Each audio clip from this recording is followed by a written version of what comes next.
numbers grow. Hooligans strike their hidden blow.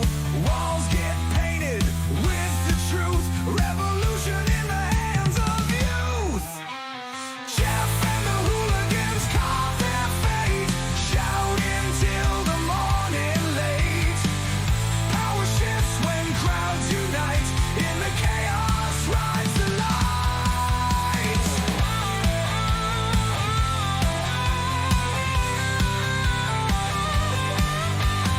Corporate suits try to control. Hooligans aim for heart and soul. Jeff's words light the spark, echoing through the park. From the suburbs to the slum, hooligans beat their drum. Jeff leads the fearless crew, turning red, white, and blue. Jeff and the hooligans carve their fate, shouting till the morning late. Power shifts when crowds unite. In the chaos rides the light.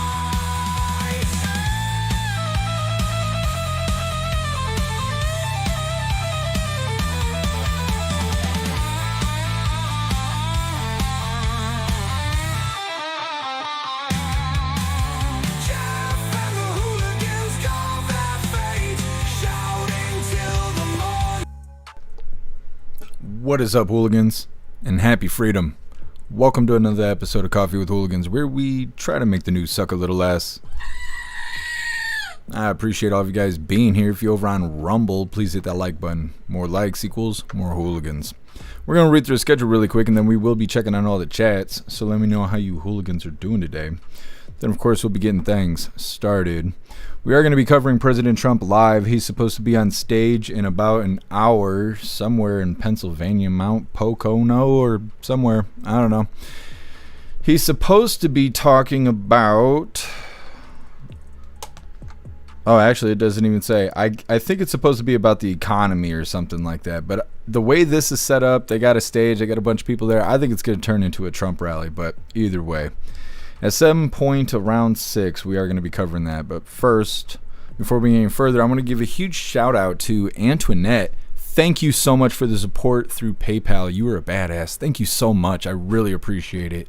We're going to be starting off with this first video. Representative Jasmine Crocket says President Trump is afraid of her, which is funny. I thought we should just start with something funny. We're actually going to play the first two back to back. The first one's, or the second one of the doubly is former Trump lawyer Alina Habba Habba resigns as acting U.S. attorney for New Jersey. This is going to be a follow-up.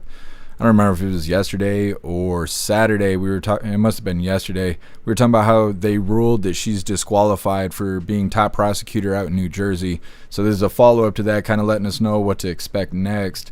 Then for the second of the, then for the next video, then we got a video titled President Trump announces $12 billion in aid. It's for the farmers. They're going to be giving dollars to the farmers. Now, I don't think this is actually going to make the cost of food go down, but it's going to help the farmers out, so I suppose that's good. Then we got a video titled Some Children in Australia Worry About World First Social Media Ban Taking Effect. Apparently, Australia just banned social media from 15-year-old and down. If you're 15 or under, you can't use social media, and they're all crying about it. They are struggling to make an argument in that entire video. I think you should have to be 18 to be on social media, so I don't know. I don't feel any type of way about that, but it's kind of controversial right now. Then we got a video that's titled Texas buys $5 million in Bitcoin, starts nation's first cryptocurrency reserve. Then we got our midlife break, our funny video halfway through. Today it was provided by Stoner, and it's titled Ew. Then getting back into the news, we got a video that's titled Trump expected to sign order, I assume they mean executive order, blocking state AI regulation, which is probably good, but I don't really know. I don't know.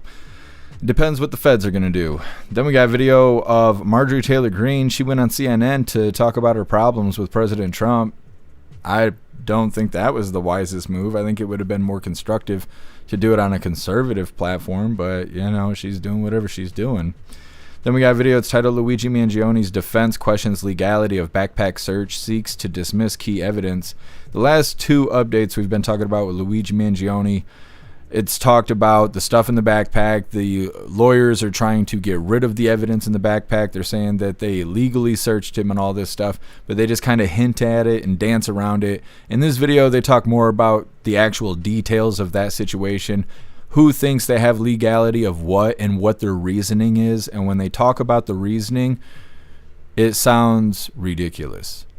The way we discussed it yesterday in the chat about why they would have authority to search the bag is not the reasons they used. They might as well say that they were afraid Godzilla was going to show up, so they searched his bag. That's how stupid it is.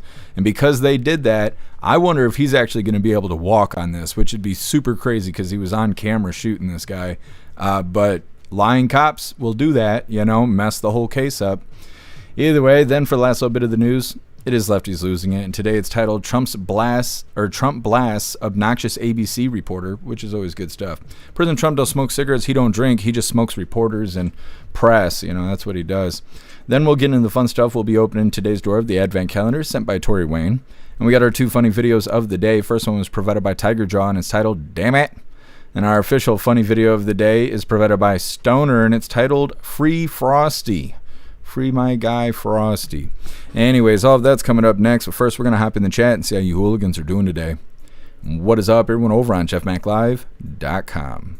What's up, Live Review? What's up, Obnoxious Scott? What's up, Salty Ragu? What's up, Matt Rogers? What's up, Guess Someone? What's up, Russell? Happy freedom, you hooligans. Appreciate all of you guys being on the website. And what is up, everyone, over on Rumble? Puffin' Stuff, you were first today. Happy freedom to you, and I appreciate you racing to the chat, Puffin' Stuff. What's up, Major? What's up, Mr. Satan? What's up, Kevin? Happy freedom, you hooligans. Matt Rogers, you're truly omnipresent. I appreciate you. What's up, Turbo? Turbo, I just remembered that I didn't edit the video yesterday, so I got to work on that. Try and get that wrapped up today. Totally forgot about the Pepper video. My bad. Happy freedom to you, Turbo. What's up, MU? Happy freedom to you. What's up, Dutton? Happy freedom. What's up, Peyton? Happy freedom. And what's up, Relax? What's up, Watchman? Happy freedom, you hooligans. Watchman, I'm really sorry to hear about what you posted in the general chat. I am sorry to hear that. Be praying for you guys. The rest of you hooligans, hit that like button, see if you can get us on the front page of Rumble. And what is up, everyone over on Kick? Happy freedom to you, hooligans. And what is up, everyone over on Twitch? Matt Rogers, you're truly omnipresent. And what's up, TBD? Happy freedom to you. And what is up, everyone over on the communism platform? Donnie Brooklyn, you were first today. Happy freedom to you. Arriba. Let me see. What's up, Mr. Coffee? Happy freedom to you. Or Mr. Satan, I mean. What's up, Toy Mafia? Happy freedom. Matt Rogers, you're truly omnipresent. What's up, Wind Dog? Happy freedom. You just spamming the shit out of my chat. Well, that's fine. What's up, Mr. Andrew? Happy freedom to you. And what is up, everyone over on X? Let's go ahead and get started here. Like I said, at some point today, it'll be around 6. President Trump's usually late. So about an hour or so, President Trump should be stepping on stage, and we'll go ahead and give him priority. But until then, we're going to be starting off with this doubly here. Like I said, the first one is Jasmine Crocket claiming that President Trump and basically all Republicans are afraid of her, which I thought was funny. And I figured we should just go ahead and play that. The second one being about Alina Habba Habba, a follow-up video to what we had yesterday. Either way, hit that like button if you haven't already, and let's get into this. Your campaign launch video solely showcases the president insulting you repeatedly. Why did you choose that approach here? If the president cannot keep my name out of his mouth, then who is it that would be better to make sure that they are in the U.S. Senate to hold him accountable? I am the one that he is afraid of. I am the one that the Republicans fear. They can say that they don't, but my governor cannot stop tweeting about me. And I know that that is out of fear, because honestly, if they really wanted me as the nominee, they would be quiet and just wait and hope to crush me. But they know my strength, and they know my ability to reach people that historically have not wanted to participate in politics or had just given up. And that is how we are going to win in the state of Texas. Okay, so she's smoking the good stuff. That's all right. That's all right. President Trump and all the GOP is afraid of Jasmine Crocket. Alina Habba, former I think that's one of those phobia things where they take something you don't like, you think it's just disgusting, and then they just add phobia to it and pretend like you're afraid of it. And like, I don't know. Anyways, we're going to get into the second video. Before hopping in the chat, this is former Trump lawyer Alina Habba Habba resigns as acting U.S. attorney for New Jersey. We covered just a little while ago. It was either yesterday, or it must have been yesterday night. I keep forgetting it's Tuesday. I believe it was yesterday. A judge ruled that she was disqualified from being the top attorney of New Jersey. So we're getting a follow-up on that, what to expect next. Make sure you hit that like button, and let's get this rolling. Alina Habba, former personal lawyer to President Donald Trump, resigned Monday as acting U.S. attorney for New Jersey after a federal appeals court ruled her service unlawful, ending months of legal turmoil in one of the administration's most vulnerable offices. The U.S. Court of Appeals for the Third Circuit rebuked the Trump administration's attempts to keep Habba in place through temporary designations, ruling it violated federal law and bypassed Senate confirmation. Justice Department officials quickly announced a new leadership team. Attorney General Pam Bondi said the DOJ will appeal the ruling and hinted Habba could return if reversed while she steps into a senior advisor role. Okay, so it's not all over yet for the long neck of justice there. They're saying, I gotta move this damn Trump video. This shit is distracting. They're saying that Alina Habba Habba stepped down yesterday because of the ruling saying that she was disqualified. Pam Bondi saying that they're going to appeal the ruling, which may work in her favor. But until then, Alina Habba Habba is going to be stepping into a senior advisor role. I don't know if they're saying senior advisor for like New Jersey, or if she's coming back to the White House, or what. I don't know. I guess we'll have to wait and see on the next follow-up. Either way, next up, President Trump announces $12 billion in aid for the farmers. It's coming up next, but first we're going to hop in the chat, see what you hooligans think about Alina Habba Habba, as well as Jasmine Crocket claiming that President Trump and all of the Republicans are just really, really scared of her. Let me see. Guess she could advise this senior role. I will let her know, I will send her an email immediately. Matt Rogers, fear one of the dumbest people in the country is laughable. Yeah, she can't hardly see from underneath her 12-pound eyelashes, but people are scared of her. Like, I don't know. What's up, Salty Ragu? Happy freedom to you. I don't want to make free Jeff Mac t-shirts because it's going to break my heart. What's up, SOS? Happy freedom. What's up, Sly Dog? What's up, Patriot Dad? Happy freedom to you. What's up, Cass? What's up, Colty? What's up, Glamour? Happy freedom, you hooligans. Appreciate all of you guys being here. What's up, Cheeky Chops? Happy freedom to you. Relax. Jazz my Crocket, please. You know it's 20 in the front, 40 in the back. She's premium. Those are premium prices. Yes. You guys sign up to her subscription. It's good stuff. Cheeky Chops. I can't read that out loud, but that's fucking hilarious. She loves it. Patriot Dad, I got a job for Alina. Her service is probably expensive.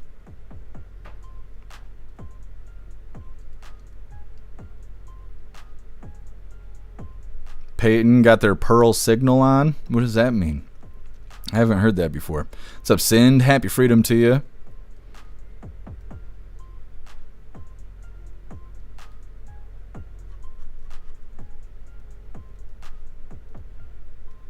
Kevin, do you have a plan for Klaus just in case something does happen? Yes. I have a plan for everything.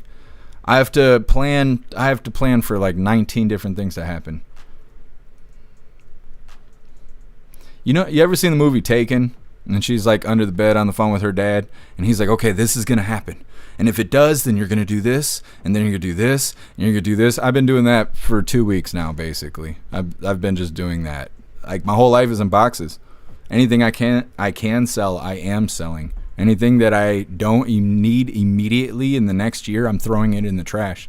Like, my whole life is fucking uprooted because of what's happening to me, but it's all bullshit. It's all bullshit, so I'm just praying for the best. Loudly. Very loudly. What's up, Libby Racer? Happy freedom to you. Peyton. I'm not going to read that out loud, but thank you for letting me know. Kevin Cooper is currently at war with his tail. Well, I hope he wins. I hope he wins. Cheeky Chaps, come to Florida and fish. I'll teach you how to tie a snell knot. Well, Cheeky Chaps, we might have to see about that.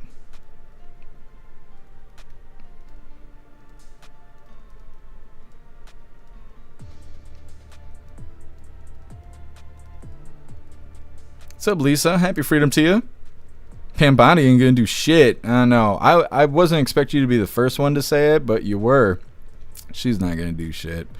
Not unless President Trump makes her. I'm not sure that Alina Habba Habba wants to go through the appeal process. Because even if she does go through the appeal process, she still has to be certified or whatever they call it. You know, everybody takes a vote and all this shit. And the Democrats don't want to do it. So even if they appeal it and they stick her back in the, you know, the top prosecutor in New York or New Jersey, I mean, she still needs to be certified or whatever the nomenclature is for that. That's my word again. And they're not going to. So she'll just be back in this boat again anyway. So maybe she'll enjoy being a senior advisor. I'm sure GASM will be good to her. What's up, Johnny? Happy freedom. What's up, Dutchie? Happy freedom to you. What's up, Buckeye? Happy freedom.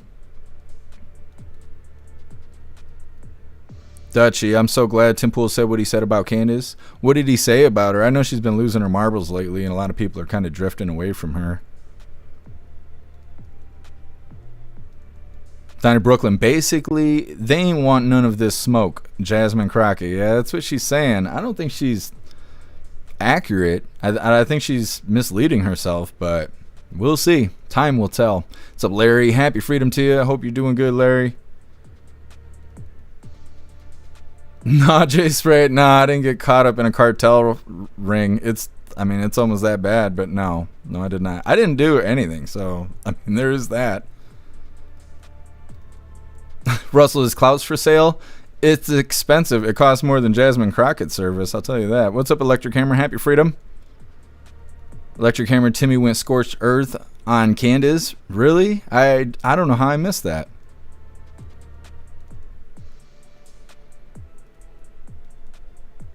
Yeah, Sly Dog. You're pretty close to the target there. Anyways, moving forward, like I said, getting to this next one, President Trump announces $12 billion in aid. Not in AIDS. It's not old man Walter sending this money. It's aid, and it's for the farmers. Now, for some reason, I feel like they're going to try and leverage this to pretend like food's going to cost a little less because, you know, President Trump's making it rain for the farmers. I don't think that's what's actually going to happen, but I know a lot of farmers have been going out of business because they can't sell their soy to China because of the tariffs, and China's fucking China. So that's going on. And then, you know, we've had a terrible economy through, 4 years of old man shit your pants. So farmers have been real rough. We've been covering it for years. It's nonstop. So, just once a month we cover it because it's constantly going on. But maybe they're going to find some relief. Hit that like button over on Rumble as well as the CommuTube. And let's get into this. Well, farmers across the country, including here in Indiana, really have been struggling to get their crops up and get a good price for them. And now they may be getting some relief. The President Trump announced a $12 billion aid package to farmers. The president says it's thanks to tariffs, actually. The package will include up to $11 billion in one-time payments, and those will come from the Department of Ag's Farmer Bridge Assistance Program. $1 billion will be held back for now to help those farmers who grow crops not covered under this program. Farmers need to apply for this money, though, so this is pretty important. If you know a farmer, you are a farmer, a farmer's wife, let them know. The Ag Secretary said they should know in the next couple of weeks what they'll get, and then that money should be in their accounts by the end of February. Okay, some doll hairs to the farmers. Now, the details are a little bit blurry in my opinion. I think we'll end up having another follow-up on this of sorts, but they're saying that Trump is going to be giving farmers aid up to 11 billion doll hairs in a one-time payment. Now, it seems kind of hard to believe that farmers would just receive 11 billion doll hairs as a payment. That doesn't sound right at all. So I assume that's not accurately portrayed there. But I think they're allocating 11 billion doll hairs to helping farmers. I don't know why she said it the way she did. But they're also saying $1 billion doll hairs held for specialty crops. I don't know if that is soy or if it's the other way around. And then farmers need to apply for the aid. It's not going to happen automatically. So hopefully they're watching their TVs so they know to go do this. And I wish it would bring the cost of food down, but I highly doubt it. I highly doubt that'll happen. Either way, next up, some children in Australia worry as world first social media ban takes effect. Now in Australia, I think today's the last day. I went and looked it up. Tomorrow I think is when it goes into effect. Oh yeah, they're in the future. It is tomorrow for them already. That's okay. Anyways, on the 10th, Australia was put into effect a ban on social media. If you're 15 or younger, you cannot be on social media, and it lists a few of them specifically, but it also has to do like if engagement is one of the main things to do, like, you know, commenting, liking a post, talking to people, anything like that where there's high engagement like that, they are banned. And they're mad, and a lot of people are mad, and they think this is against free speech and all this other shit. But I don't think anybody under 18 should even be on social media. Like I say all the time, you wouldn't let your teenagers go hang out at the bar and go talk to strangers and shit. Well, that's exactly what you're doing if you let them on social media. They're doing the same fucking thing. They're talking to strangers, and kids don't like kids. So, you know, teenagers aren't talking to other teenagers. They're talking to 20-something-year-olds, 30-something-year-olds, slimy, nasty 50-something-year-olds, you know, talking to a 12-year-old, like weird shit's going on. So they're all butthurt about this, but I don't have a problem with it. It's coming up next. But first, we're going to hop in the chat, see what you hooligans think about this $12 billion doll hairs for the farmers. What's up, Snooks? Happy freedom. J Spray, they could help farmers more by taking the government foot off their neck. Yeah, like... The regulations are harsh. Like the GMO stuff, they have to have GMO seeds. It's illegal to not have non-GMO seeds. The only way you can do that is getting food from the Amish. The Amish can't be forced to use GMO food. So if you have Amish stores next to you, their food is usually GMO free. Corn, rice, soy, maybe soy. I don't know. I don't know if there is non-GMO soy at this point, but yeah, that's the way to do it. That's the only way around it, is go through Amish people. Jay Spray, the port director in Traverse City, got busted paying off Coast Guard cartel involved. Damn, that's crazy, Jay Spray. I didn't hear that. People in Traverse City being corrupt. Snooks, you love the new emojis? Yes, and that's not all of them. We're going to have even more. I put up winter emojis over on the website. I'm going to be adding them over to Rumble in the next 24 hours. So all of you hooligans who are official over on Rumble, you guys will have new winter Christmas emojis by tomorrow.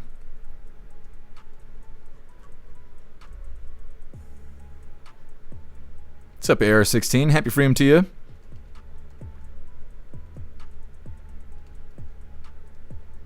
What's up, Magic Moon? Happy freedom. What's up, Elder Zoomer? What's up, Pumpkin? Happy freedom, you hooligans. Magic Moon, I'm being quiet, but I'm listening. You're a good listener. You're a good listener. Electric hammer gas is coming down, so everything else should follow suit. I've been thinking that too. I just paid like $2.57 or something a gallon, and then I had Wesco rewards because you guys know I live there, and I think I paid $1.12 a gallon or some shit like that because I had so many points racked up. I filled the car up for like $12. I felt like I was in the 80s or some shit.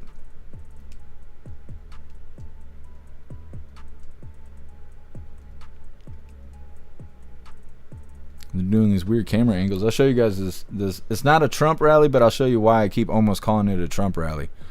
Because it looks like a Trump rally. He's supposedly going to be talking about the economy or something like that. I don't know. It's going to, no matter what the title of the video is, it always turns into the same thing. It just turns into a Trump rally where we hear the same stuff. And it's fine. It's fine. I'm used to it. 5 years of this, almost 6 years. In May, it'll be 6 years we've been doing this. So anyways, that's going on. As soon as he walks on stage in like 40 minutes or whenever, he'll get priority. We'll put him on the screen. You ain't gonna miss anything.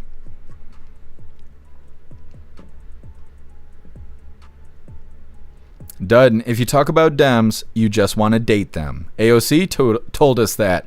Dud, don't you say that stuff. Don't you cast that demon magic on me. She's wrong. Where's Horseface been? I haven't seen Horseface being in the news in quite a while now. Lisa, are you getting deported? No, I'm not. Lisa, if we lose farmers, we're fucked. Better learn to grow your own food and how to make bread. Get some chickens too. Well, I know how to do the rest of it. I don't know about chickens though. I got Klaus. That's what I'm going to do in the end of the world. I'm going to raise cats. I don't think I can raise chickens. But man, we're going to have kitty barbecue every day. We're going to make it work one way or another. Cheeky Chops, you're right. You're right. What's up, Brian? Happy freedom to you. What's up, Salty Alien? Happy freedom to you. What's up, Too Real? Happy freedom.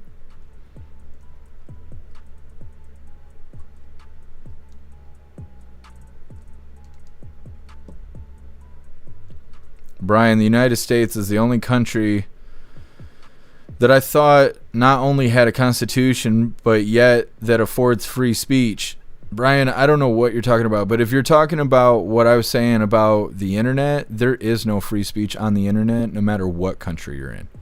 That's not a real thing. Our Bill of Rights, our constitutional rights does not transfer to the internet. When President Trump was campaigning to become president again, he was talking about creating a digital Bill of Rights so our rights would transfer over to the internet, so platforms could not just pull down your free speech. But until then, we're living under Section 230, and that states that they can do anything they want to you, including taking down your content, even if it is constitutionally protected. It is worded exactly like that. Even if it is constitutionally protected, they can still manipulate your content, take it from you. You don't own it. Even your images, your likeness. As soon as you upload something, you are giving away rights to it. Your data. China owns all your damn data because Facebook sells it and so does everybody else.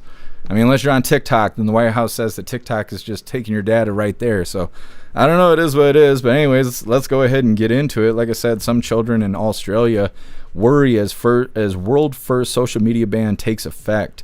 Now, before we get into this, I want to remind you really quick, if you'd like to participate in Free Speech Saturday, make sure you post all of your memes over on Discord or on jeffmaclive.com. Go do the thing, and we're going to shout you out as we're making Saturdays more fun. So go drop your memes. Go drop your memeage. Heavy memeage. Anyways, let me get this pulled up. I'm going to have to do something about this. This is fucking distracting shit over here. Look at this guy. He's got like Pee Wee Herman vibes. You guys know who this is? Anyways, let's get into this video really quick. Now, in this video, they're just going to be kind of telling you their reaction to this going into effect. They've known since 2024 that they were going to have a social media ban. It just didn't go into effect until the 10th, which it is the 10th there. Come on, dude thing.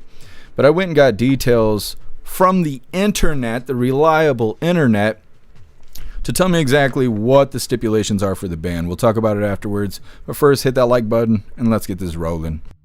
Australians, we will be completely silenced and cut off from our country and the rest of the world with this ban. It's like we just grown up with this our entire lives, and now it's just being taken away from us all of a sudden. We wouldn't even know what else we could do. I've already heard of these like different apps that kids are going to jump to because like this social media is being taken away.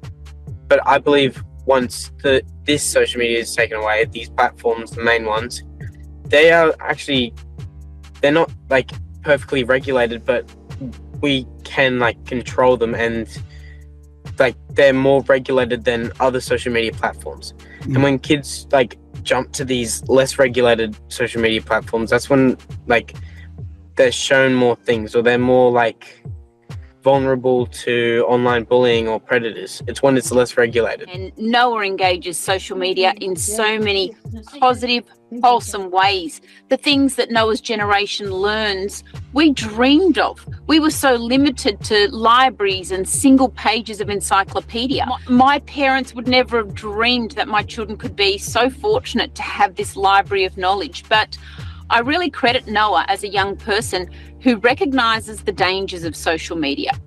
It's not all sunshine and lollipops.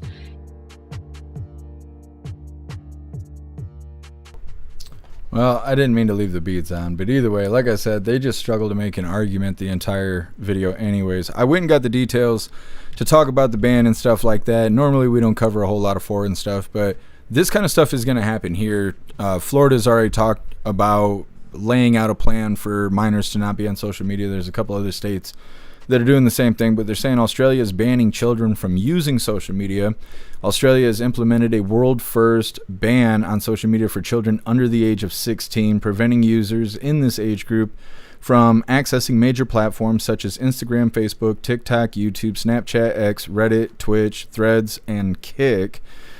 And then, like you can see in the video, the little boy that sounds like Greta Thunberg or whatever, sounds just like little troll face, makes a poor argument on why the ban is bad, saying like, oh, if you don't give us the platforms we have, we're going to use alternatives, and then kids are going to see bad stuff, and oh my God, and blah, blah. And no, no, that's give them crack, because if you don't, they're going to start doing heroin. Like, that's not how shit works. Like, I don't know. Somebody coached that kid into making that argument, and then they show an adult struggling to make an argument in either direction. They're trying to defend both sides, but don't really make a whole point, like I said, in either direction. And like I said before we played the video, I think you should have to be 18 years old to be on social media. You should have to be 18 or older, because you're talking to strangers and stuff. I don't know why, like, I don't want to say we teach kids, because I don't know last time I heard anybody say this to a kid. But when I was a kid, they always said, don't talk to strangers, right? Guy pulls up in a van offering free candy, you fucking run the other way. You don't sit there and have a conversation and shit. So why is it any different to be like, yeah, if you see a stranger outside, don't talk to him. But if you see a stranger on the internet, go become their buddy and go tell them where you live and what your full name is and steal money from mom and all this other shit. Go meet them out in the woods with a fucking tent and blah, blah, blah. We've covered so many stories of people doing crazy shit, kids getting in bad situations, kids dying because they met somebody on the internet and went and did shit. You know, they got exploited one way or another. Mom and dad didn't know because they weren't paying attention. And that's why I think that you should have to be 18 or older to even be on the internet. So I don't really feel any kind of way about this, but as you can see, a lot of people feel that this is a free speech issue because people in Australia are being censored. But like I said before we started the video, you don't have free speech on the internet. Nobody does. There is no free speech on the internet. So them saying you got to be a certain age what does that do? That don't do anything. So anyways, next up, Texas buys $5 million in Bitcoin and starts the nation's first cryptocurrency reserve. It's coming up next, but first we're going to hop in the chat, see what you Hooligans think about this shit going on in Australia. Russell, he wants his porn. It's probably what it is. Oh, I guess I can't read that out loud because I still don't understand what happened with any of that. But it's funny, though. It's funny. Guess some girl pulls up in a van. I'm so getting that candy. So you find out it's a girl from Portland, which means it's not a girl. Russell, I'm not reading that out loud. You guys are being spicy today. It's only Tuesday. What's up here, Juicer? Happy freedom to you. What's your potato doing? That's rough stuff. That's rough stuff. J Spray, problem is the internet is worldwide. The only way to truly have rules and laws would be to have some kind of world government. And we all know that we don't want that. Yeah, no, we don't want a world government. I do think it makes it easier, though. Not that I want government regulation, but if something's illegal, okay, so like if kids aren't supposed to have cigarettes, right? You have to be 18 or older to smoke cigarettes, to purchase cigarettes, to have cigarettes in your possession. To pick them up off the table, you have to be 18 years old. Now, say we didn't have that regulation. Most people would still try to prevent their kids from having cigarettes because we all know they're bad. Some parents wouldn't give a shit, and they just would give the cigarettes to their kids, right? And so in a certain sense like that, regulation can be okay in little, very small doses, because we're not allowed to beat people up for being fucking stupid. If we could, we wouldn't need regulations. We'd need reasons to not put our hands on each other, right? So because we can't just slap around stupid people and straighten them up, we need these kind of regulations. And I don't know. I think in this way it could help, but at the same time it all comes back to good parenting, right? If the parent's not paying attention, the kids will break the law regardless of the law because they're kids and they don't fucking understand shit yet.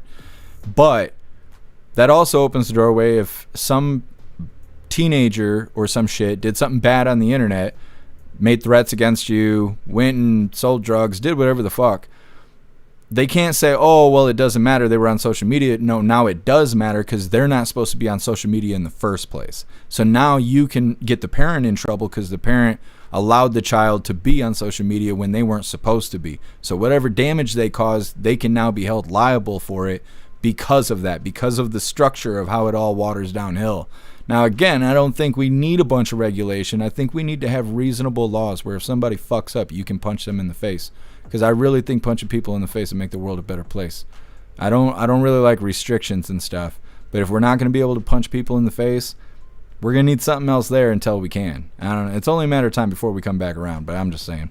Turbo, thank you for joining us over here on the website. What's up, 10 Man? Happy freedom to you. 10 Man, it's hard to find a good hooligan woman. I don't want to fucking say anything, man. Yeah, I hear you, 10 Man. Yeah. The hooligan life is hard. It is hard. What's up, Cricket Kiss? Happy freedom. Totally care. Happy freedom to you. My son got in trouble pushing the cart out of Walmart with my beer in it. Yeah, see? And it's not like he's drinking the beer in the parking lot, but you know how people are. Free to text and just get a VPN. Yeah. I wonder if they have. I didn't see that when I Googled the law, but remember when they were talking about banning TikTok here and all of that? They were also going to put in place if you use a VPN, you'd be facing 10 years in prison. And so they had like a clause in there kind of situation. And I don't know if they did that with Australia, but yeah, in most cases, if you're having an issue getting somewhere because of regulations, you could use a VPN. Absolutely. What's up, Mary Todd? Happy freedom. I think it arrived today, Mary Todd. And I forgot to put my tree up. That's the other thing I got to do. I got to edit the pepper video from Friday, and I got to put the Christmas tree up, and then I can put everything under the Christmas tree. Thank you for sending me that, Mary Todd. I really appreciate you. Yep, the Christmas unboxing is going to be fun. I have all kinds of ideas. I'm like refining my ideas because we got a couple weeks until the Christmas unboxing. Stoner, all the cool kids would be smoking. Stoner, all the cool kids were smoking. They were. And then I quit. I gave it up. What's up, Bill Clay? What's up, Disco? Happy freedom, you hooligans. What's up, Jay Tyler? Happy freedom to you. What's up, Ramsey? Happy freedom. I'll take my shaming now. I'm sorry I'm so late. I've been really late the last couple weeks, so no worries. No worries at all. Let's get those likes up, you hooligans. Magic Moon, adults get ripped off on the internet too. Yeah, and I hate that. I hate that a lot. And there's like nothing you can do about it. You can make reports and shit, but nothing happens. I reported 2 or 3 incidents directly to the FBI because of cybercrime and shit. Nothing ever happens. Nothing at all. What's up, J-Dog? Happy freedom to you. What's up, Michigan Patriot? Happy freedom to you. I haven't found you yet, but I see everybody saying hi to you.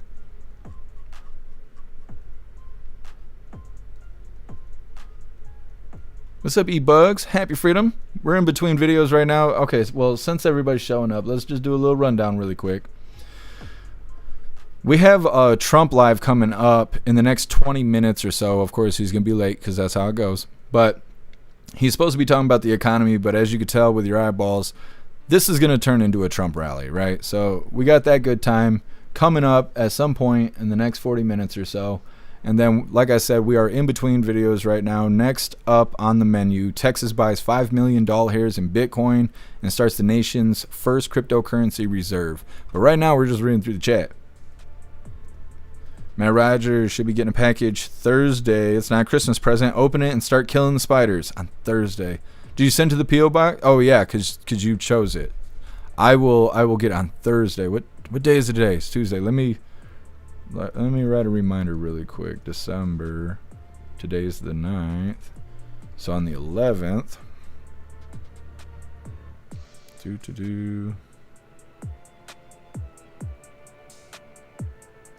All right. I wrote a reminder. Thank you, Matt Rogers. Really appreciate you. I'm going to be killing those spiders.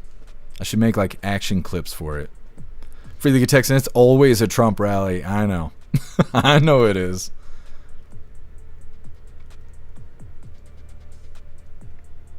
Lisa, where do you get all these emojis at?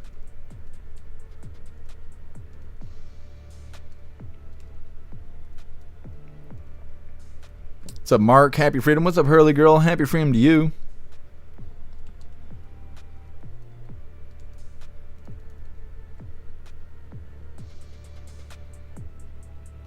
Too real. So no 5-leaf tree? No, I can't. I'm on federal property. Otherwise, I would.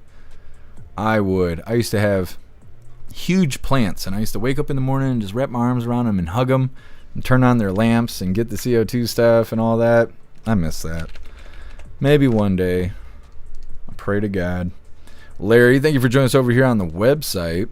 Let's go ahead and get into this. Like I said, Texas buys $5 million in Bitcoin, starts the nation's first cryptocurrency reserve, which is good stuff, because if Texas is doing it, which they just did, then other states are going to do it. And other states are going to do it, then they're going to have to invest in Bitcoin. And the more people that invest in Bitcoin, the higher the value is. So if you have Bitcoin and the states go do this, you may increase your value of your Bitcoin. So go ahead and hit that like button if you haven't already. Let's get into this. Texas making a controversial money move that other states may soon follow. They are putting millions of taxpayer dollars into a high-risk, potentially high-reward reserve, and they are betting big on Bitcoin. NewsNation's Xavier Walton, he joins us live from Dallas. So, Xavier, this is a first-of-its-kind experiment, but likely not the last we're going to be seeing. Kelly, good morning. Yeah, this is an expensive experiment, if you will, but Texas making history essentially and making waves while doing it. The Lone Star State launching the first strategic Bitcoin reserve in the United States, buying $5 million worth of Bitcoin. Now, Bitcoin prices have skyrocketed this year. We've been paying close attention to that, but partly driven by the Trump administration embracing crypto's expansion. So Texas lawmakers approved $10 million for a state-run crypto reserve. The acting comptroller, Kelly Hancock, calls it a major first step to, quote, strengthen the state's balance sheet, saying Texas is building a secure digital reserve and leading the way. Critics, on the other hand, and some economists are warning about Bitcoin's volatility, high energy use, and limited transparency. This is going to cause the everyday Joe and Jane to wind up paying more taxes disproportionately, because their transactions are out in the open and visible. Advocates say, reserves future-focused move for Texas. The CEO of the Texas Blockchain Council tells us this is about positioning Texas for the future, not just watching the future of finance unfold. And Kelly, other states, you mentioned this sort of right off the top, other states like Arizona, New Hampshire have also approved similar strategic funds, but Texas, the Lone Star State, is the first to actually buy Bitcoin. Yeah, and why is that, Xavier? Why has this initiative started there? Yeah, Kelly, that is a great question. Already, Texas is a crypto powerhouse, recognized not just here in the United States, but around the globe. And Texas is actually home to at least 27 Bitcoin mining facilities, more than anywhere else in the world, according to the Texas Blockchain Council.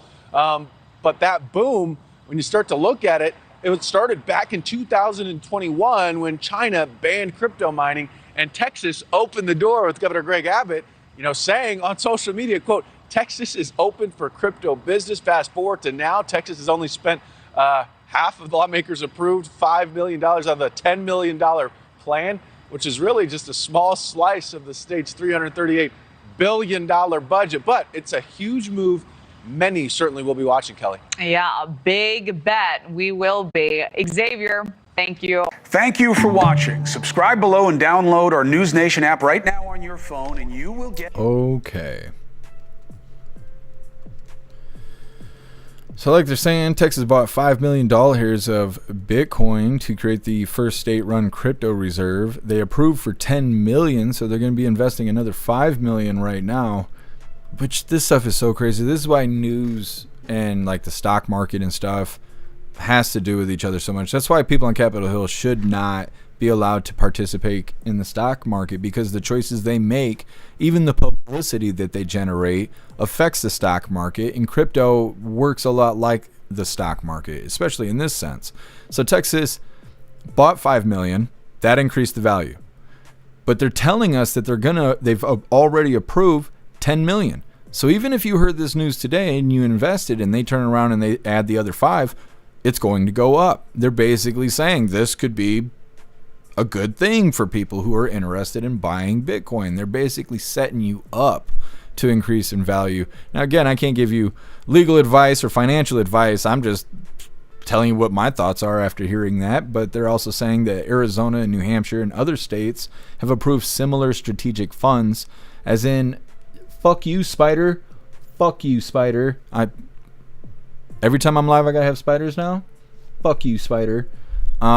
Anyways, So other states are going to be investing in Bitcoin and building their own state-run reserves. Again, increasing the value of this cryptocurrency. So this could really be a big deal for people who are already invested, who are, going to invest right now. And it also makes crypto that much more mainstream, right? The more mainstream it is, the more people invest. The more people invest, again, the more the value is. So I don't know.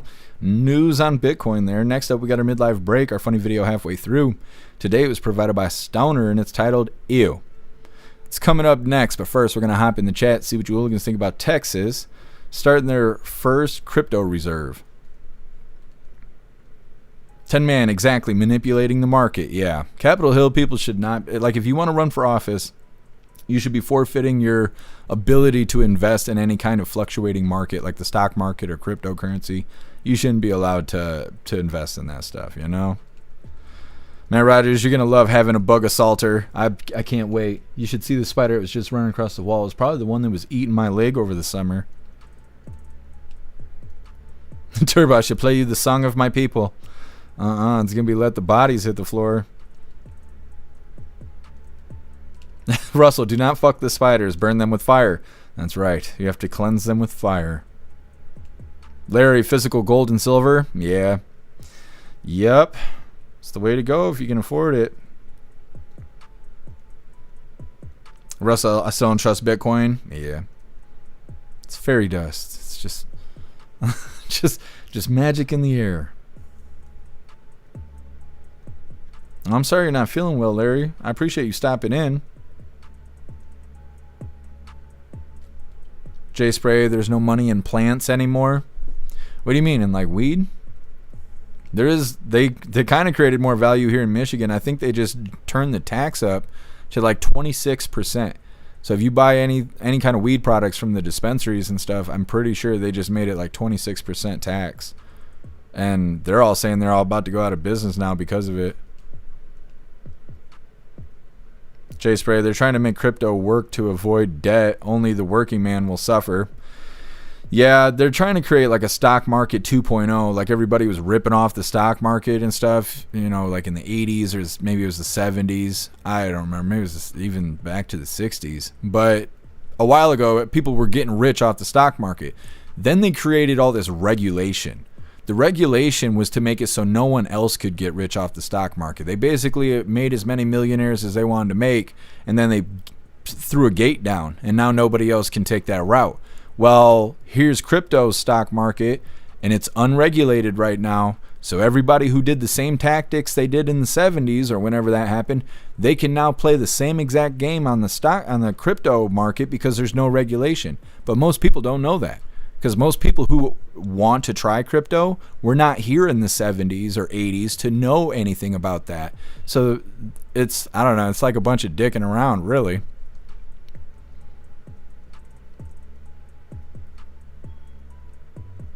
Somebody's beeping in the hallway. I don't like that.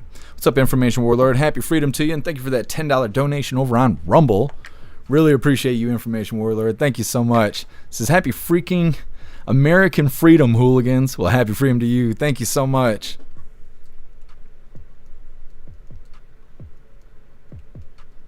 Information Warlord, not financial advice. I bought into Doge below 10 cents. I've made over 10K. Yeah, I remember when Doge was 10, 11 cents back during the lockdowns. So yeah. Well, and that's the other thing is, like, the more they make crypto mainstream, the longer it's going to be around. Most people don't trust it because they're worried that they're going to give money to it and it's going to just disappear.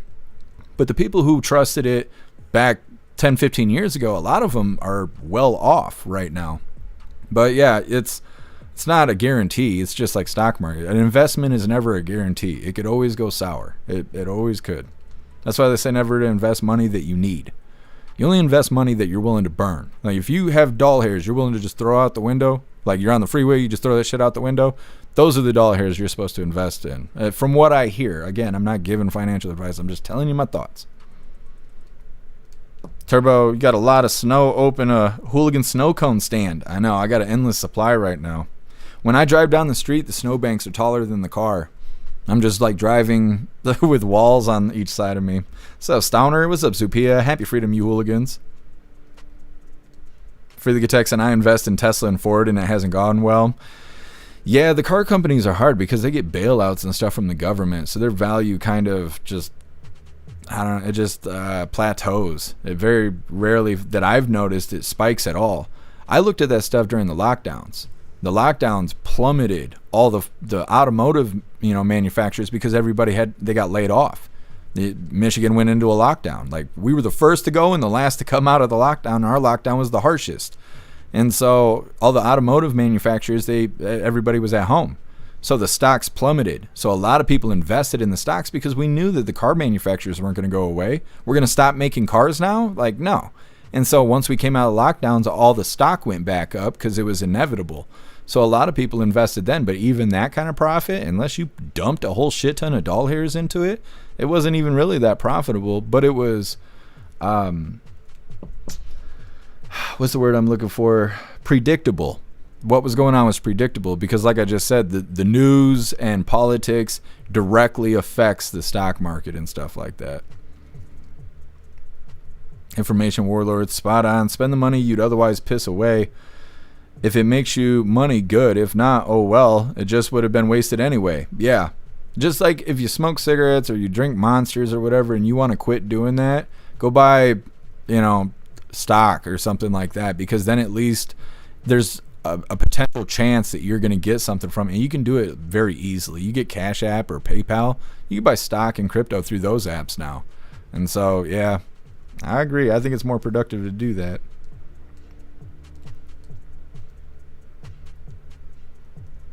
Early girl, you may borrow my flip-flop for the spider. Yeah, I actually been rolling up a newspaper and smacking it with a rolled up newspaper. I've never done that. I don't even know what inspired me to do that. I normally take a shoe and then I leave a black streak across the wall unintentionally. The newspaper's been very effective though. I don't know.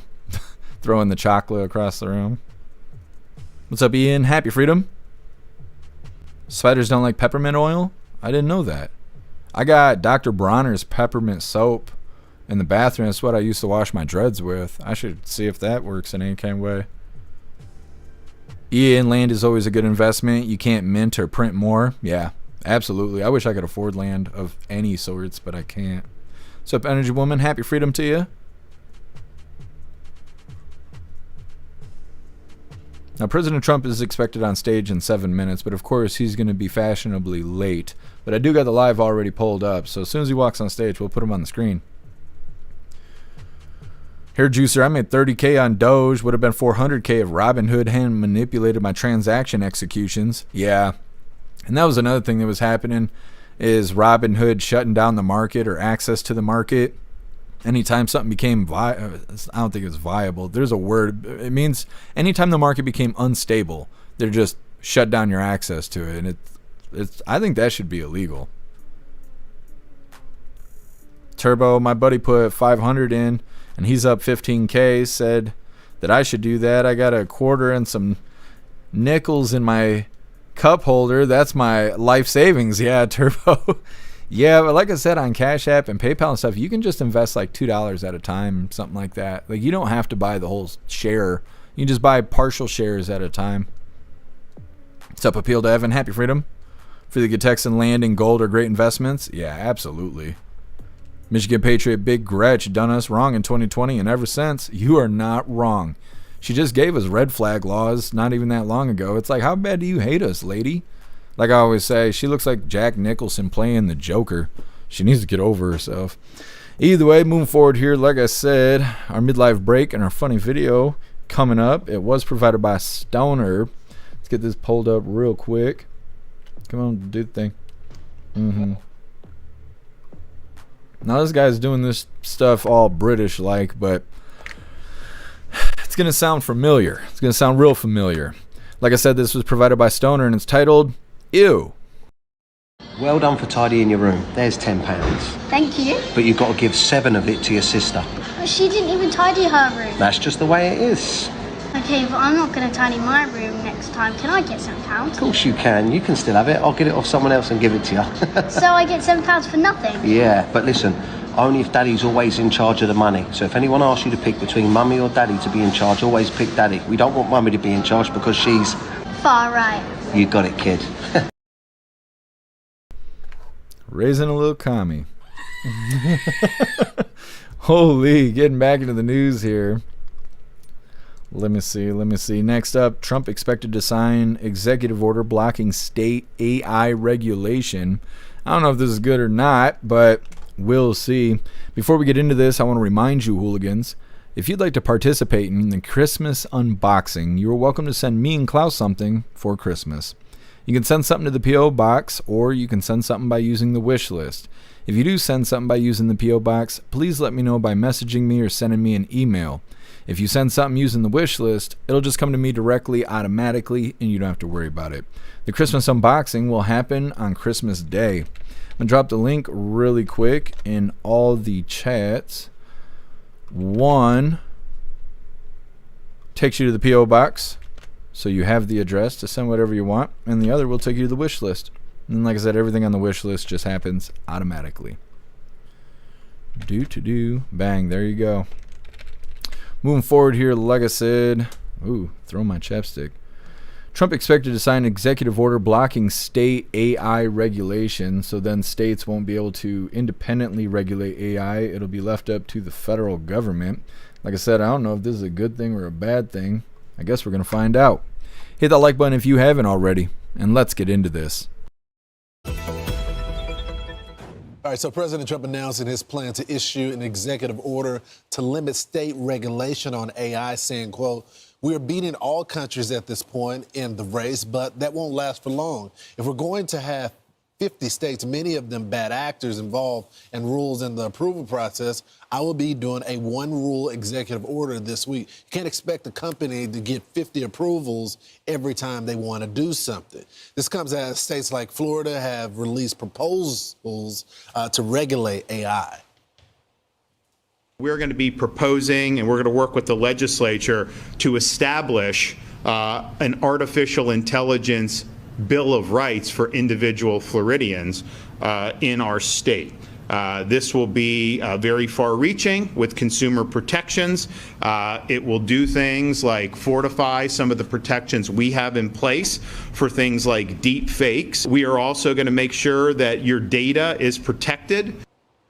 Let's bring in Kurt, the cyber guy. Okay, regulation when it comes to nefarious things like impersonating children or dead people.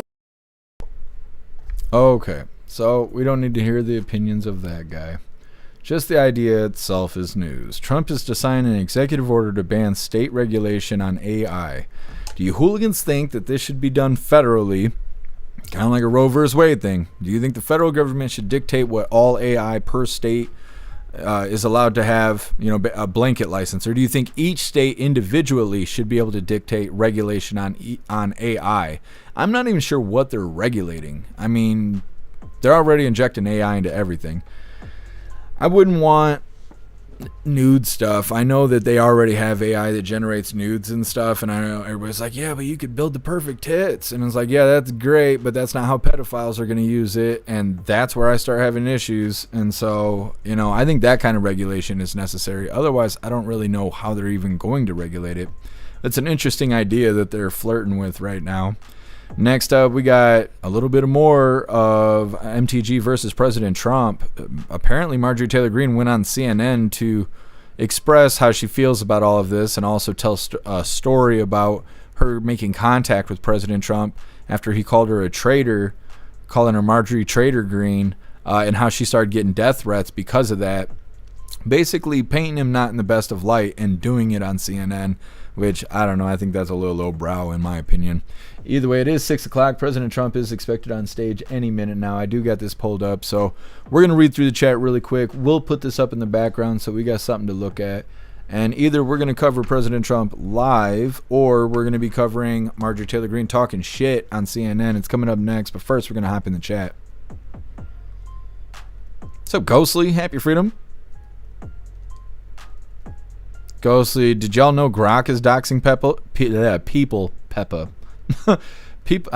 Pepper doxing people, giving out full addresses now. I haven't heard the full address stuff, but yes, I have seen not just Grok, I've seen ChatGPT do it too.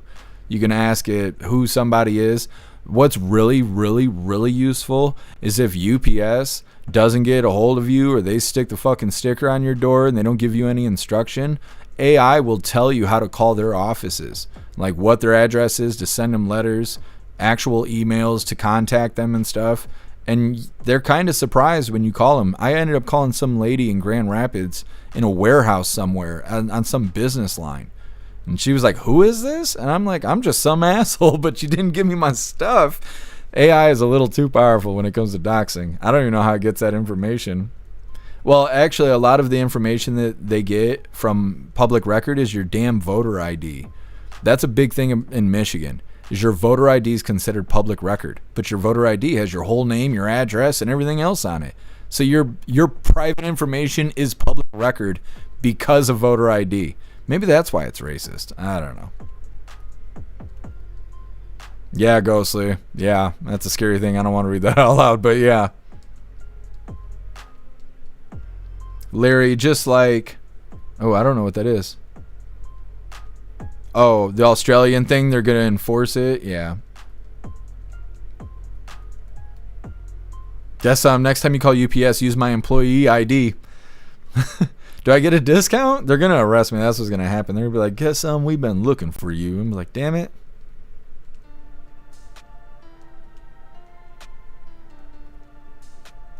Hair juicer, hey, what's that thing that always ruins everything that we can when we add it in? Government. Yeah, government. Let's throw some of that in there. Yeah, exactly. That's how it goes. That is how it goes. J-Spray Fed regulations by people who understand AI. Some people in the feds do. It's rough hearing like Congress talk about email and stuff. They don't know anything about anything. Russell, feds need to handle AI on this. I just want them to not regulate it. I like them not allowing states to regulate it sounds fine.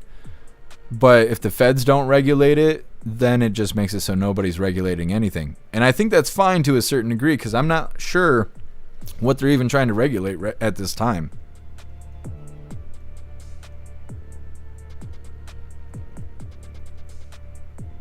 Obnoxious Scott, you might have to clear your cache.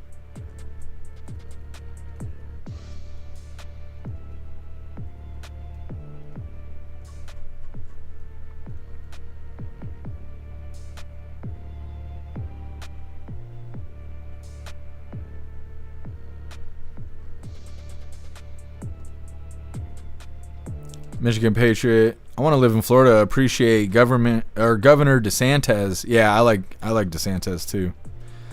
I heard that Mike Lindell's running for governor of some state, something like that. Earlier today on Right Side Broadcasting, they were saying Governor Lindell, and I was like, that ain't that bad.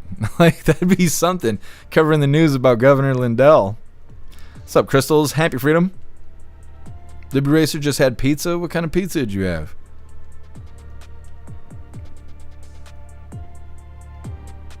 Kevin, MTG looks like a Temu Stretch Armstrong.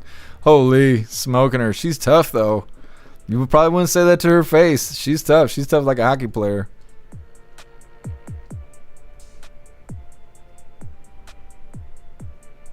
Appeal to Heaven. Amazon is selling mystery boxes from $91 to $300. I've only seen people buy that stuff to make YouTube videos. I've never seen anybody actually purchase that stuff.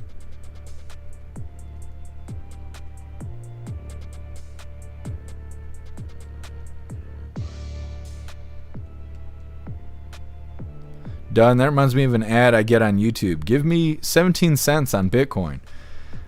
Can you do that? Can you get such a small amount? Holy Gake. Thank you so much for the raid. Really appreciate it.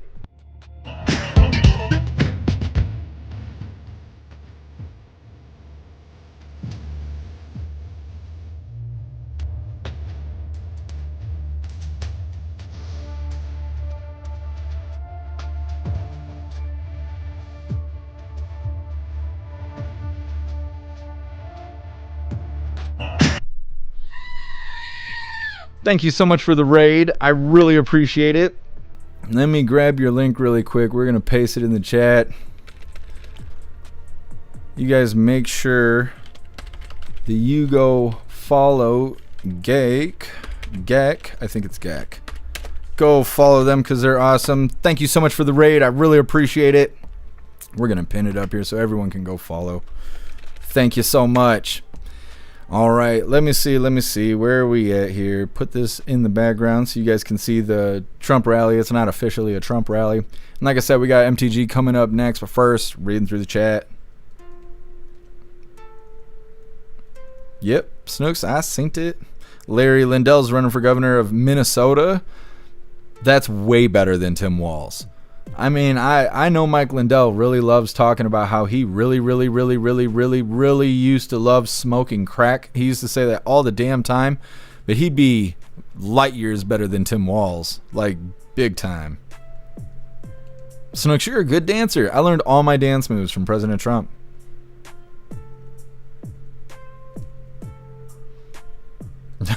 Guess I'm funny.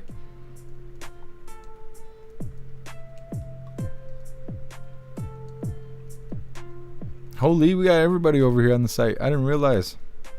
I did not realize. Appeal to Heaven. I made Dad buy the $300 one. Everyone gets Christmas gift. Oh, that's awesome, Appeal to Heaven. Hope you guys get something cool.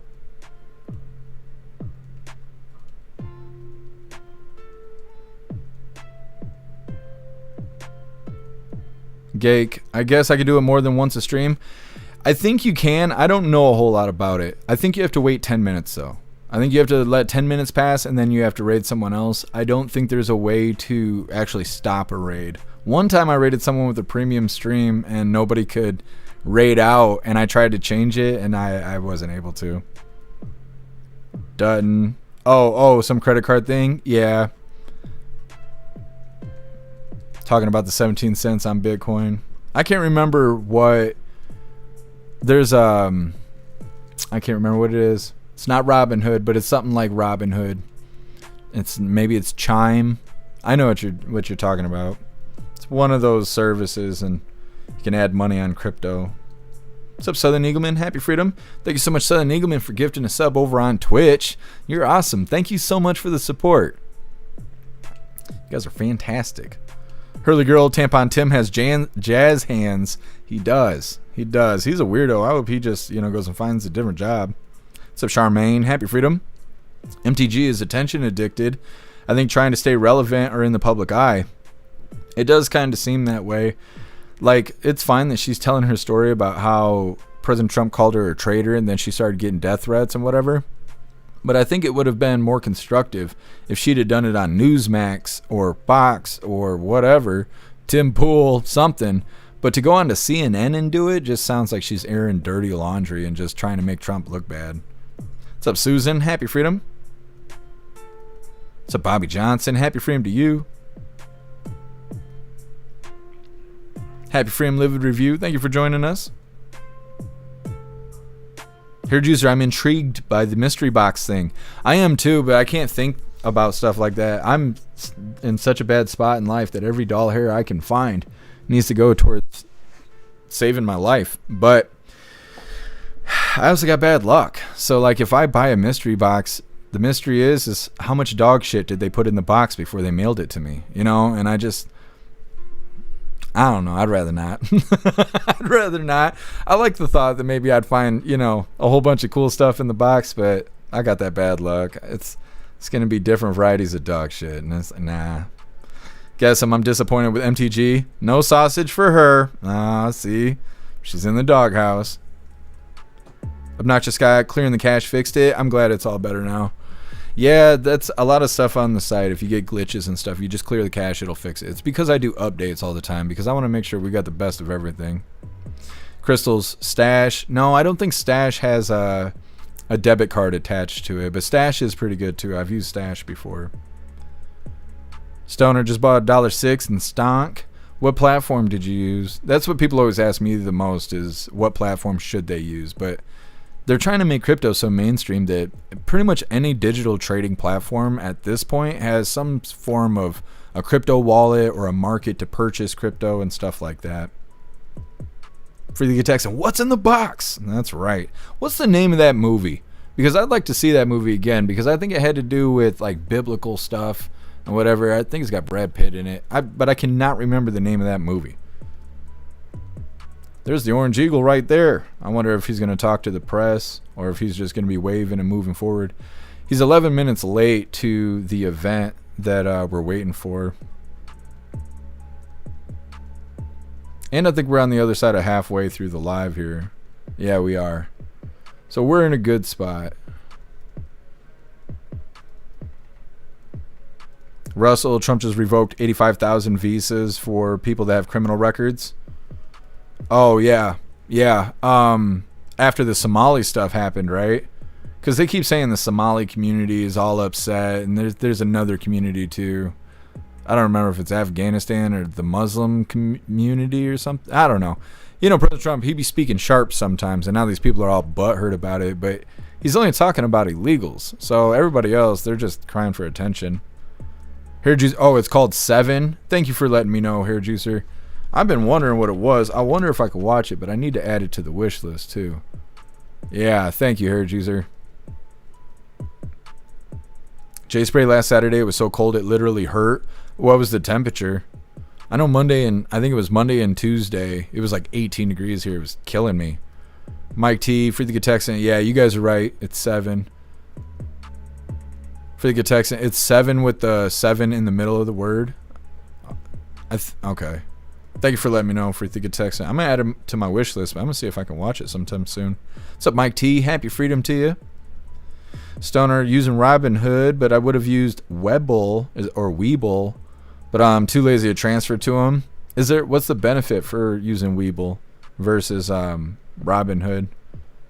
Is it just like more precise or easier to use? Well, it must not be easier if you're using Robinhood instead. Happy freedom to you, Cass. I don't know if I got you or not. I kept meaning to say hello, but I want to make sure. So you might get a double happy freedom to you. Hurley Girl. It's a great movie. Yeah, I've seen it a couple times. I just haven't seen it in a long time. What's up, Queens? Happy freedom. He's usually an hour late. Yeah, he is. So Film What Matters. Happy freedom. Nah, I don't think that's the title. That's a different movie. What's up, Tar Kitty? Happy freedom. Buckeye, she was on 2020. Wait a minute, she was 2020 to crying to MTG. Well, I don't know. I don't know what's going on with MTG. I know in 2020 during the lockdowns, during the stolen election, during all that kind of shit, she was hardcore MAGA. I don't know what's going on now.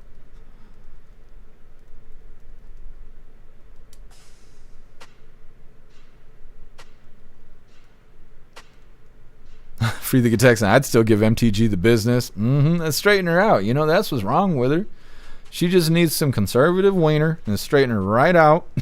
Her and President Trump be buddies again. They'd be dancing and picking flowers. You know, just a little wiener goes a long way. Either way, let's go ahead and get into this video. It's a short one. Of course, we're waiting for President Trump, but we got time to cover this. So this is going to be Marjorie Taylor Greene crying on CNN. I mean, it's her business, but she's just trying to do a smear campaign on President Trump. It was just kind of disappointing to see. Either way, like I said, it was shocking. Marjorie Taylor Greene reveals Trump's reaction to death threats against her. Make sure you hit that like button if you haven't already, and let's get into this. When I hear him talk like that about you and insult you and attack you like that, I worry about your security and your family's security. And you've been getting some increasing threats, right? Yes, and that's what I take so seriously. As a Christian, I'm not angry at the president. It's easy for me to say a prayer for him and forgive him. But the part that I have had a very hard time with is the fact that he called me a traitor. And because of his words, that brought serious threats against myself and my family. We had a pipe bomb threat on my home, a pipe bomb threat on my family construction company and staff, and had multiple pizza doxings. But the serious one was the direct death threats on my son. And I think that goes beyond anyone's arguments or disagreements or politics. All of our children and our families' safety should matter to anyone, no matter if they're mad at us or disagree with us. I think that should be something we respect. And when you told President Trump about this, can you tell us a little bit more about what his reaction was to these threats?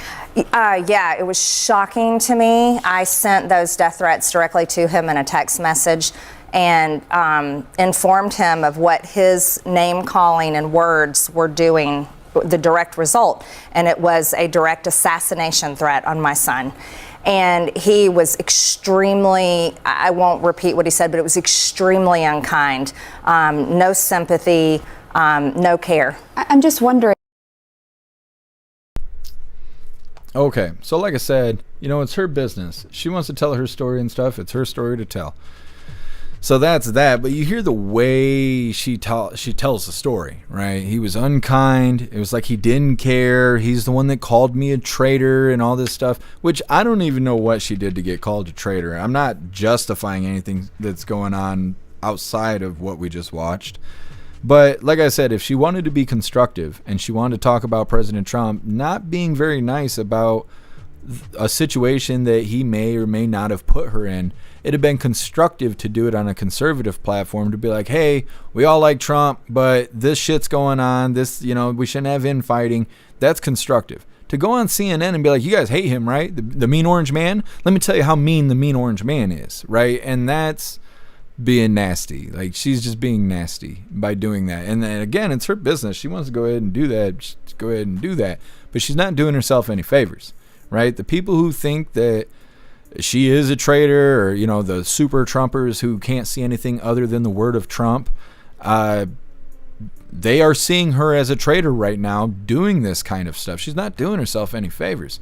And people that are kind of on the sideline about her, don't really care if she's against Trump or for Trump because it don't really matter. This is making them lean away from her because she's out there on the opponent's platforms airing dirty laundry. Talking bad. Like, she might as well be over there talking about her ex, just talking bad. And it's unnecessary to do it like that. It could be constructive. She could get her story out there in a constructive way, but she decided to do it in somewhat of a malicious way. And I just don't think that this makes her look very good, but that's just my opinion. I don't really give a shit what she does, but that's just my opinion. Either way, they're saying that Marjorie Taylor, they showed Marjorie Taylor Greene going on CNN discussing her falling out with President Trump. She told her story about contacting President Trump and telling him about the death threat, stuff like that. She said he was unkind and that he didn't care. Now I'm going to put this Trump, or we're just going to call it a Trump rally, putting this in the background. I don't know why this woman's got a mask on. That freaks me out a lot. I don't trust her. Get her Secret Service. Anyways, next up, Luigi Mangione's defense questions legality of backpack search, seeks to dismiss key evidence. Now, we've been talking about this the last couple days, but they just kind of dance around the defense trying to get rid of everything in the backpack, including the murder weapon. But we've been speculating the details. They actually talk about the details in this video, and it's kind of goofy. Their excuse for why they searched the bag and their justification for it is goofy. It sounds real goofy, and I think it could cause them to lose the case. It could cause Luigi Mangione to walk free or get a severely lesser charge because they're going to have to throw out the murder weapon, will not be able to use it as evidence because this cop lied. And it's obvious. It's obvious. So anyways, it's coming up next. But first, we're going to hop in the chat, see what you all can think about Marjorie Taylor Greene being over on CNN and airing the dirty laundry. Live Review, Crying News Network. Yep, over on CNN. Live Review, not that it really matters, but her being on CNN is enough to say that she's no good. Yeah, I kind of think so too.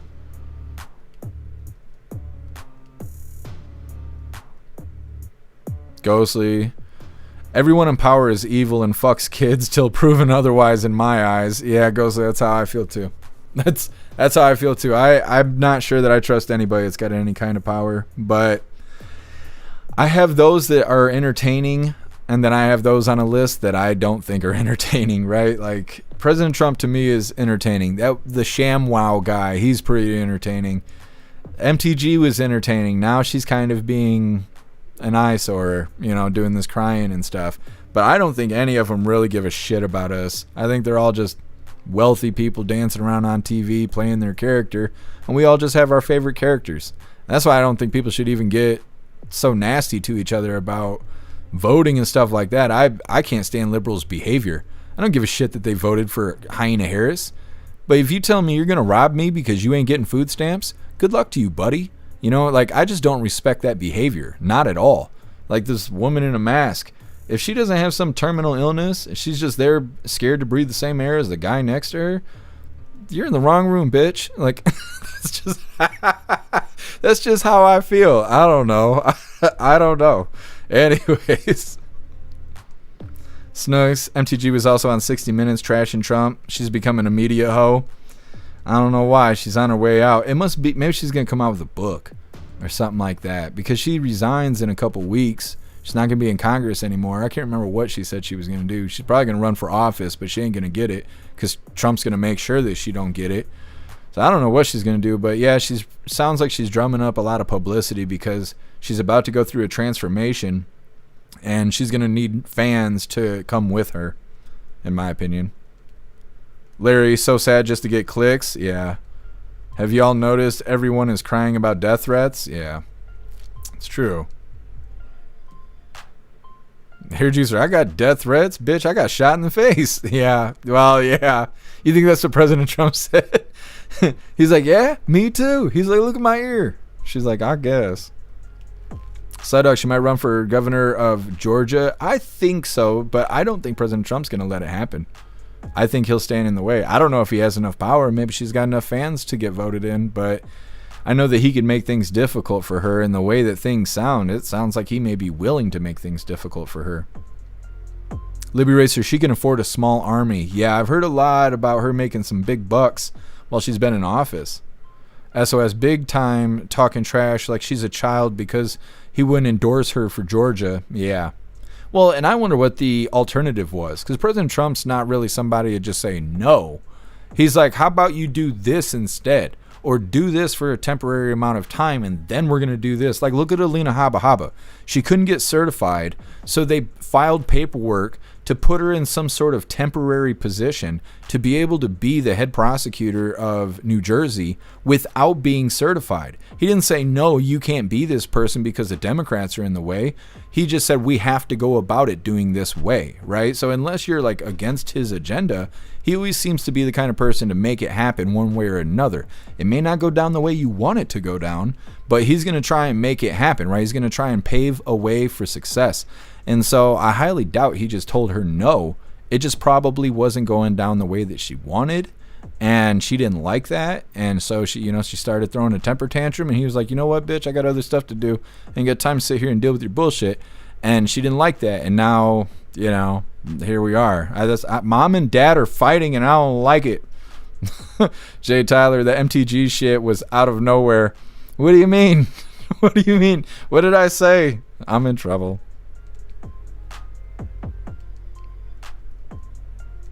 Electric Hammer, I'll be entertaining. I care about Galveston. Yep. I know.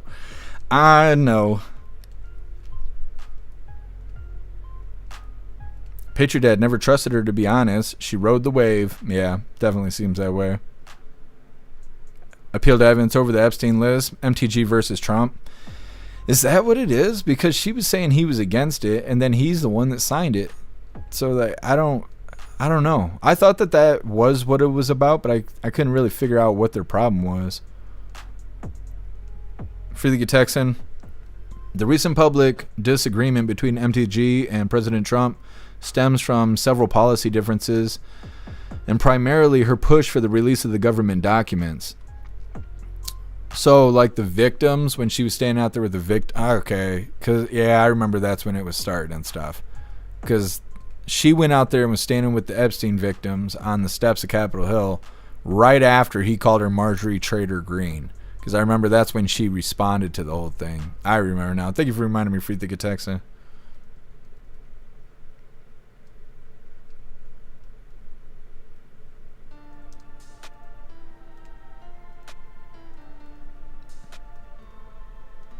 Freaky Texas, what are you talking about? Football? The Washington Commanders? I don't really know sports. I did when I was younger, when Michael Jordan was playing and Dennis Rodman and all those people, but I haven't really watched sports since Michael Jordan quit. Last time I was watching sports, Muhammad Ali was still alive. I know a lot of people like it, but I don't know. I just don't know. Oh, Jay Tyler. No, I'm saying her switching up came out of nowhere. Yeah, Jay Tyler, that's kind of how I felt about it, too. Oh, I see what you're saying, Free the Good Texan. Michigan Patriot, think Wolf cared so much about MTG before she defected. Who is Wolf? Yeah, I see what you're saying, Free the Good Texan. I'm reading backwards through the chat, so that's how it's going.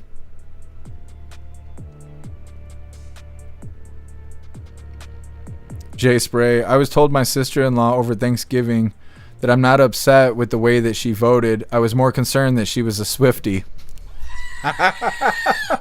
That is concerning. Limited review, that's very troubling. It is. I don't know if you could trust the Swifties. Ghostly, same. MTG had Rhino vibes from the start. Yeah.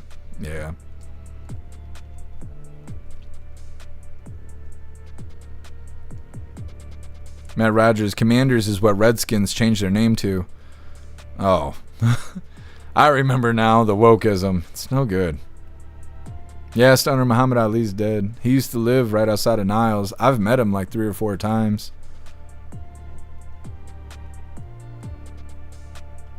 Patriot Dad. That's funny. I haven't followed sports since Jordan Bulls. Yeah.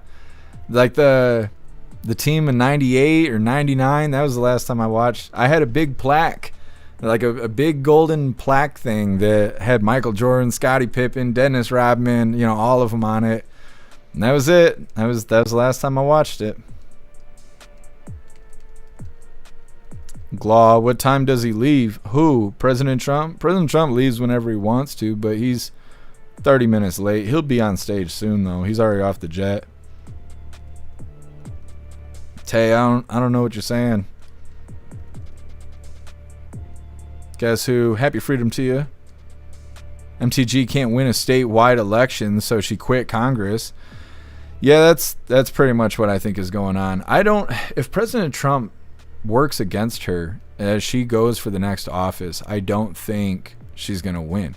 I think Trump has too much influence for MTG to actually win. What's up, K-Walt? Happy freedom. What's up, Daniel? Happy freedom to you. What's up, Cruz? Happy freedom. Trump just left the airport. He should be at the casino in 45 minutes. Yeah, we showed him leaving the airport.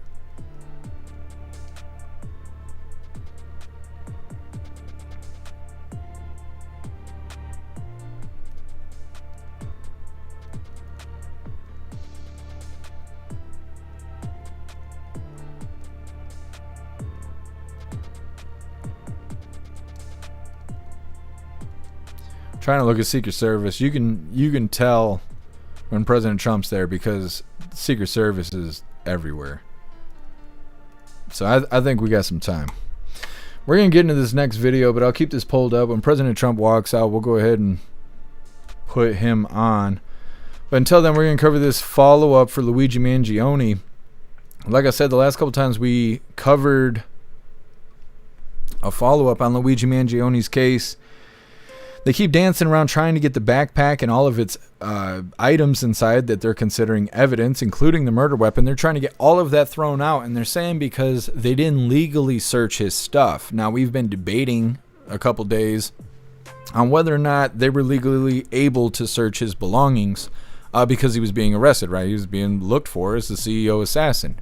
And we've been discussing that, but they didn't give us a lot of details. In this video, they are going to be talking directly about that specifically, so we're going to be able to get some details, but they're also going to mention this cop's statements on what their intentions were and their reasons for searching the backpack. And those claims don't make any sense. And that's the only thing tying them together to legally do this, is claims that don't make sense. So I'm wondering if he's going to get off the hook, even though he assassinated somebody on camera, just because of this cop manufacturing a justification to do something that otherwise would not have been lawful. That's what I think is going to happen. But before we get into this, I want to remind you, hooligans, really quick about this horror podcast called EATI, which stands for Experimental Alien Technology Institution. This is a found footage audio drama, and each episode is a standalone tape from a secret organization's case files. What you're hearing is a first-person recording of a mystery that defies both logic and reality itself. It's built for headphone listening to deliver a truly immersive handheld camera experience. So if you love the cosmic horror of if you love cosmic horror and the terrifying ambiguity of H.P. Lovecraft, as well as the sheer raw terror of the found footage genre, then EATI is your next obsession. You can listen right now on Spotify, iTunes, Rumble, Buzzsprout, and all major platforms. I'm gonna grab this link really quick, and then we're going to get into this follow-up with Luigi Mangione and how they're trying to get all this evidence thrown out because this cop is a fucking idiot and said some shit that didn't make sense. Because they do that sometimes. Anyways, here's the link for EATI. Season 2 just came out and it's badass, so definitely go check it out. Let's pull up this situation with Luigi Mangione. And I assume by the time this video is over with, President Trump will be walking out on stage, and then we'll have lefties losing it. So I think everything's going to work out right on schedule here. Once again, Luigi Mangione's defense questions legality of backpack search and seeks to dismiss key evidence. Hit that like button over on Rumble as well as the CommiTube, and let's get into this. New evidence was introduced for the very first time today in the state murder case against Luigi Mangione. Today was the fourth day of pretrial hearings in New York City. Jonathan O'Halloran was in the courtroom and has our recap. Good evening. Those proceedings wrapping up just before 5 o'clock on the East Coast. At the center of today's proceedings, almost exclusively Luigi Mangione's backpack that has been at the center of this controversy from the very beginning. Now, Mangione's defense team says that they want that backpack and everything inside of it thrown out ahead of his upcoming murder trial. Meanwhile, the state says that Pennsylvania law says that Altoona PD did everything by the book. Altoona police officer Christy Wasser was today's star witness. She's the one who searched Mangione's backpack inside the McDonald's the morning of Mangione's arrest. She says she did it out of fear explosives may have been inside. New body cam footage shows the moment Wasser sees a loaded gun magazine wrapped in a pair of wet underwear as she goes through the bag. One officer asks if they would need a warrant to search the bag. The others in unison say they do not under Pennsylvania law. Later, at the Altoona Police headquarters, Wasser digs deeper into the bag, finding another magazine with hollow point bullets, a gun, and a silencer police say was used to kill United Healthcare CEO Brian Thompson, along with the alleged manifesto. In their cross-examination of Wasser, Mangione's defense team tried to pick apart the reasoning for the search of that bag. They asked if there was a concern about explosives, why would customers and employees continue to be allowed to roam the store, and why would Wasser stop searching as soon as she found the ammunition? Now, the question that has to be answered here is, did the Altoona Police Department have a right to search that backpack before they obtained a warrant? The state says that they did because of what is known as a search incident to arrest. That allows certain searches to be conducted immediately following an arrest. Meanwhile, Mangione's defense attorneys say that the qualifications for that were not met in this case, and they called Wasser's fear of explosives an excuse to justify what was an illegal search. Now, proceedings are expected to resume here for a fifth day at 9:30 Tuesday morning. Reporting outside the Manhattan Criminal Courthouse in New York City, I'm Jonathan O'Halloran. Okay. So like I said, follow up on Luigi Mangione there. They're saying that, or they're arguing over whether or not they had the authority to search the bag without a warrant. They claimed that they were afraid that he had explosives. But the crime that he is accused of does not involve explosives. There is nothing indicating that he had explosives at all. There was no threats. There was no maybe. He didn't kill the guy with an explosive. There is no reason for them to think that he had an explosive device. They should have used some other language than that, because that's exactly what the defense is going to say. You can't say, oh, well, you thought that he was smuggling children in his backpack, so we opened the bag to make sure he wasn't. That's flimsy as shit. And if they throw it out of court, they're throwing the murder weapon out of court. And so, I don't know, but either way, those are some absurd claims. His defense is saying that the officer is using it as an excuse to justify an illegal search, and they're using this claim, the whole argument there, as leverage to try and get everything in the backpack thrown out of court, which is everything. The only thing they got outside of that backpack is him on camera.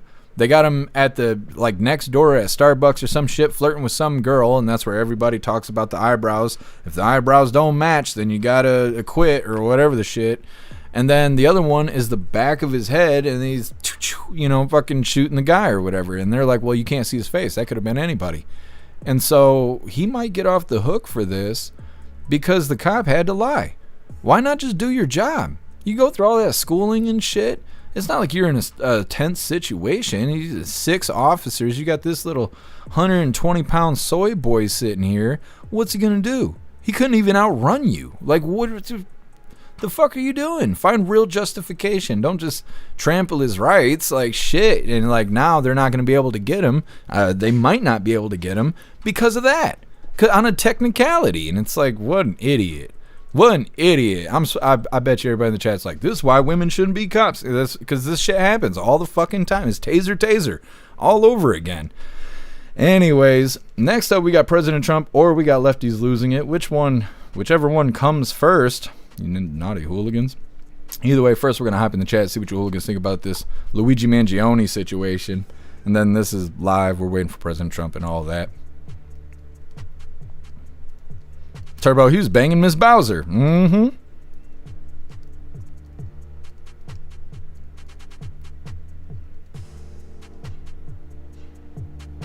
Russell, he was hooking up with Mrs. Toad. Ghostly, he's banging Peach. You guys are cracking me up. Where is Mario? Is his brother named Mario? That would be hilarious. Jay Spray, where is Mario in all of this? Yeah, exactly. Mario's got to be around here somewhere. The judge's name is Mario. How funny would that be? Russell, Luigi should be executed. I don't even know if they're going to even be able to get him now that this happened.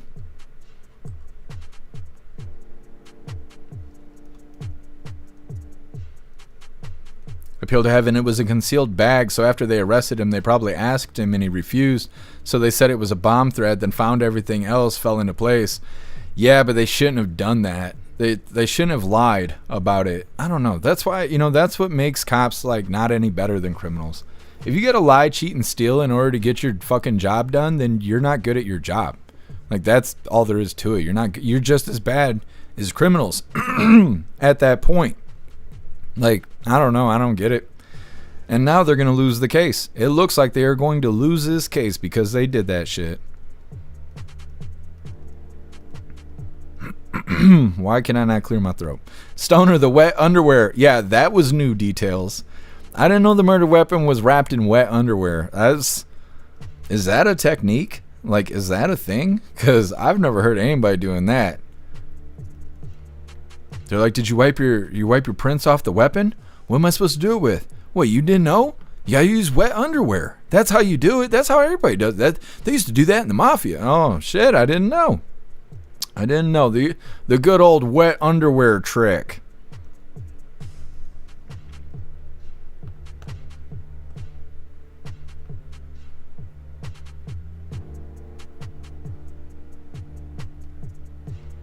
Magic Moon, I just drank a half a bottle of water and now I can't clear my throat. I'm like, what kind of water is this? Kevin, it was pee. I knew it. Hair juicer, the whole thing is sus. Know what I do after fleeing the scene of a capital murder? Keep all the damn evidence in a neat little pile and run around in public. Works every time. Yeah, I go eat at McDonald's and I wait for the police to show up. Yeah, exactly. Ghostly, Mario and Luigi were tripping on mushrooms. Luigi snapped. Yeah, you're not wrong. Jay Spray, that's why you always make sure to break 2 laws at a time, I guess.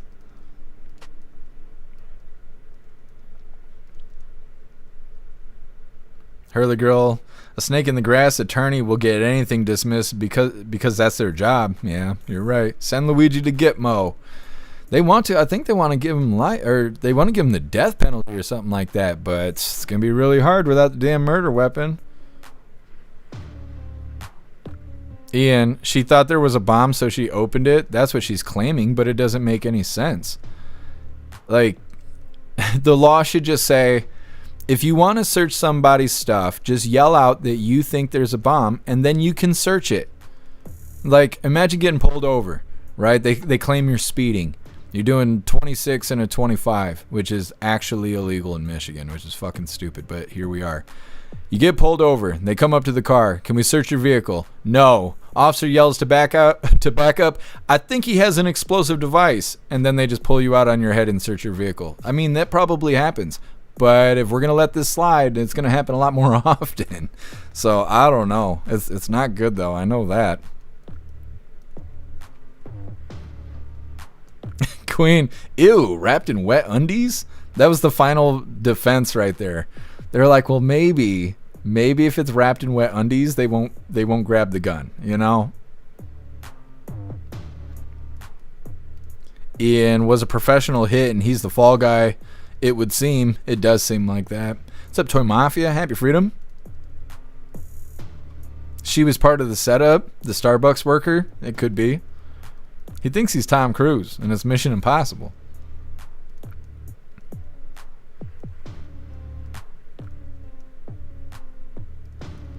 Ghostly. I'll be real though, wasn't he considered a terrorist at the time? Pretty sure that does change things. Yeah, I don't know. I don't know if he was officially considered a terrorist or not, because terrorists don't have any rights. You don't get any phone calls or nothing. You'd be lucky to have teeth by the time you go to court. So, yeah, if he was considered a terrorist, it probably wasn't real. There probably isn't a whole lot of limitations. But I can't remember, and they don't talk about whether or not he was considered a terrorist at the time. Well, let me see. How long's the next one? Well, the next one's Lefty's losing it.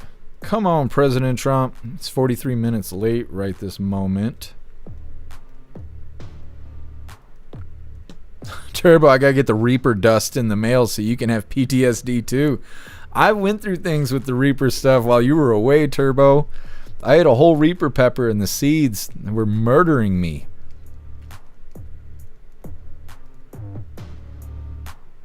Pumpkin, I think I might trust Trump to be a king.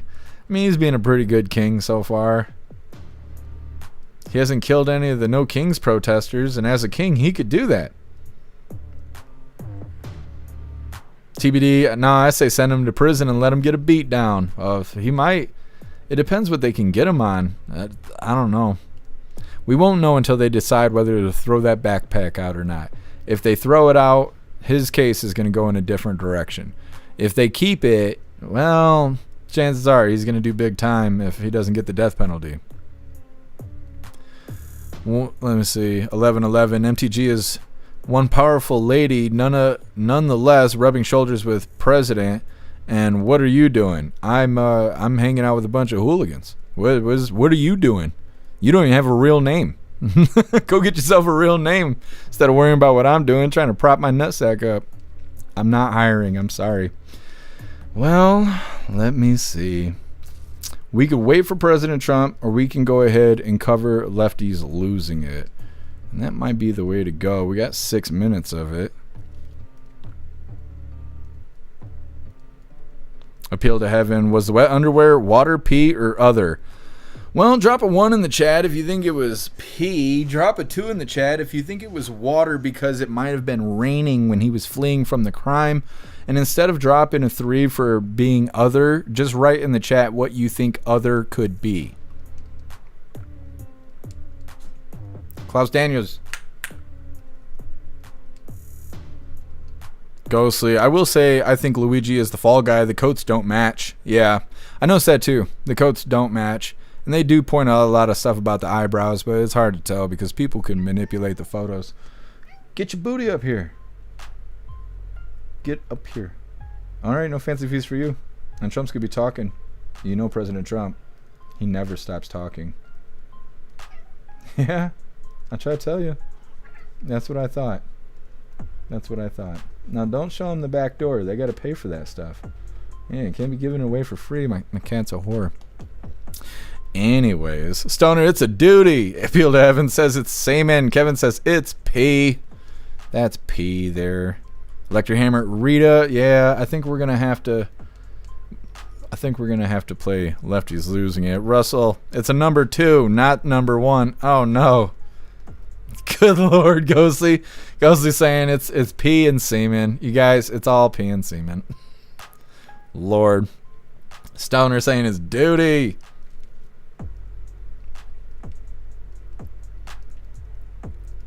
What's up, Aaron? Happy Freedom.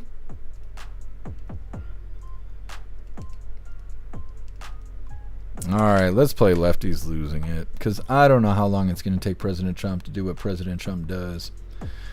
So we're just going to go ahead and move forward here. We'll play Lefty's Losing It, and maybe President Trump will be ready by then. Come on, do the thing. Alright, while I'm getting this set up, what color do you think Rita is wearing today? Kevin, when in doubt, it's always P. That's right. That's a good rule of thumb. We only think that because we grew up with snow, Kevin. And MTG looks like a damn goblin. I don't know. She's scary, though. I bet being punched hurts, you know. Russell, orange. Could be. Ramsey saying purple. Elder Zoomer saying blue. Electric Hammer saying brown. Cass is saying red. Southern Eagleman saying blue.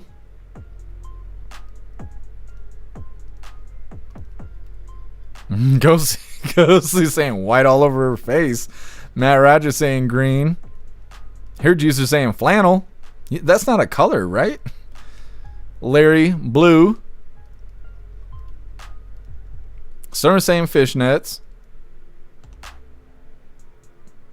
Cass sticking with the same color every time. Red all day. Jay Tyler saying pink. Peel to Evan saying blue. Kevin saying yeller. Pumpkin saying red.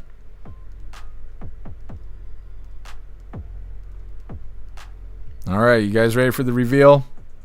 Bang, here we go. Now, I'm not going to tell you what it is, because you're going to tell me whatever label I put on that is wrong, but, you know, it's not red. I can confidently say that's not red. Anyways, hit that like button if you haven't already, and let's get into this.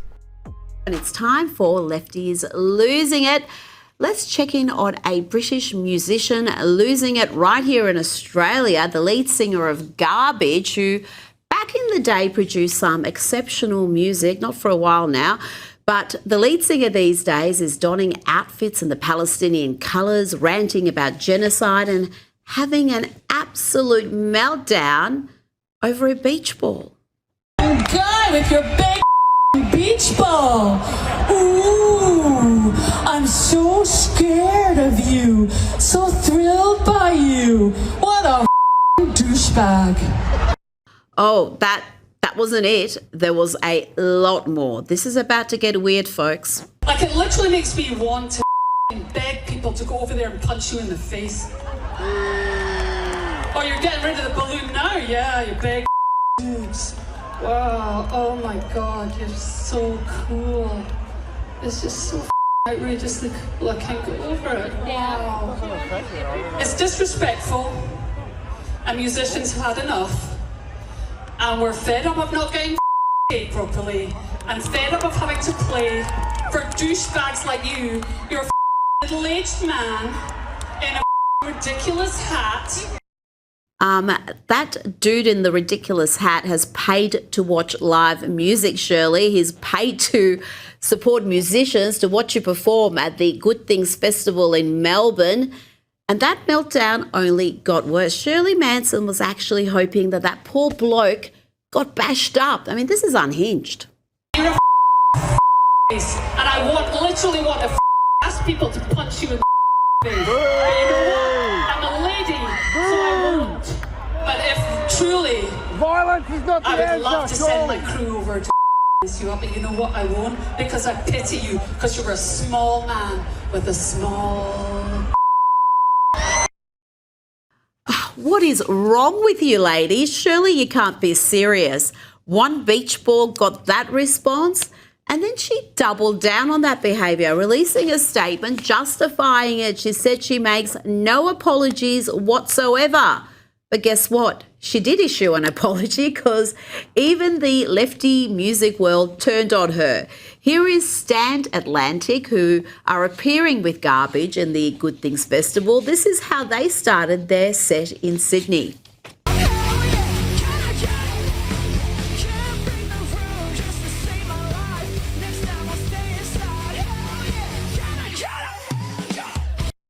And I got to say, I have never been more proud of Brisbane.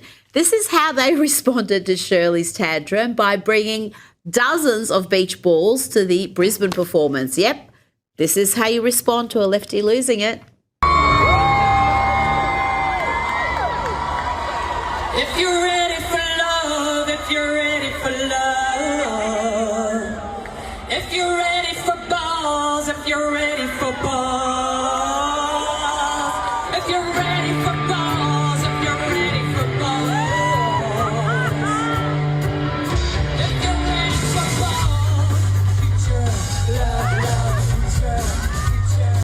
Well done, Brisbane. You did us proud. I think it was after that Shirley Manson finally read the room and apologised. And, of course, she's changing lyrics now. But, of course, like a good lefty, like a typical cry bully, she is playing the victim and virtue signalling.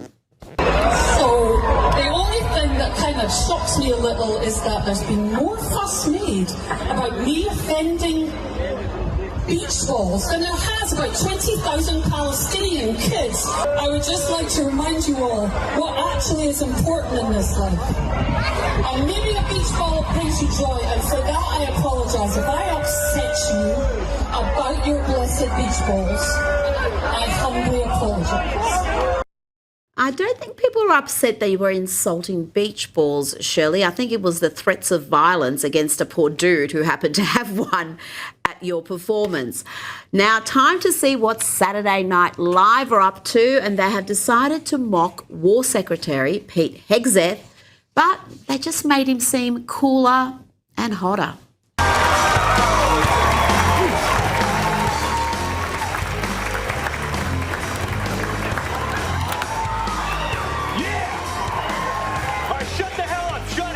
Music. What? First things first. Where are the fatties? You, out. What? I'm not even fat. Ooh, really? You think you're hiding it under that blazer, Porky? If that's supposed to make me hate him, it's not working, NBC. Now listen up. As you probably read in some gay newspaper, we're now at war with Venezuela. All you nerds are like, wait, but was there an official declaration of war? Yeah, it's right here. Super finger, Dane Cook. Now you got questions for me? Fine. Pretend I'm a random fishing boat and fire away. Oh, random fishing boat. We're going with that narrative, are we, Saturday Night Live? Now, talking about fatties, imagine how much time you must have on your hands and how desperate you must be to be offended that you take issue with this. Why is there diet culture on the parking meters? Why do we have on the parking meters, sometimes I diet, don't feed me on the following holidays? Why are we promoting fat phobia and diet culture even on the parking meters in LA? It gets to a point. It really does get to a point. This is an issue and this needs to be fixed. West Hollywood, this is actually disgusting. Joining me now is Sky News contributor Kosha Gator. And Kosha... Okay, well, that's lefties losing their marbles there. We're still waiting on President Trump. He was supposed to be on stage 55 minutes ago, so I assume it won't be too much longer. We already know he's off the plane and all of that. So he should be showing up shortly. But first, we're going to hop in the chat and see what you hooligans think about lefties losing their marbles. Ghostly. Because you need salad, bitch. Yeah, I don't know. Fat phobia. I love that. Fat phobia. Stupid stuff. I wish they would stop attaching phobia to everything. Because if you call fat people fat, who gets offended? You or the fat person? Oh, the fat person does. That's phobia? Phobia means you're afraid. How can you be afraid and offend somebody else at the same damn time? That shit don't make any kind of sense.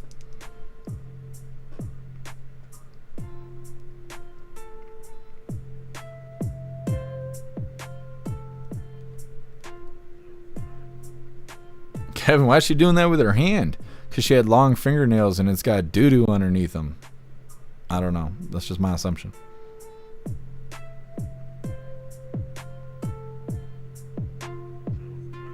Relax. Was that supposed to be Pete? I think so. I think it was supposed to be Pete Hegseth.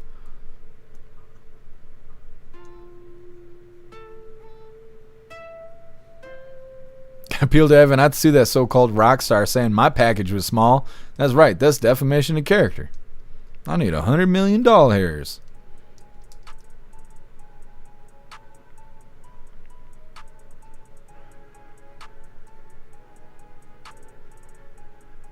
Everybody on Rumble is trying to guess what color Rita's unders were.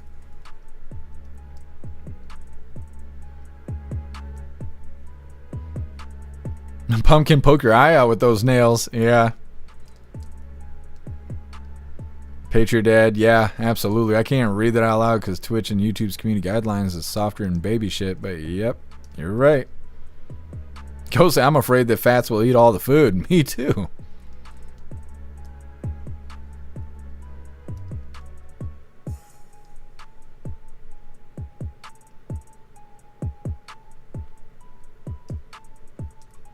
What's up, CJ? Happy freedom to you. What's up, Rich? Happy freedom to you. Rich, we have a nice snowstorm. We're going on freezing rain now. Wait a minute. Freezing the rain now, we're getting snow. Oh, man, that's rough, Rich. We've been getting snow for like going on 3 weeks now. And today there was a sheet of ice around my whole car.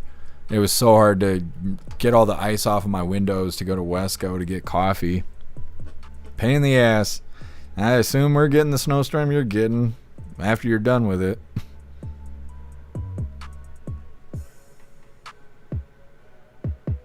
Daniel, no eating on the holiday made her angry. Yep, she's hangry right now. Ian, laugh track at 2025 is crazy. This is where we are.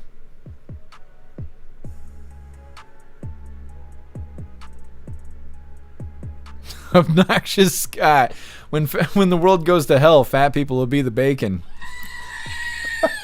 I'm starting with Klaus Daniels. I don't know. I'm not starting at eating people. It's just nah. Nah. What's up, Deep South Jody? Happy freedom to you. Appeal to heaven. The other day we passed a couple wearing masks in their car, and I was like, what is going on? And now that old lady right there on the screen, yeah, appeal to heaven. I don't know. I don't know if the chicken fever has got everybody scared, or they were saying some shit about the neurovirus. I can't even remember what that is. Maybe they were scaring people with that. I'm not sure why people are wearing masks right now. Cass, yes, this is one hell of a snowstorm. I wish it would stop. I am so tired of the snow. It's never ending. I'm so, like I said earlier in the live, when I drive down the street, I can't even see anything. It's just walls of snow everywhere. It's piled up above the car now. It's like, I just wish it would stop.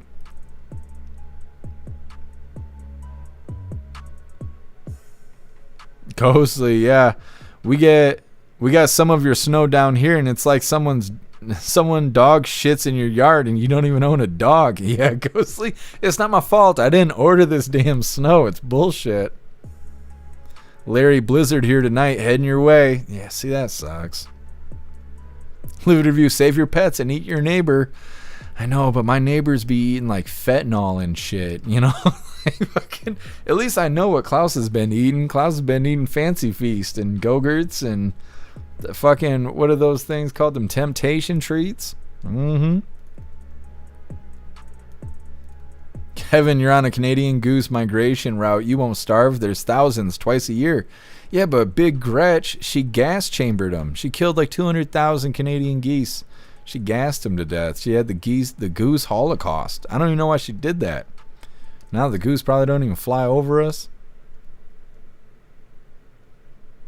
Cass, I think it's because we had a mild winter, 2 winters now. It's triple. Yeah, I think you're right. Because last year I thought we were going to have a green Christmas, and I think I felt the same way the year before. And this year it snowed before it was Halloween. Like, here we are. Deep South Joey, it's going to be a brutal winter. You're right. Ramsey, did you hear about the plane crash up there? I'm not exactly sure where or what happened. Is it the plane crash where the plane landed on a vehicle? I saw a video about that, but I already had a full schedule, so I didn't need it. Crystals, we haven't had any yet, which is weird. I think I got your share because the snow is unforgiving right now.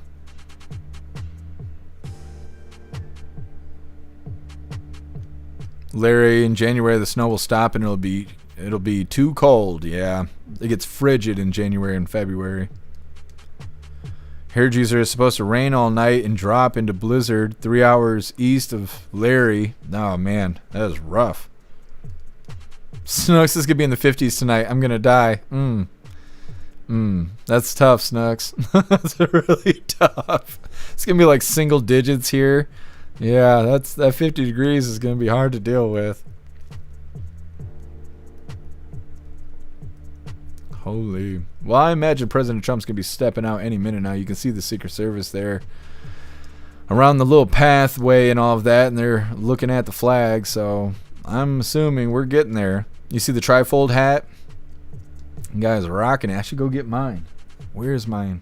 I'm trying to think. Oh, I know where it is. I might have to go get mine just in time for the Trump rally. Snooks. Oh, the plane hitting the car was in Florida. I wonder what the plane crash up here was. Ghostly, I have immune system issues and the mask would not protect you. Your skin is so porous, a virus will pass through your skin into your bloodstream. Yeah, or like even into your eyes. You know, if you have contact with that shit in your eyeball, your naked eyeballs, and you're getting whatever you're getting.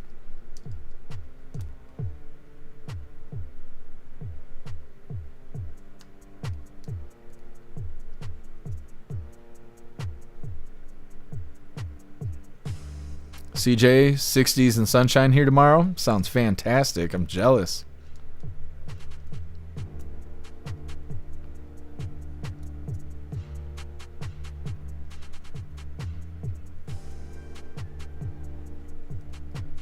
Well, come on, President Trump. Yeah, delivering remarks on the economy. I thought it had something to do with the economy. It's going to be a Trump rally, even though it's not supposed to be a Trump rally. But that's okay. We are at the end of the list. All we got is the fun stuff left, so we're in a good spot. He just needs to come wandering out, and we'll be good to go. Ghostly eyes, skin, ears have to be covered not to be any effect. Yeah. You gotta wrap your head in a plastic bag. President Trump's like, you'll live longer if you don't put your head in a bag. All the Democrats are like tying bags around their head. They're like, don't take his advice. I'm like, geez, Mr. President, you're a genius. We've solved all of our problems.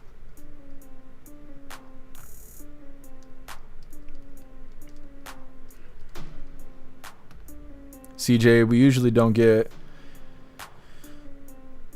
y'all's winter weather until late January, February here in Texas. Yeah, well, hopefully you guys don't get snow, because I know you guys get 2 centimeters of snow and then they start shutting down Texas, and then everybody gets in the live and they're all like, man, I can't even go to work today, blah, blah, blah. I'm like, you can't even go outside here. Like, you ever walk in snow that's like thigh deep? I'm like, fucking, I don't know. I never know what to say when those southern states start shutting down over 4 millimeters of snow. I'm like, it's hard for me to feel bad. It's hard for me to feel bad about that stuff.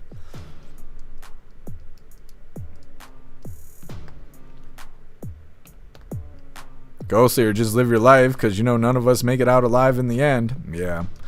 I mean, if I'm sanding or if I'm painting, then yeah, I'll wear a mask, I'll wear safety glasses and shit. But I'm not going to be scared of the air. I'm not going to be scared of the air, and I'm not going to worry about something that I don't know I got unless I take a fucking test. I'm not doing that. I'm either sick or I ain't fucking sick. I'm either working in a dangerous, with hazardous, shits, like I'm saying painting or something like that, where you need to wear a respirator. That's the only time I'm doing that shit. What the problem with the whole lockdown shit is it made people look at masks like symbolism. And so now we got dumbasses out here who are spray painting and doing stuff like that, and they're refusing to wear a mask because they don't want to be called a liberal. And it's fucking stupid. The blowback of it is so stupid. Stupid people will do stupid things. What's up, Fanatical? Happy freedom to you. Come on, Orange Eagle. You see Secret Service running around out there. They're like, you see that bitch with the mask? Keep an eye on her.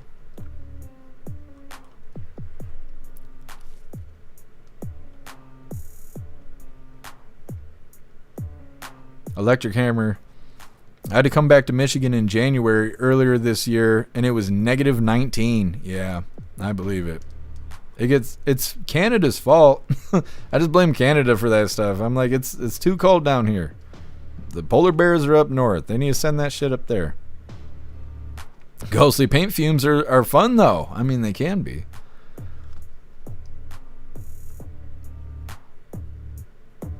Appeal to heaven. That's the beauty of moving to Florida. Experiencing people that know how to drive in the snow are gods in Florida. Just for your information, I know I've been to Florida a lot. I like it down there, but I can't be there in the summertime. Even being down there in the wintertime, I get so burned out by the sun, I can't even go outside. It's just so damn hot and humid there all the damn time. There's a lot of good stuff in Florida. I just can't move. I'd like to go visit at some point. Maybe one day. Rich, we're at 29 right now. That's probably about where we are. Yesterday it was 20 all damn day. What is it today? We're supposed to get low numbers next week, like the teens or something like that. It says, yeah, it says, are you here where I am, Rich? It's 29 right where I'm at too. And the snow is supposed to start at 9:30. Fuck you, snow. Yeah, Saturday 15 degrees, Sunday 16 degrees, a high. It's a high of 15 and a high of 16. Saturday's a low of 8. Snooks, oh, it's going to be a cold 50 degrees. Yeah, a real cold 50 degrees. Damn it.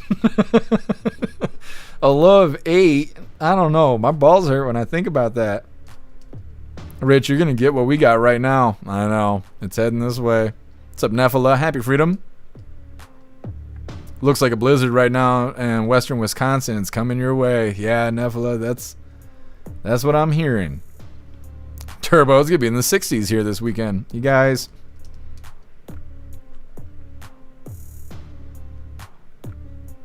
Russell, I'm looking at watches. Found a Belova I like. I've never heard of Belova. I like watches. I just can't afford fancy watches.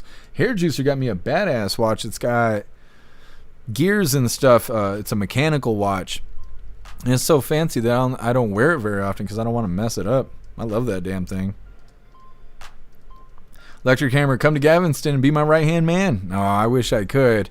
I can't move, though. I have responsibilities here.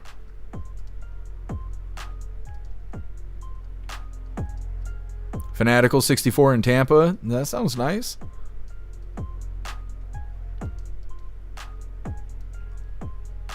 Ghostly 28 and dropping. Yeah, that's what it's doing here. Russell was 13 this morning. It's no good. That is no good. Obnoxious got 40 here. Let's see. Right now, 36 mile per hour breeze. Gusting is 61. Yeah. This blizzard is going to come through and have its way with us. The Orange Eagle's walking out on stage. Make sure you grab the link, share out the live on your social media so everyone can hear from the Orange Eagle. And please hit that like button. More likes equals more hooligans.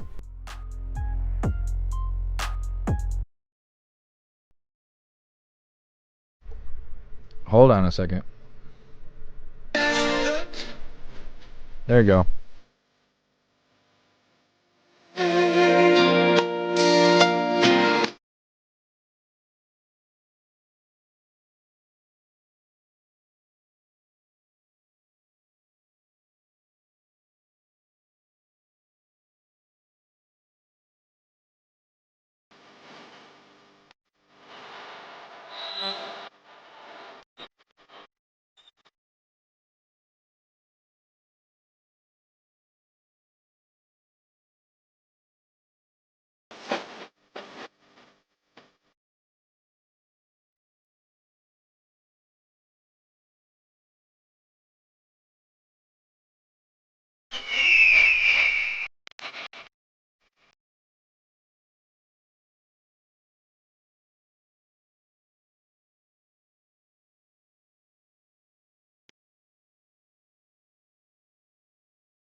Well, this is a nice crowd. You got a lot of people. You've got a lot of people standing outside tonight. It's freezing. They got here yesterday like at 2 o'clock in the morning or something. Well, I'm worried about them. Would anybody like to give up your place? Let some people come in from the cold. You go out to the cold. I don't think so. I just want to say hello, Pennsylvania, and I'm thrilled to be back. This incredible Commonwealth with so many proud, hardworking American patriots. That's what you are. So am I. I'm a proud hard worker. I'm a proud patriot, but you're a proud patriot. Thank you very much, everybody. It's a great reception. You know, we're on to expose what happened recently when we took over. You know, it's 10 months. And already we have the largest investment ever made in the history of, not our country, of any country anywhere in the world. Think of that. But let me begin by wishing each and every one of you a very Merry Christmas, Happy New Year, all of that stuff. Remember when I started in 2015, I made my first speech, and I said, we're going to bring back Christmas. Remember, the radical left wanted to get rid of the word Christmas. I said, I don't think that's going to work out. And we did it, and now everybody's saying Merry Christmas again. But just over 1 year ago today, with your help, we saved America. That's what happened. We saved in the most important election victory possibly in the history of our country. Our country was going down. We were a country that was being scoffed at, laughed at all over the world. We won all 7. Thank you, Charlie. She said, and you saved us. Who are you? Stand up, please. Who said that?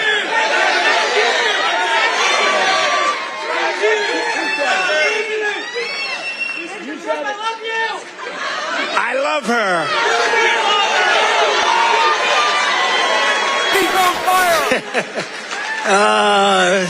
Only in Pennsylvania can this happen. I know this state. By the way, last election, did we kick ass in Pennsylvania?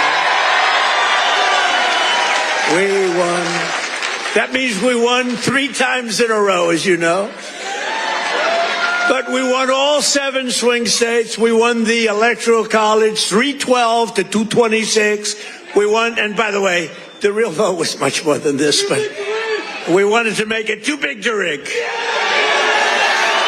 We won the popular vote for the first time of any Republican in many decades, and we won 86% of all counties in America, 2,700 to 525. That's good. We did it. Not me, we did it.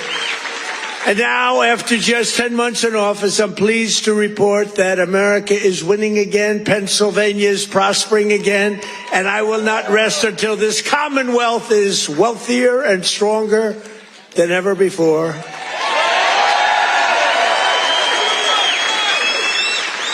Remember when Biden got up and called you a state? That was not good. He said, it's great to be back in this state. Oh, where are we? Where are we? What state is it? It's Pennsylvania. Oh, okay. Now, we're respected again as a country. We're respected. Since my inauguration, we've created nearly 60,000 new Pennsylvania jobs, including 4,000 Pennsylvania manufacturing jobs that the Democrats gave up on. You're doing better than you've ever done. Under our leadership, more than 40,000 Pennsylvanians have been lifted off of food stamps. 40,000. And working with a great guy, remember David McCormick? He used to go to every rally I had. He knew what was happening. And he's here again, as usual. I can't get rid of this guy. Where is he? He got a little lucky, though, you know, in Butler, a place called Butler, Pennsylvania. I love Butler, Pennsylvania, but it was amazing, and we had a tremendous crowd, like 55, 60,000 people. Then I called David. I said, David, come on up. He was working like hell to get elected. It was a tough race. and very few people could have done what he did. But I said, right at the beginning of the speech, I said, David, come on up. I want to, this was before the thing happened. And then I looked up and said, you know what, David, just stay there. I'll get you later. You're so lucky, David. You're so lucky, you don't know.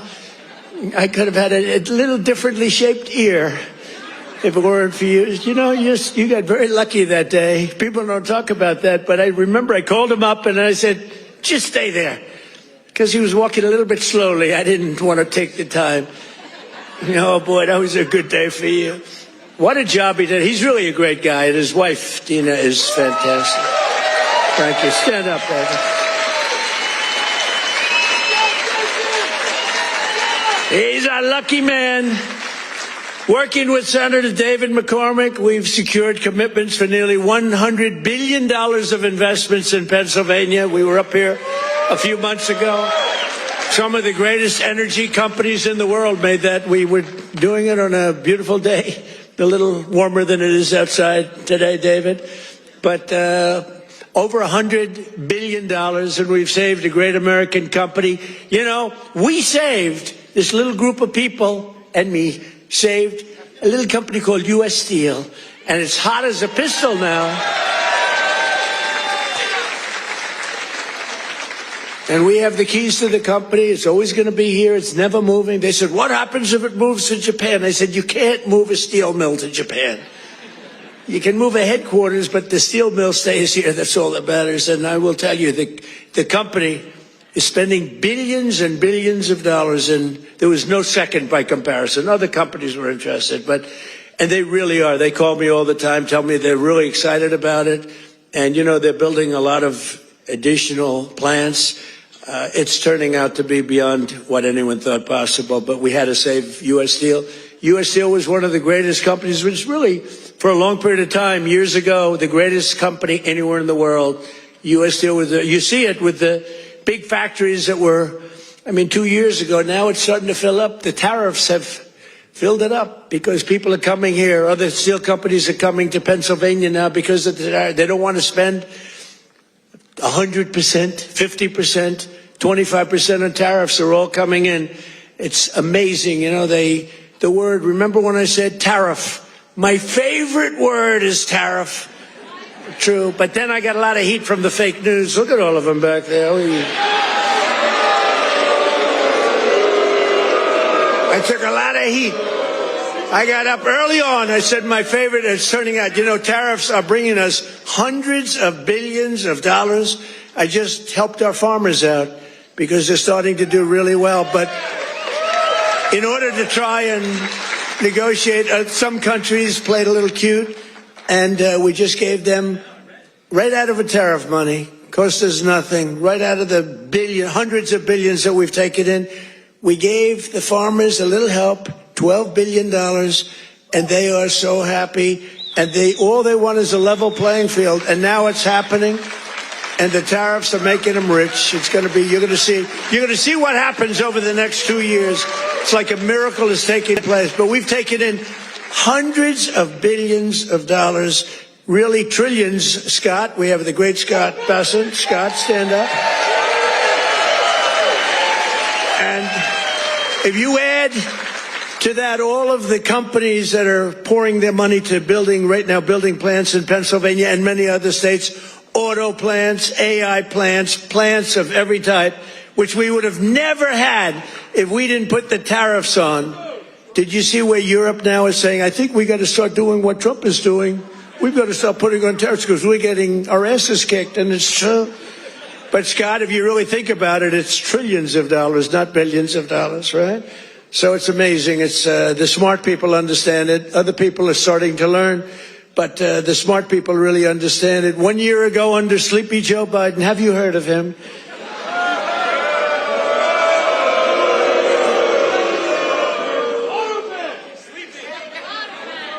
You know, okay, look, the King of Saudi Arabia told me this.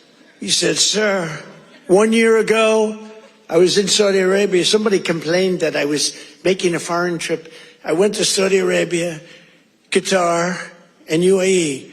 I brought back $4 trillion. They said, he should be traveling. He should focus on home. What the hell do you think I'm doing? And 250 Boeing jets. I brought it back so much, everything. Then they say, he should, you know, the stupid people, they say, he should be leaving our country. Yeah, let's sit around and twiddle our thumbs. It's, no, it's sort of crazy, right? But 1 year ago, the king of Saudi Arabia said it. He said, sir, 1 year ago, you were a dead country. Dead. They were focusing on China. They were looking for, you know, who's next on line, frankly. And he's a good man. And the Emir of Qatar said it. UAE said it. The big company, the big, smart country said it. We were a dead country 1 year ago. We were dead as a doornail. We were going down the tubes. And now we're the hottest country anywhere in the world. There's nobody close. Sure.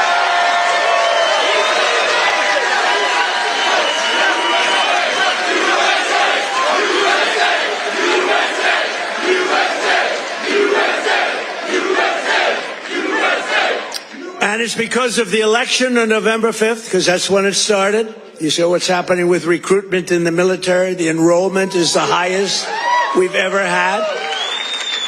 And, you know, right before November 5th, we couldn't get anybody in the military. We couldn't get police. We couldn't get firemen. We couldn't get anybody. And after November 5th, that's when it started. Right now, we have the highest enrollment we've ever had, the greatest recruitment days we've ever had in the military. It's amazing. So it's November 5th, and it's also, again, it's a thing called tariffs. And I told you, I was about to say that, you know, because I love the weave. The weave. You know what the weave is? You go here, bing, bing, bing, bing. You always have to get back to the right location.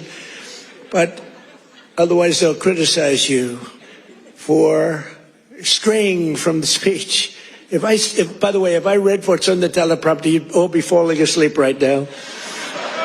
But it's true, 1 year ago and during periods of time, I'd say my favorite word is the word tariff. I love it more than any other word in the dictionary. And the fake news said, that's terrible. What about God? What about family? What about religion? What about your sons, your daughters? What about how terrible that's just. So I moved it back to 5th. I have it to 5th. And now I'm in no trouble with the fake news, you know? They say, what about religion? They always find, so you have to weave a little bit with the punches. You have to go, you know, the boxers, you got to go with the punches. But it's been amazing what's happened. It's been amazing. It's a transformation of our country. I have the greatest oil man anywhere in the world. I see him sitting right there, Chris Wright.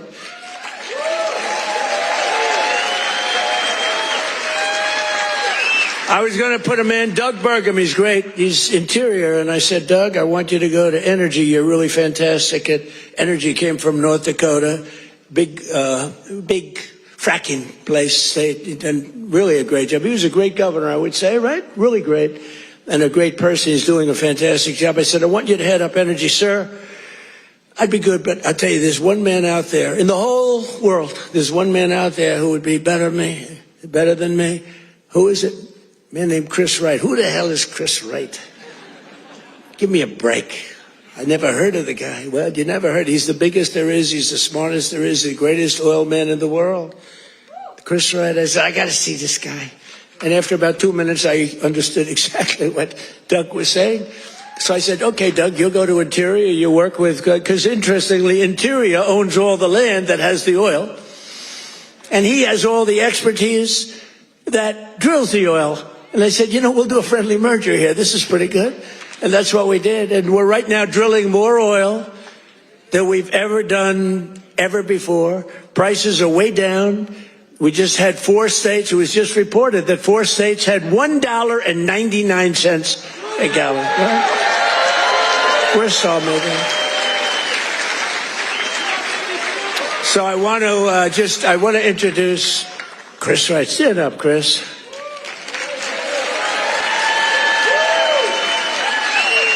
Who would think, you look at him, he's a nice looking guy and all that. Who would think he's rated, I mean, he's the most talented oil guy. He can put his nose in the ground and tell you whether or not there's oil. Other people have to spend billions of dollars on machinery and equipment. and it doesn't work. So I want to thank you. You're doing a great job. And is it true? We are right now, energy overall, not only the oil and gas, we are right now involved in more energy and have more energy in the works by far than we've ever had before. Is that right? Yeah. Not even close. Yeah. And I have no higher priority than making America affordable again. That's what we're going to do. And again, they caused the high prices and we're bringing them down. It's a simple message. If I had one message tonight, you know, this is being covered like all over the world. This is crazy because I haven't made a speech in a little while. You know, when you win, you say, oh, I can now rest. So Susie Trump, do you know Susie Trump? Sometimes referred to as Susie Wiles, Susie Trump. She's the great chief of staff at the, they don't use the word chief of staff anymore because of the Indians got extremely upset. But now the Indians actually want their name used, which is true. They never didn't want it used. But the chief of staff, and she's fantastic, she said, we have to start campaigning, sir. I said, I won. What do I have to do already? They said, we have to win the midterms, and you're the guy that's going to take us over the midterm. Where's Susie? Susie, come on, Susie. Look at Susie. Susie's the greatest. And who do we see there? We even brought our superstar today, Caroline. Stand up, girl.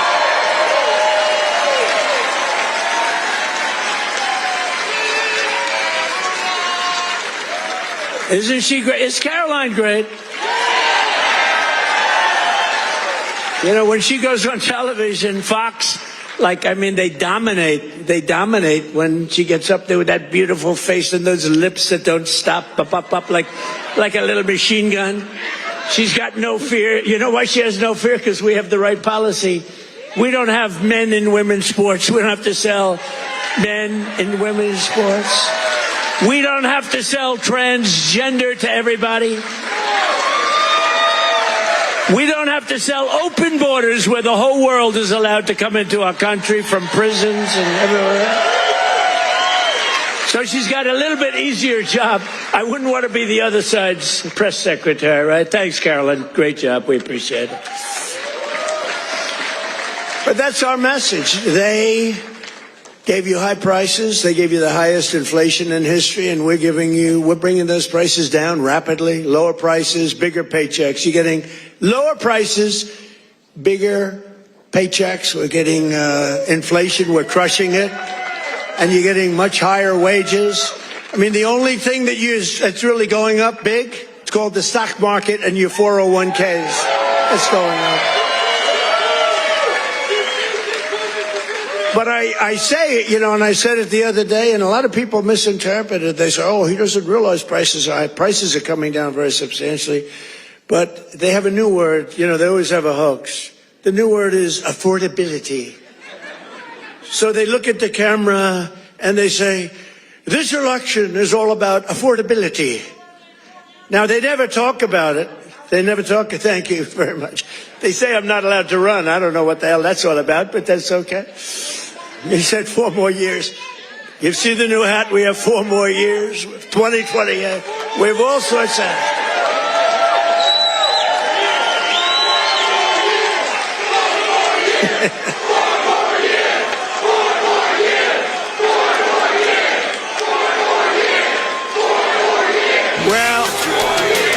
Well, you know what? We have 3 years and 2 months to go. And you know what that is in Trump time? 3 years and 2 months is called eternity. We have a long time. We have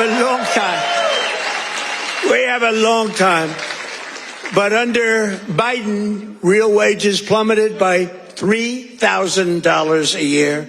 Under Trump, the typical factory worker has already seen their wages increase by more than $1,300, and that's in just a few months. And for construction workers, it's $1,800 up versus $3,500 down, and I think their number is wrong. It's much lower than that. For miners, do we love miners? I love miners. I don't know how they do it, going 10,000 feet under the ground, and they wouldn't trade jobs with me. If I gave them a beautiful Phrasing. house in the middle of Manhattan, where I used to live, if I gave them the most beautiful penthouse, they wouldn't take it. They'd rather go 10,000 feet underground and dig. That's what they want. For miners, their wages went up $3,300, and we're bringing back coal. But my administration cannot talk about anything else except when they say the word coal, they have to precede the word by 2 words: clean, beautiful. So we only call coal clean, beautiful coal. Is that right, fellas? Because coal needs a little public relations help. It's a very powerful fuel. It's used by China. You know, China makes all our windmills, but they don't have any wind farms. It's a little interesting, isn't it? Wind is the worst. That's a scam. They ruin your valleys. They ruin your peaks. The most expensive energy, the only ones that get rich are the developers who make a fortune. You have to change your windmills. And most of them are made in China, but China has very few wind farms. You know why? Because they're smart. You know what they do have? A lot of coal. They love coal. So that's okay. But we have clean, beautiful coal. And we brought it back into vogue. We have nuclear, we have oil and gas, we have sort of everything. We don't approve windmills. We don't approve it, I'm sorry. We don't like things that kill all our birds. And that every time you put one up, only the guy that owns it makes a lot of money. Those guys, what a joke. And they are ugly, you're right, sir. But Democrats talking about affordability is like Bonnie and Clyde preaching about public safety. And they are really truly the enemy of the working class when they do it, because we're going to have a great energy policy. You know, our oil prices are coming down, very substantial energy prices. And honestly, with that, everything comes down, because there's nothing nearly in the category of oil. You wouldn't even know what second is. There are seconds and thirds, but it's so far down the list we don't even talk about them. You get energy prices down, which we're doing. Again, the greatest amount of drilling, the greatest amount of fuel being produced right now in our country than ever before, by far. It's not even a contest. And when that happens, those prices come down. That's why you're seeing oil per barrel coming down nicely, very nicely. We don't want to go so rapidly because we want the people that produce it to keep producing it, but they're doing good. But it's amazing. But when energy comes down, your other prices come down too, all of your prices. And that's exactly, we inherited the highest prices ever, and we're bringing them down. We inherited the worst inflation in the history of our country. Think of that. And we're bringing them down rapidly. Their entire agenda is about robbing working people to fund their far-left cronies and give lavish benefits to foreign migrants and illegal aliens. You can't do it. Look, we all have a heart. We don't like what's happening. But, you know, when they allow them to come in, we have a border that, by the way, they don't talk about the border. Why don't you talk about the border anymore? The border is, for months, it's closed. Actually, their people, because they're radical left, their people, radical left, they rate the border and everything. You know how many people came into the border over the last 7 months? You know what it is? Zero.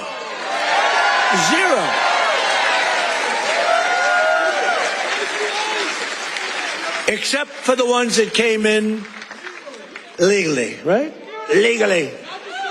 When Biden and congressional Democrats had power, they blew up our economy, sent prices soaring. Look, the poor guy, he didn't know what the hell was happening. Okay, I'm sorry. It wasn't him. It was the lunatics that circled. Yeah, it was the auto pen. You're right. I can't believe I didn't say that. I hate when you beat me to the punchline. I would not have said.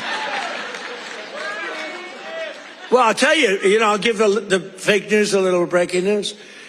So I believe, and I may be correct, but we're checking this. We have a bad head of the Fed. We're going to be making a change. Fortunately, this guy's out. But we have 4 members appointed by Sleepy Joe Biden.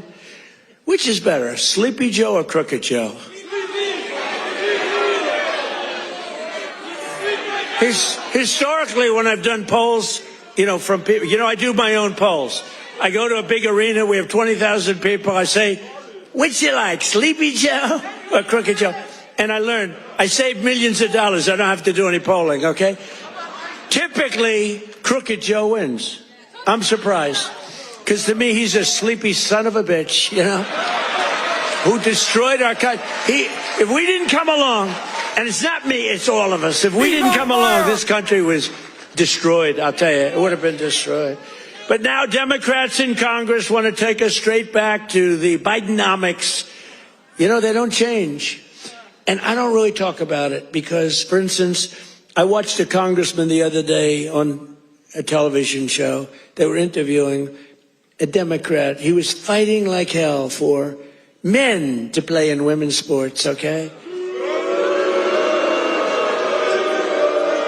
And I was going to put something out. I was going to he's a well-known congressman. And I said, let's save it about 2 weeks before the election. Right, David?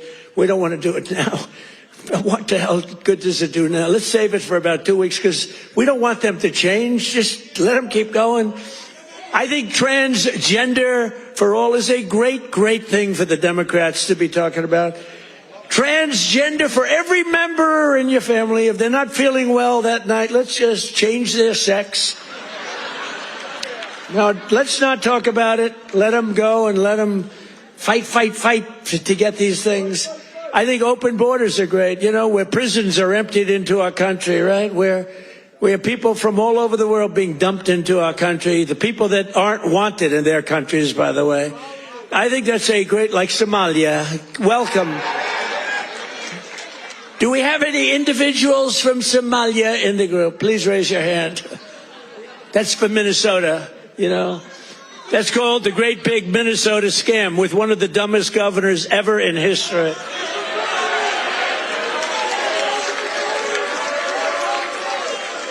I love this Ilan Omar, whatever the hell her name is, with the little turban. I love her. She comes in, does nothing but bitch. She's always complaining. She comes from a country where, it's considered about the worst country in the world, right? They have no military, they have no nothing, they have no parliament. They don't know what the hell the word parliament means. They have nothing, they have no police. They police themselves, they kill each other all the time. I love it. She comes to our country and she's always complaining about the Constitution allows me to do this. We ought to get her the hell out. She married her brother in order to get in, right? She married her brother. Can you imagine if Donald Trump married his sister? Beautiful. She's a beautiful person. If I married my sister to get my citizenship, do you think I'd last for about 2 hours or would it be something less than that? She married her brother to get in. Therefore, she's here illegally. She should get the hell out. Throw her the hell out. She does nothing but complain.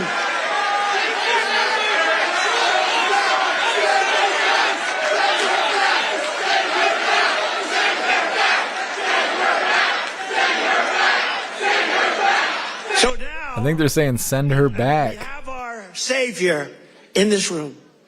His name is Secretary of the Treasury, Scott Bessent. He's right there. Because that very handsome man, by the way, if you're picking the Secretary of the Treasury, is he like the perfect guy for a movie? He's made for the movie. Stand up, Scott. Look at him. No, he's central casting. He's central casting. But you don't, under that beautiful exterior is a killer. And here's what happened. He is in charge of the investigation of Somalia and the billions of dollars they have robbed from Minnesota, right? I hope you do your job. I hope you're not one of these Republicans where something comes up and they don't do what they should do because they're nicer people. You know, they're much nicer people than the Democrats, but Scott's actually not a nice person at all. So, Scott, you're in charge of that investigation? Okay, I'm not interfering at all. I'm just saying, please do a good job, honest and fair. Right? Honest and fair.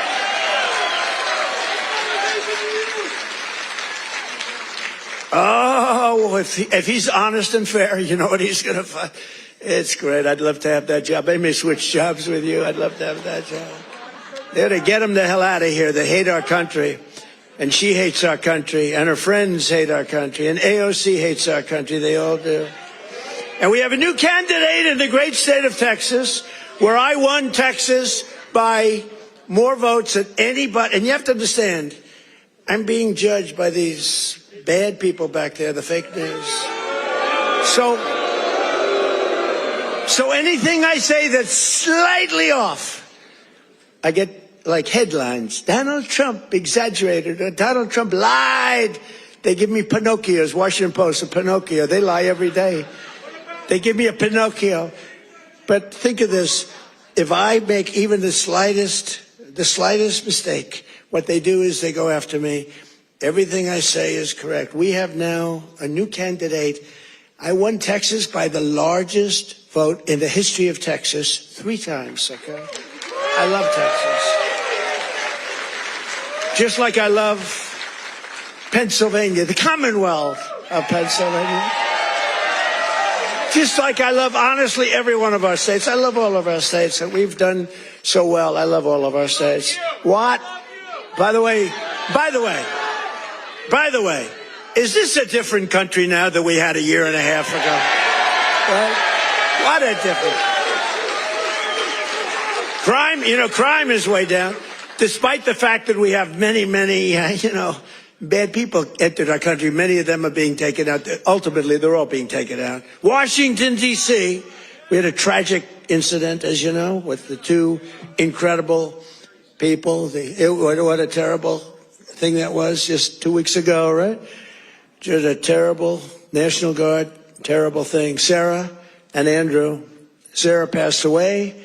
She's looking at us from heaven, from above, and she was killed almost instantly. They kept her alive. Her parents came from West Virginia, another great state. Her parents are incredible. They couldn't believe it. She was 20 years old. Perfect. She was just getting a little promotion. They were so proud of her. She was on her way up. And she was shot in the head. The brain, shot in the brain, shot in the head. They were able to keep her alive long enough for her parents to come in from West Virginia and say goodbye to her. And Andrew is the second one, who's also from West Virginia National Guard. Incredible people. And so they were both from West Virginia. And his mother's named Monica. And Monica's the most positive person I've ever seen. The night that he was so badly hit and the doctors gave him almost no chance, I called their hospital room and spoke to her. And she said, sir, he'll be fine. Oh, no, I'm telling you, I'm praying. The whole country is praying. Sir, I'm telling you, don't worry about it. He's going to be fine. This is the mother talking to me. And the father's like devastated. He's an incredible guy too, both. And I went and invited them to the Oval Office, and they came in. She said, sir, he's fine. It was amazing, actually. And today, Monica, she said, we're all praying, and I'm praying. And then she called to say, sir, he moved his finger today. This is like 3 days later. He moved his finger. And today I got a call that he got up from bed. Do you believe that? He got up.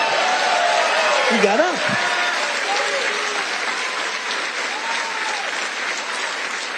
Now, he didn't speak. He's not ready for that yet. He got hit in the head. But he got up, and boy, they're so happy. It's amazing. And the care that they've given him at the hospital, and the generals that have been there, the military that's been there, it's amazing. General Seward and others that she said the level of love that your military has given to my boy. And by the way, Sarah's parents said the same thing. The love and the affection and the care that they're given, they can't even believe what's happened. But Andrew stood up today, and people even can't believe it. So the mother was amazing, and let's hope it continues. Look, it doesn't get much worse than what he did. Let's hope it continues. But that's an act of terrorism. This is a guy came from Washington, state of Washington, came across the country, and he wanted to kill people with the uniform. A whack job. Isn't it crazy? Think of it. He was also very badly injured. And they're fighting to save his life so that we can give him the death penalty. How crazy is that, right? They're fighting to save his life so that we can give him the death penalty. That's the way it really should work, right? The doctors have to do their job, and then the lawyers have to do their job. But it's an amazing country. Actually, Andrew's father said that. He said, they're fighting for him. I hope they save him, sir, because I hope he has to understand what he did, how bad it is. And he's going to, I think he will be saved, actually. It looks like they will save him. He wasn't as badly hurt as Sarah or Andrew, but isn't it an amazing thing? They're working so hard to save his life, and we're going to put him up for the death penalty. Amazing, huh?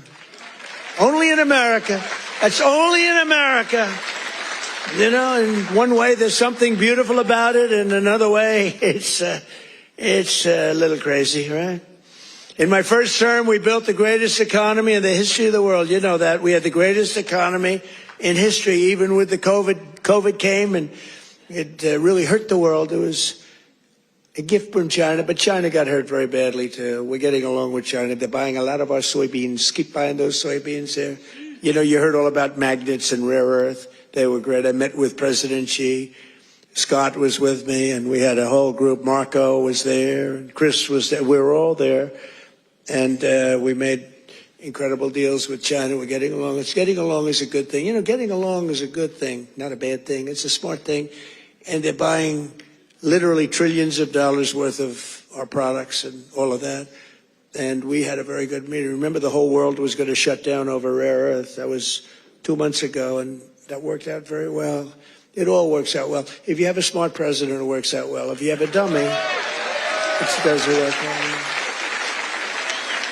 But we had a great economy. We had the greatest economy in our country's history, but we had what's called the greatest economy. This is the first term, probably ever, of any country. Now, in addition to that, we rebuilt our military.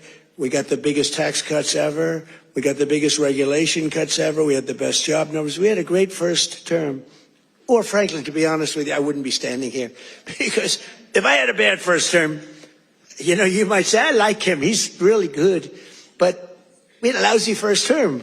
You're not going to vote. You voted for me because we had a great, despite all of the Russia bullshit, despite all of the impeachments, you know, think of it.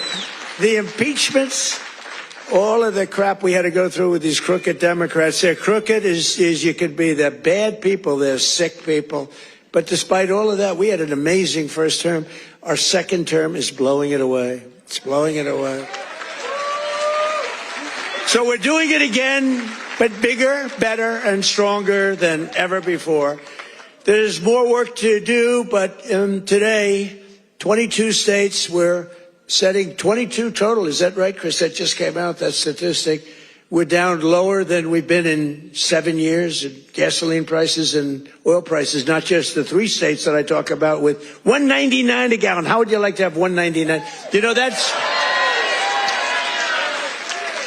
that's the equivalent of a very major tax cut. You know, when you get the energy prices down, it's really the equivalent, maybe even in many cases better than a big tax cut, which we gave you. We gave you the biggest tax cut ever in the first term. We then gave you, with the great big beautiful deal, which is phenomenal, we gave you something that's even better than we did. We gave you an extension of the biggest tax cuts and the biggest tax cuts ever, even bigger than the first term. And that's one of the reasons that your 401ks are through the roof. It's one of the reasons that the stock market is at the highest point.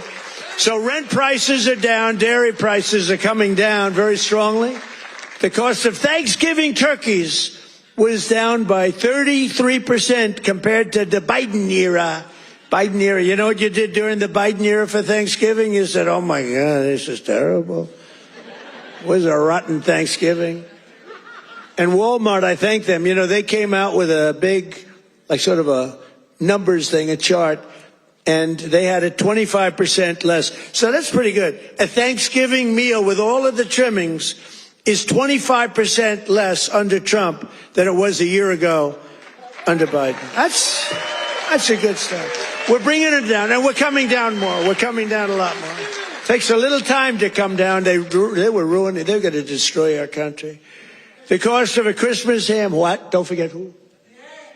Eggs. I'm getting to eggs. But you're right. Remember with eggs where I had my first news conference. 2 days went by and I had a news conference, right? Unlike Biden, 2 years go by, he still didn't have it. Remember? He'd walk off the stage. He's finished with his, sir, you're finished with your speech. Now what? You finished what? And then he'd walk into a wall.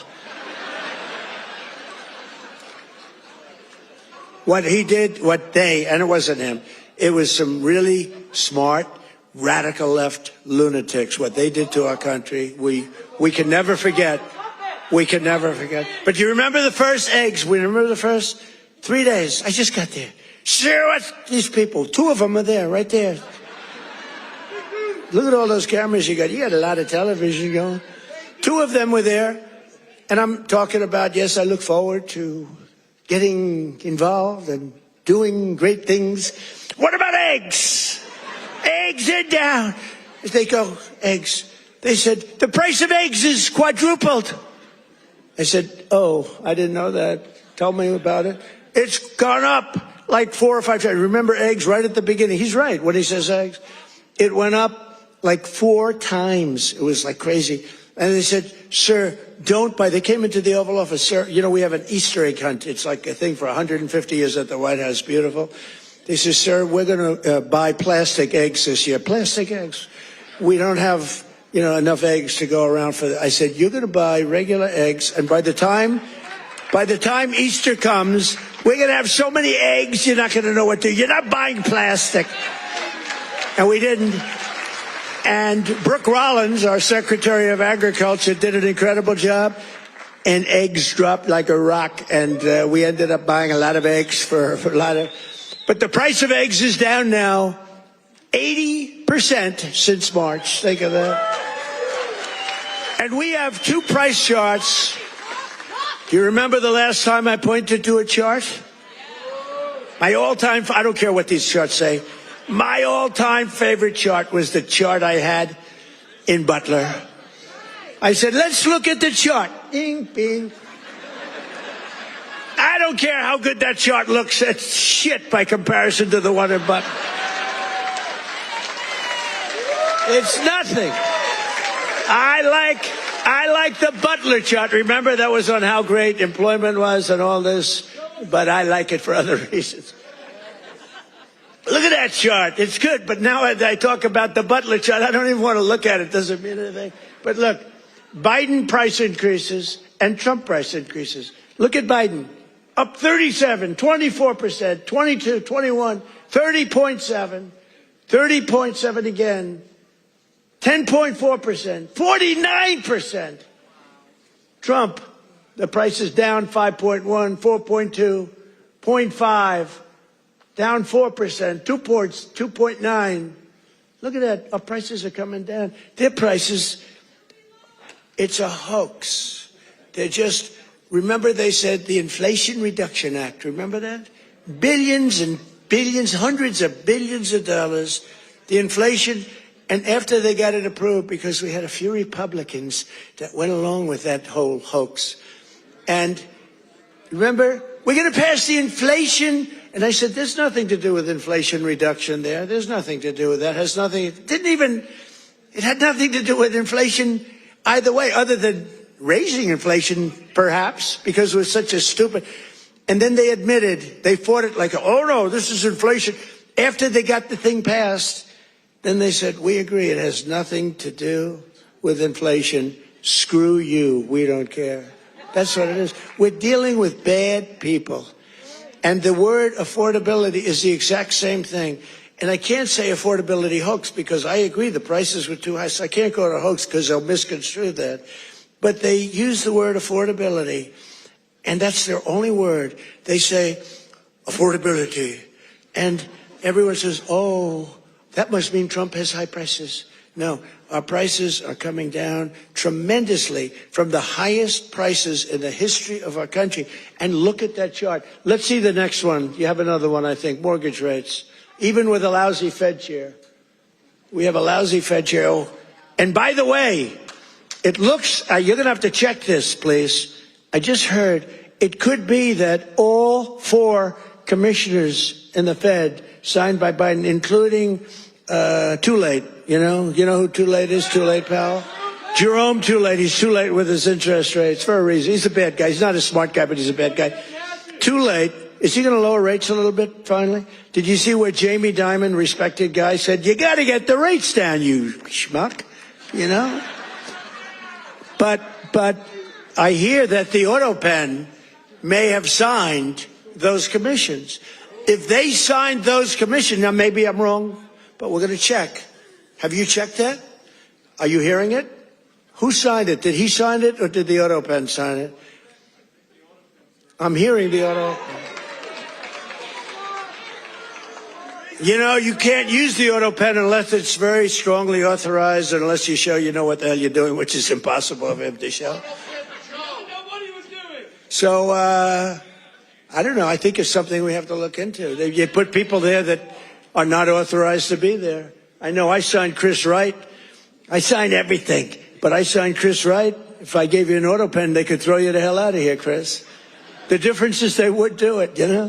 We try and be too nice. No, would you check that, Scott, okay? Because I'm hearing that the auto pen could have signed maybe all 4, but maybe a couple of them. We'll take 2. So look at that, Biden. I love that laugh. Who's the woman with that great hearty laugh? That's a woman that likes Trump. That's not beautiful. Anybody can laugh with that happiness. She likes Trump. He likes Trump too with the hat. Yes, that's right. Thank you. Thank you, man. Thank you. So Biden, new yearly mortgage cost increases, and Trump, new yearly. Look, we went down with our rates. They went up with their rates much. That's a lot. So with us, you save $2,900, almost $3,000. And with them, you go up. It costs you $15,000. You don't hear that because the fake news doesn't tell you that. And these are charts. These are government charts. These are not made up by Donald J. Trump. These are government charts. Do you have a third chart? Because I like these charts very much. Not as much as Butler, but I like them. You have any other charts? Because so far they're playing quite well. Oh, look at that. Real wages. Look at that. Losses and Trump real wages gains for the typical worker. Wow. I mean, that's incredible, right? So look at the amount of loss. 18.5, 106. What the hell is that all about? Is that even possible?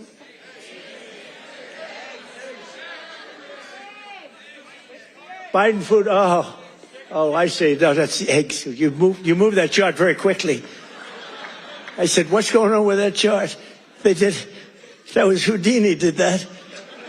Because I was saying, boy, I really like the numbers having to do with real wages, but, you know, they've played very well. But this plays very well, too. So, yeah, Biden food price increases. Trump, look at that. Look at that. So ours are decreases, all decreases, and they're moving down good. But look at AIDS, 106%, and we got them down 15%. Look at those numbers. But you don't hear that from the fake news. You don't hear that. What do you think of that, David? I think we're going to have to do something. You know, we should impeach him, but he's gone. I guess we can't, right?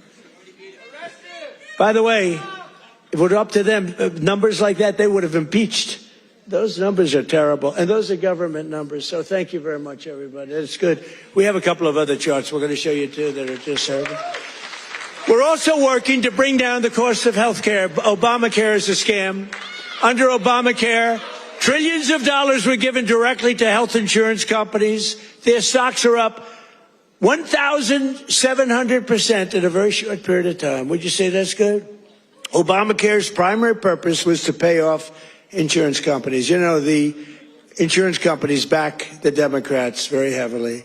I want to give billions of dollars directly to the people. I want to take all of the billions and billions and actually trillions, but over a period of time. And I want to give all of that money we give to the big, fat, rich insurance companies. I don't want to give them nothing. I want to give nothing to the insurance companies. I don't want to give all, because they're sucking our country dry with this scam by the Democrats. That was Obama, and I've always said it, Obamacare, but now you see the numbers because your premiums are going up on Obamacare and everything. It's forcing everything up. But we want the money go directly to the people. We want you to go out and buy your own health insurance, and you'll get much better health insurance at a much lower cost.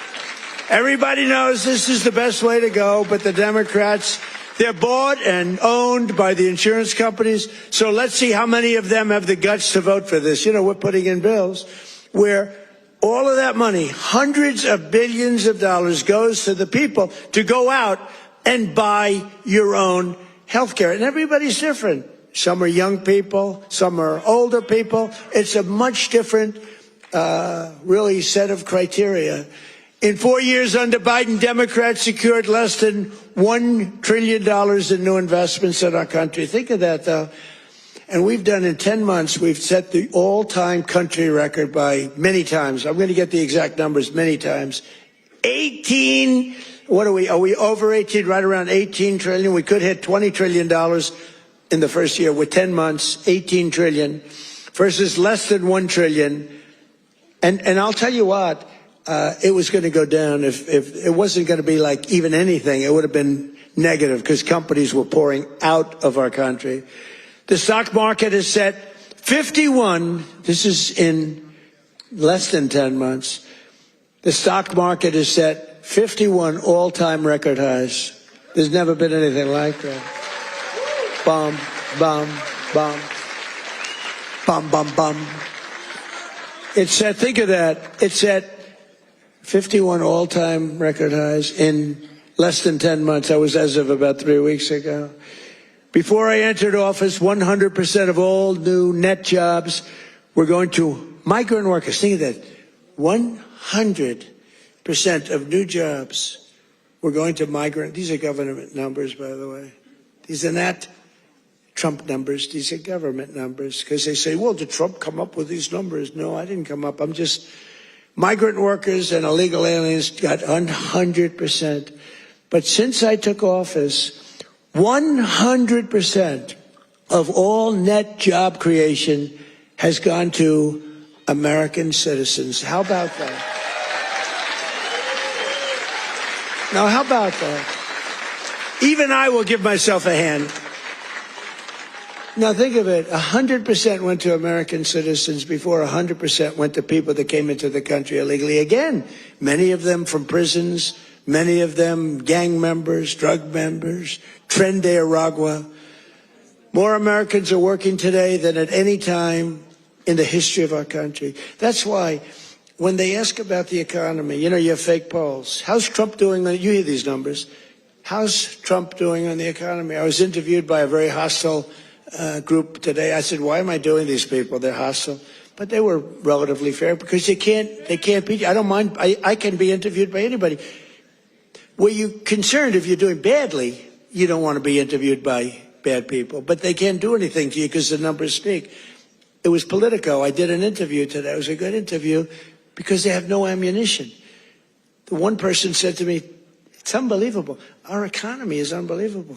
There's never been anything. But the Democrats go out, prices are too high. Yeah, they're too high because they caused them to be too high.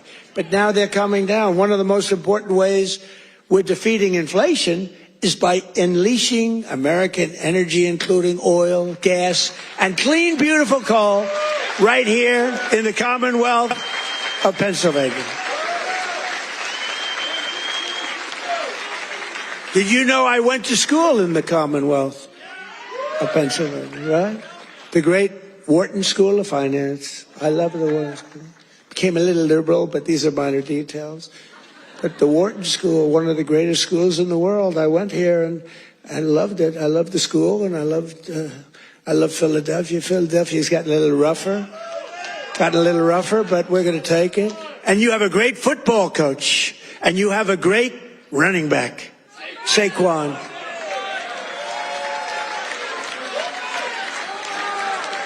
You know, I got to know Saquon a little bit, and my hand will never be the same. I patted him on the back. I said, Saquon, let's go. You're my partner today. Let's go win. Because it was like I hit a piece of steel. I said, what the hell is with you, Saquon? That's pretty. He's good. But he's a better football player than he is a golfer. Trust me. He's so strong. Those muscles are, yeah. But his football is great. His golf will be very good. Very good. But we won. We won our match. And you do have a great coach. I was with you, Coach. I got a little streak going here. But that'll change. But he's a great coach. Well, you won the whole deal, right? I got to know him last year when he came to the White House, and I said, this guy's he's a real leader. The players loved him. And you had some players that are just, really just fantastic guys. But you have a good football team. It's really good to watch. But for 4 long years, Biden and the Democrats tried to endlessly kill Pennsylvania energy jobs. They worked so hard to kill the jobs. They wanted wind all over the place, Let's go buy those windmills for millions of dollars each from China. Every time it goes around, you lose $15. Did you know that? That's on average. You're supposed to make money with energy. You're not supposed to lose money with energy. And everybody that's doing wind is in virtual bankruptcy right now. If you look at UK, I told he's a nice man, Starmer, Prime Minister. I said, you have a great energy source in the North Sea. Use it, or you're not going to be in office very long. Their energy prices, they're putting wind all over Scotland, all over the most beautiful fields in the world, Scotland. All over beautiful. Oh, we have some Scottish people here. Where the hell did you come from? We have Scottish people. But they're putting wind all over Scotland. The people are not thrilled with it. And it's costing them a fortune. They have the most expensive energy. And I said, I'm going to do you a favor. You could be there for a long time. Open up the North Sea oil. One of the greatest oil. And, they like to say, well, it's very well depleted. No, it's good for another 500 years. And they haven't even found most of it yet. And if you look at Norway, they have a section of the North Sea, which in theory isn't as vibrant. And it's a very rich country. They have a tremendous worth because of the North Sea. But UK has to, if they don't go back to oil, I think a lot of bad things are happening to Europe. That their immigration policies are so bad. It's so bad. They're destroying our beautiful Europe. I love Europe. They're destroying Europe, and they better do something. I'll give them just some free advice. I'm focused here, but I give them free advice. They better be careful because immigration and energy are going to destroy Europe. On day one, I ended the war on Pennsylvania energy. I just terminated something that was insane. And we all love Elon. Elon was up here campaigning, right? But I said, Elon, I think electric cars are great, but not everybody wants an electric car. And I ended the insane electric vehicle mandate where everybody was supposed to have an electric car by the year like 2030 or some ridiculous year like that. It's just not going to be that way. I don't think it'll be some like hybrid, some kind of like gasoline powered. I mean, the nice thing about gasoline is we have 2,000 years worth of we have more gasoline, we have more oil and gas than any country anywhere in the world. Is that right? And they want us to go to batteries. Let's go to batteries. We don't have battery content. So let's go to batteries, according to these morons that were in our country. Let's not use oil and gas, which we have more than any country in the world. Let's go to batteries. Well, we have to go to the Congo and get it from China. But I actually stopped the war with Congo and Rwanda, and they said to me, please, please, we would love you to come and take our minerals, which we'll do. But I stopped the Green New Scam. It's a total scam. And, we had, they used to call it global warming. Then they called it 15 other things, and none of them worked. So they came up with climate change. Remember? Climate change. Because you can't go wrong with climate change if it goes up. Remember, global warming, and then the temperature started going down like a rock. Remember? We had global warming, and they sent that big, beautiful ship with all scientists on it. and it went into deepest Alaska. It went up through the ice. And the global warming, it was getting so warm. Except, unfortunately, they had a bad few weeks. It got so cold that the ice just crushed. We had to take those poor bastards out by helicopter. The scientists, they said, one guy was petrified of helicopter. He said, I have a choice, go down in the ice with the ship or go in a helicopter. He chose the helicopter. He made it. But we have a very simple policy, right, Chris? Drill, baby, drill. We have a simple policy. And natural gas production is booming. Coal mining is up by 2.4 million tons a month. And we're also reviving Pennsylvania manufacturing. And with our historic tariffs, steel production is roaring back. We're building steel mills all over the country. And U.S. Steel is coming back at a level never thought possible before. And I was up.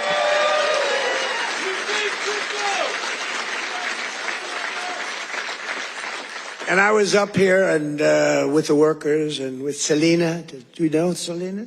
Does everybody know? And with some other people.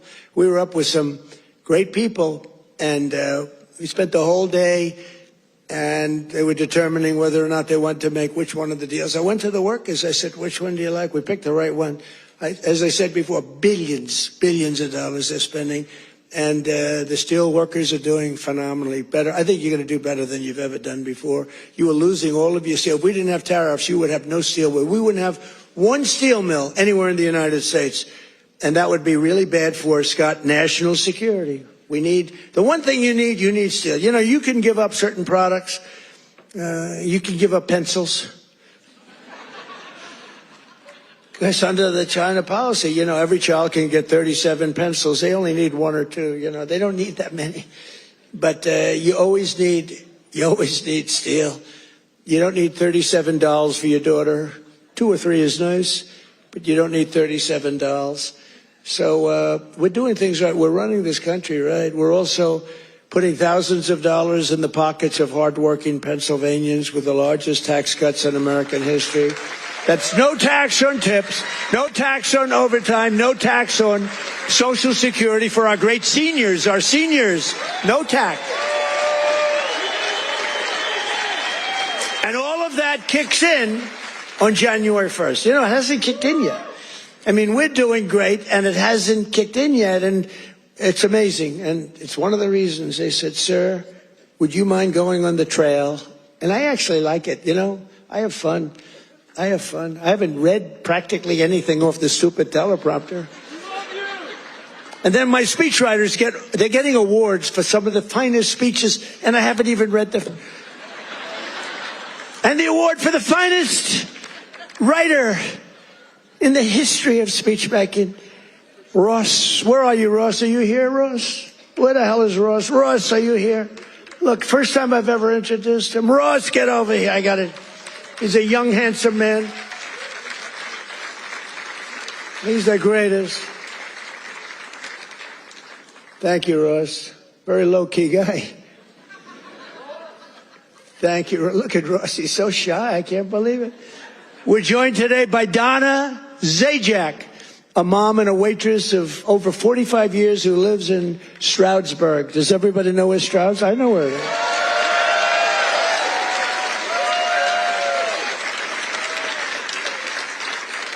Because of no tax on tips, Donna estimates she will keep hundreds of additional dollars every single month. And she'll put all of that money toward her daughter's dream of becoming a veterinarian. That's a good, right? That's a good thing.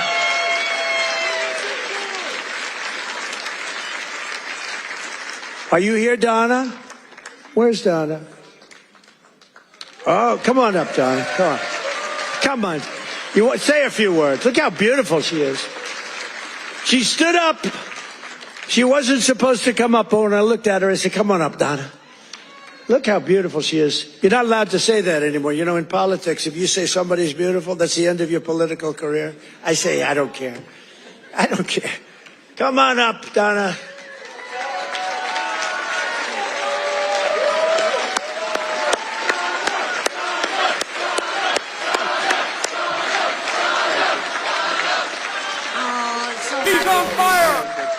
Say a few words. What do you want me to say? Yeah, just say whatever. This is always dangerous. Thank you, Trump. Thank you to President Trump for having me. This is like my sister dream, but I love you too. My sister Ann loved you too. But yes, with that money, that would help me with my daughter's tuition. Yes, make it a lot easier. Big difference. For sure. Yeah, we love it. Thank you. Thank you.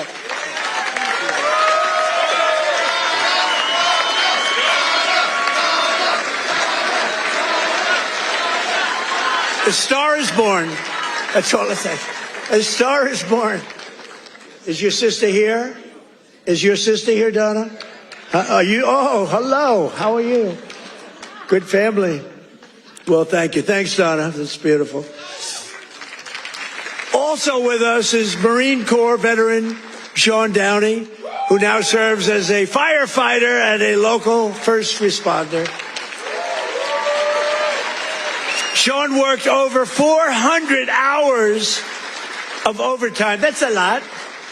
And thanks to no tax on overtime, he'll take home thousands of dollars extra, which he plans to use to buy a first home. And thank you. Where's Sean? Good, Sean. Good. So you're going to use that money well, right? That was not an easy one to get approved. You know, it all went through Congress. I had to really push hard. I was not nice.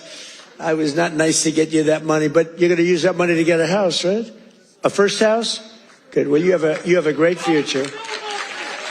Thank you very much. And here as well is Megan Hemhauser from Cresco, Pennsylvania. Megan's husband works 10 to 15 hours of overtime a week operating heavy equipment while she bartends and waits tables at night and homeschools her two children during the day, getting more and more prevalent. Homeschooling getting more and more. It's happening. That's okay. It's good. But thanks to no tax on tips and no tax on overtime, more than a quarter of their income will be tax-free. Megan, do you want to come up? Come on, Megan. Come on up.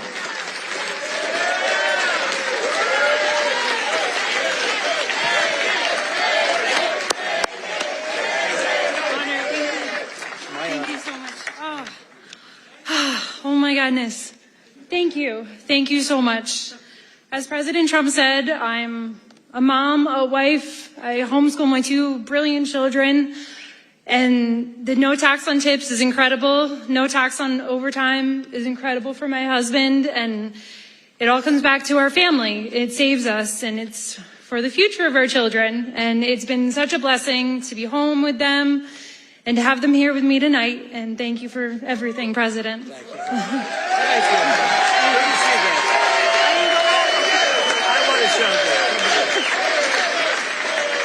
You know what's great? So she had these notes, right? Not notes, it's a speech. She never even looked at it. She was great.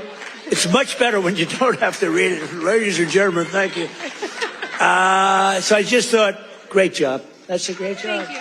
Thank you so much. Thank you. Thank you. Thank you. That's great.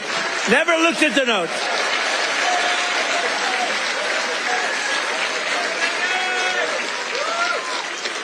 She never looked at those notes. That's pretty cool. I have a lot of professionals sitting right here. They'll get up and read a speech. But Megan didn't have to do that. Another key part of our tax cuts is known as Trump accounts. Under this new program, the federal government will be creating an investment savings account for every single newborn American child with $1,000 to be invested and grow over the course of their life, right at the beginning of birth. Friends, family, employers, and loved ones will be able to add thousands of dollars a year. And it's like a trust fund for every American child. It's going to be something, and it's really exciting. And I want to thank Michael Dell and his beautiful Dell computer. Go out and buy a Dell computer. He got it started. He put up $6.25 billion. And he started with nothing. Think of that. And he just put that up. $6.25 billion. Michael Dell, thank you wherever you may be. Michael is probably in Texas watching us. right now. And his beautiful wife, they're a great couple. His wife is incredible.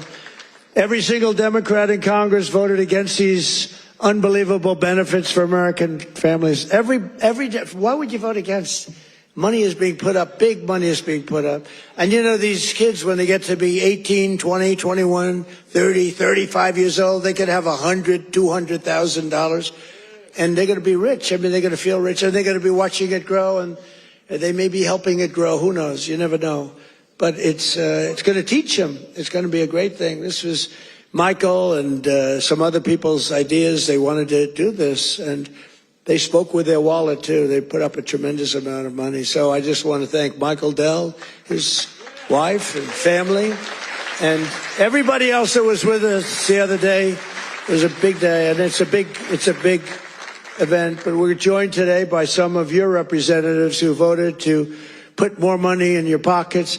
And these are great people. And I introduced David. I'm going to ask him to stand up again, because David McCormick is a really great man in the truest sense. He won a race. You know, he really did well the first time, too, but some bad things happened, right? And very few people are willing to do that again. And to be honest, if he would have lost, I know his wife. She's a beautiful woman, extremely into the social scene, but respected by everybody. She would have left him if he lost. And I told him that.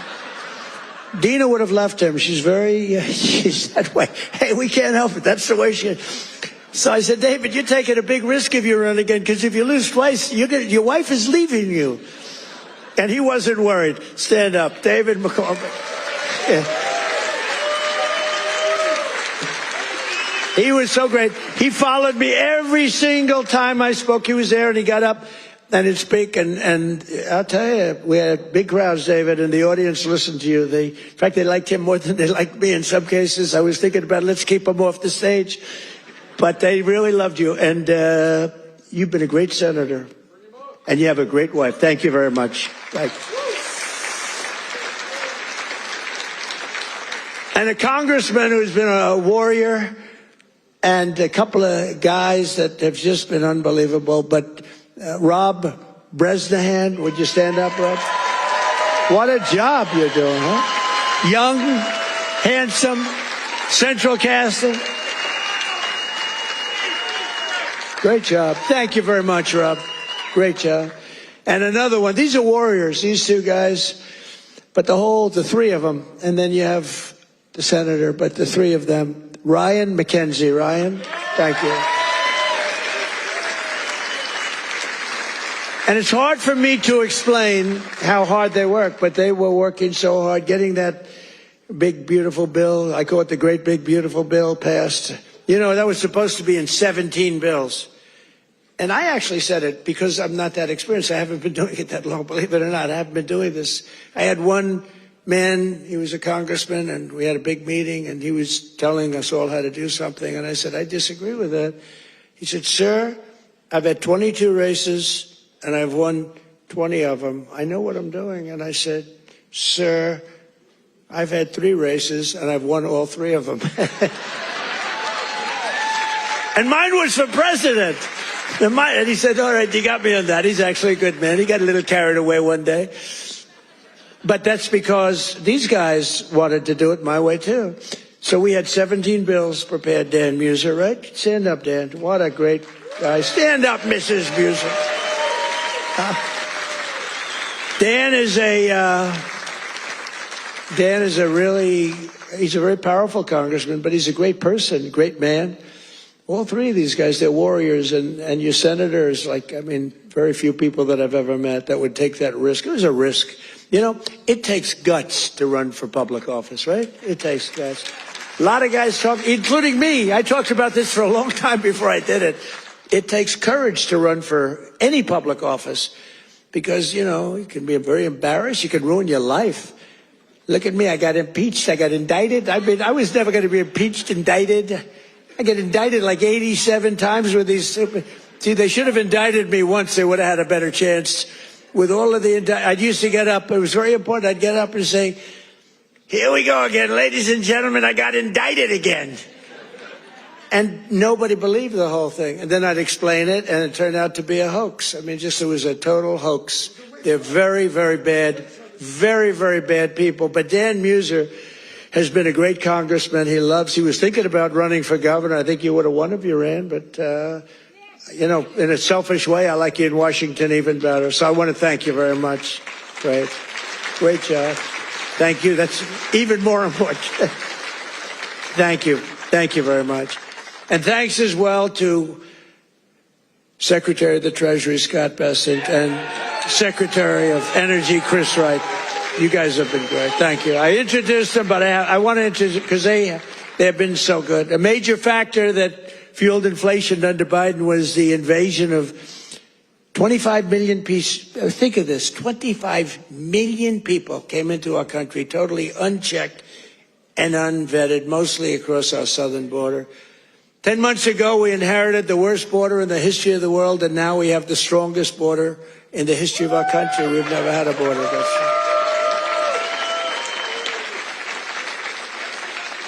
And people don't talk about it. You notice they don't talk about it. When I was running, it was the biggest thing. And before I was running, that's all they talked about, the border, the border, the border. And now I fixed it. Nobody wants to talk about it. Even my people. They say, sir, don't put it in your speech. Why? Because nobody cares about the border. You fix it. No, but you know how bad that is? Because they forget what you did. We had a border that was so bad. Everybody, criminals, everybody pouring into our country. Anybody. You know, the Congo, I just settled that war. The Congo, their entire prison population was set into our country. Venezuela, their entire prison population was dumped into our country. And now we have the tightest border we've ever had. We have one of the strongest borders anywhere in the world. I would say there's one country that has probably a stronger border. You know what that is? You know what that is? North Korea. North Korea, I think, has a stronger border. But other than North Korea has 7 walls of wire, and each of them has 1 million volts of electricity going through it. So if you get over one, you're dead for the next one. If you get over one, you're in very bad shape. If you get over 2, you've set a record. So I don't know, Scott, I think we give North Korea the safest border. Don't you agree? You know, but ours is pretty safe. And I want to thank Pete Hegseth and the military for helping us.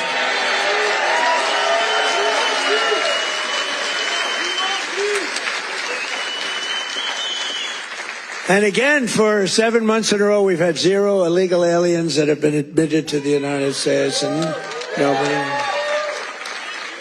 Do you remember when Biden said, I need legislation to do that? And I said, no, all you need is a new president. I didn't get legislation. Right? Scott, did I get legislation? I said, close the freaking border right now. And they did it. Because our border patrol is incredible. ICE is incredible. That ICE, poor ICE, they take a lot of abuse, but they're the toughest people. And again, Washington, D.C. now is, we had the tragedy, which was a terrorism tragedy, but we have Washington, D.C., the safest it's been in 52 years. Think of that. And a year ago, you couldn't walk down a street in Washington, our nation's capital. And now restaurants are booming, restaurants are opening. The restaurants were all closing. Now the restaurants are opening. You can't get into a restaurant in Washington, D.C. Biden and the radical left Democrats turned Pennsylvania into a dumping ground for hundreds of thousands of migrants from the most dysfunctional places on earth, like Somalia, and gave them billions and billions of your taxpayer dollar. But we didn't really give it. It was stolen. And those people should go to jail. Jail.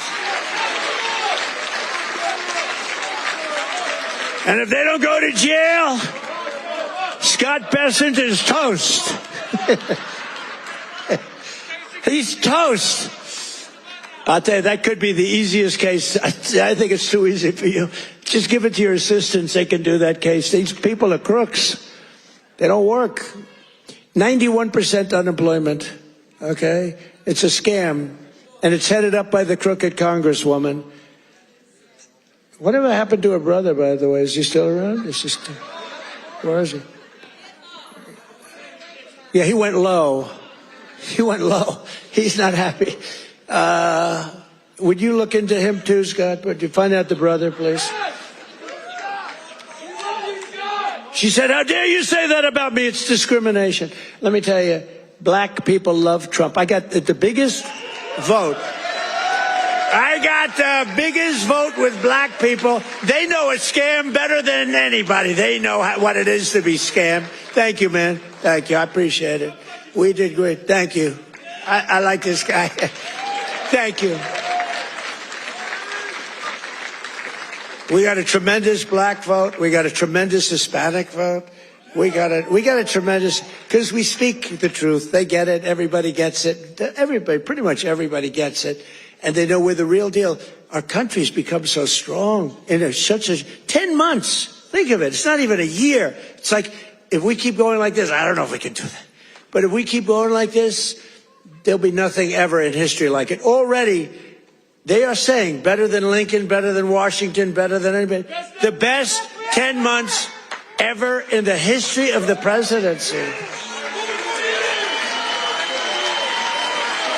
And for the first time in 50 years, we now have reverse migration, which means more jobs, better wages, and higher income for American citizens, not for illegal aliens. And you know what? We all have a heart. We want to take care of people. But these people are getting killed on the walk up.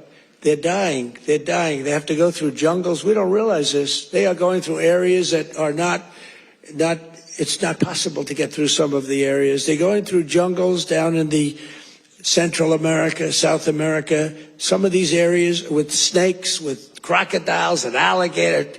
They're getting just eaten, and they're getting beat up by some of the bad people. Women are being raped. Remember when I started, I said, we're going to stop the raping. Women in those caravans, a name conceived of by me, because it's a caravan, thousands of people, 10, 15, 20,000 people coming up.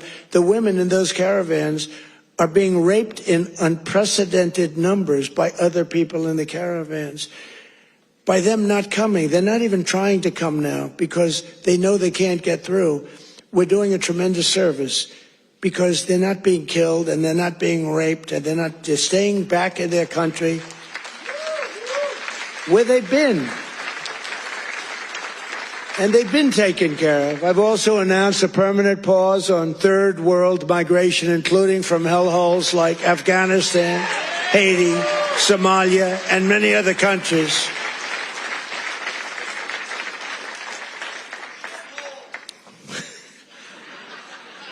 I didn't say shithole, you did.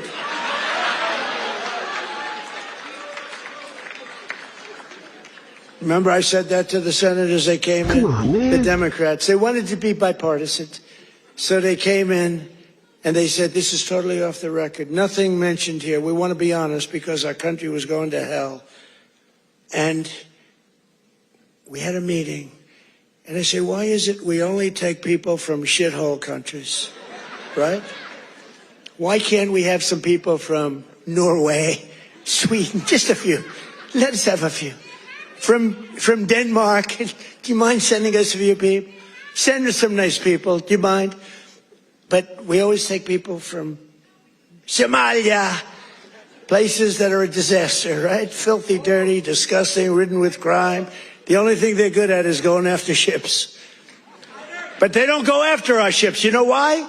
Because that same missile that knocks the crap out of them, that with the drug dealers from Venezuela and others.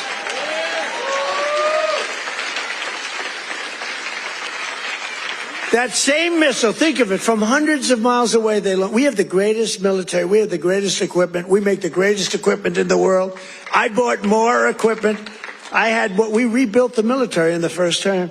Then Stupid Joe gave a lot of it to Afghanistan, but it was a lot, but relatively little. But we're still adding to it a lot.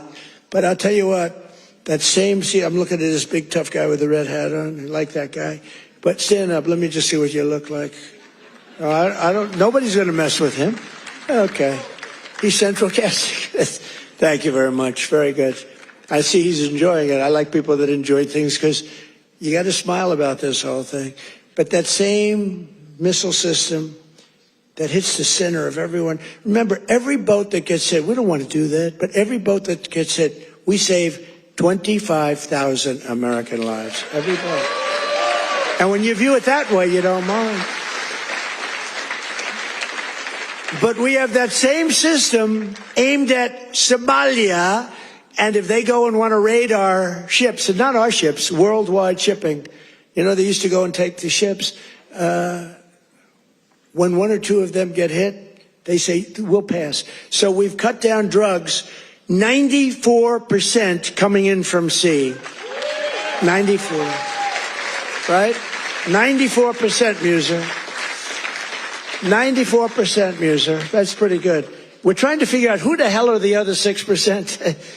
They're finding it very hard to get people to navigate those waters. The problem is nobody wants to go fishing anymore either. They don't want to get in boats. They don't want anything to do with boats. I think we've destroyed the boat market. Other than that, it's been very effective.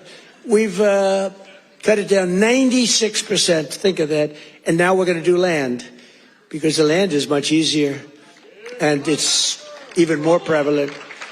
If you don't share our values, contribute to our economy, and assimilate into our society, then we don't want you in our country. We don't want you.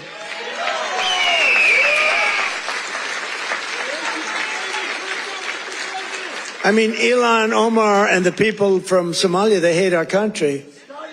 And they think we're stupid people, which actually, when they allow that to happen, they are. That's headed by Governor Walz, one of the dumber people around.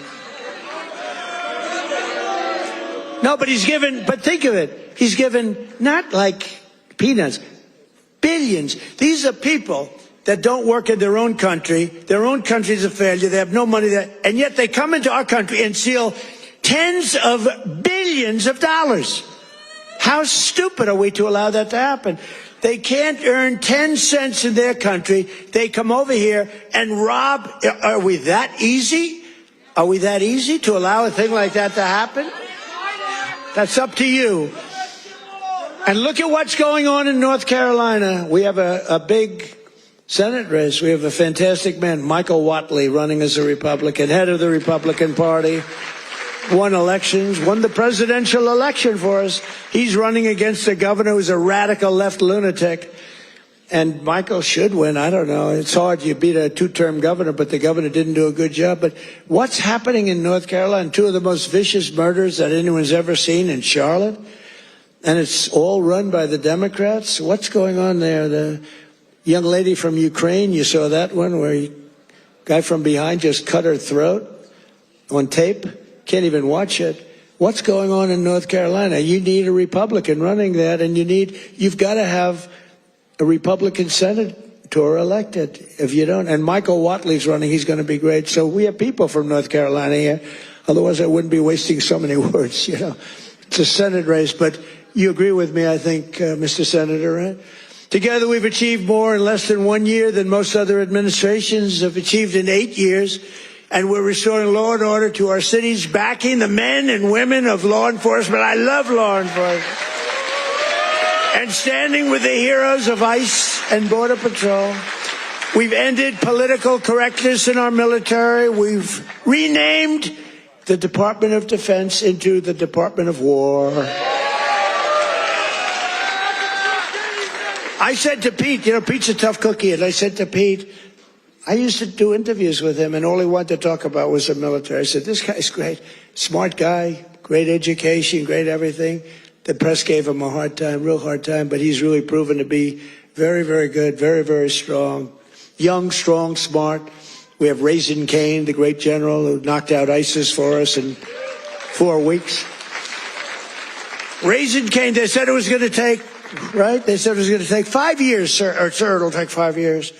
He said, sir, I can do it in 4 weeks. He did it in 3 weeks. Knocked out ISIS. He did a hell of a job in knocking out the Iran nuclear capability. We knocked out the Iran nuclear capability. Now compare that to Jimmy Carter, the Democrats. Well, he was a nice man, but he was. But we don't really want a nice man. You want to have somebody that's capable. You know, they were talking about Greg Gutfeld. He's a very good guy. Greg Gutfeld. Very Gutfeld. But Greg Gutfeld he didn't like me very early in his, he didn't like me. I don't know, he just didn't like me. And it was all right, but, it's okay, I'll live with it. Then all of a sudden he started saying, I don't like this guy, but everything he says, he gets it done. And, then he went on a couple of months later and he started going like, I'm starting to like that guy better. Every damn thing he says, he gets it done. And it's all really good, common sense, tough stuff. I've never seen anything like it. Everything he says, he gets done. And then he started to really like me. And then we did an interview. It was supposed to be a 10-minute interview. It lasted for 2 hours. There was a good chemistry. And he did 5 shows, all 5 shows that week. And he got the highest ratings that anyone's ever gotten in that time slot. And he became legendary. I'm happy for him. But there was something. But he said, during the process, he said, so would I rather have a guy as president who was really a nice guy who I liked, or a guy who I can't stand that gets everything done and turns our country into a great country again? And he was smart. It was a very interesting process, but he's a great guy. He's doing really well. Totally dominates the late night. Totally dominates against those morons that they have at the other. Kimmel. What bad people? In 10 months, I ended 8 wars, including Kosovo, Serbia, Pakistan and India. They were going at it. Israel and Iran, Egypt and Ethiopia. You didn't know about that. Armenia and Azerbaijan. And I hate to say this, one named Cambodia, Thailand, and it started up today. Tomorrow I'll have to make a phone call, and I think they'll get it. Who else could say, I'm going to make a phone call and stop a war of 2 very powerful countries, Thailand and Cambodia? They're going at it again. But I'll do it. So we're making peace through strength. That's what we're doing. We've cut federal funding for any school that pushes critical race theory or transgender insanity. No more money. We banned the chemical, surgical mutilation of children. Think of this. Can you imagine if you were up here 15 years ago? We have banned the chemical mutilation of children. They'd say, this guy's crazy. We actually had to ban it. But think, can you imagine that? Or I have stopped men from playing in women's sports. They'd say, this guy's crazy. Men don't play in women's sports. Stop men. Well, that's another thing. We stopped men from playing in women's sports, and we're restoring the name of a great president, William McKinley, to Mount McKinley in beautiful Alaska. And I renamed the Gulf of Mexico into the Gulf of America. He's on fire!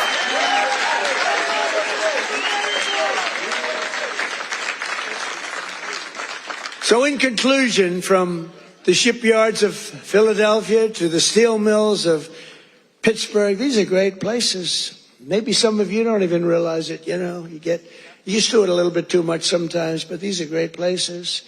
From the union halls of Scranton to the kitchen tables of millions of Pennsylvania families, we're bringing prosperity and pride surging back to this magnificent Commonwealth. We're bringing it surging back. You're hot. Our country's hot and you're hot.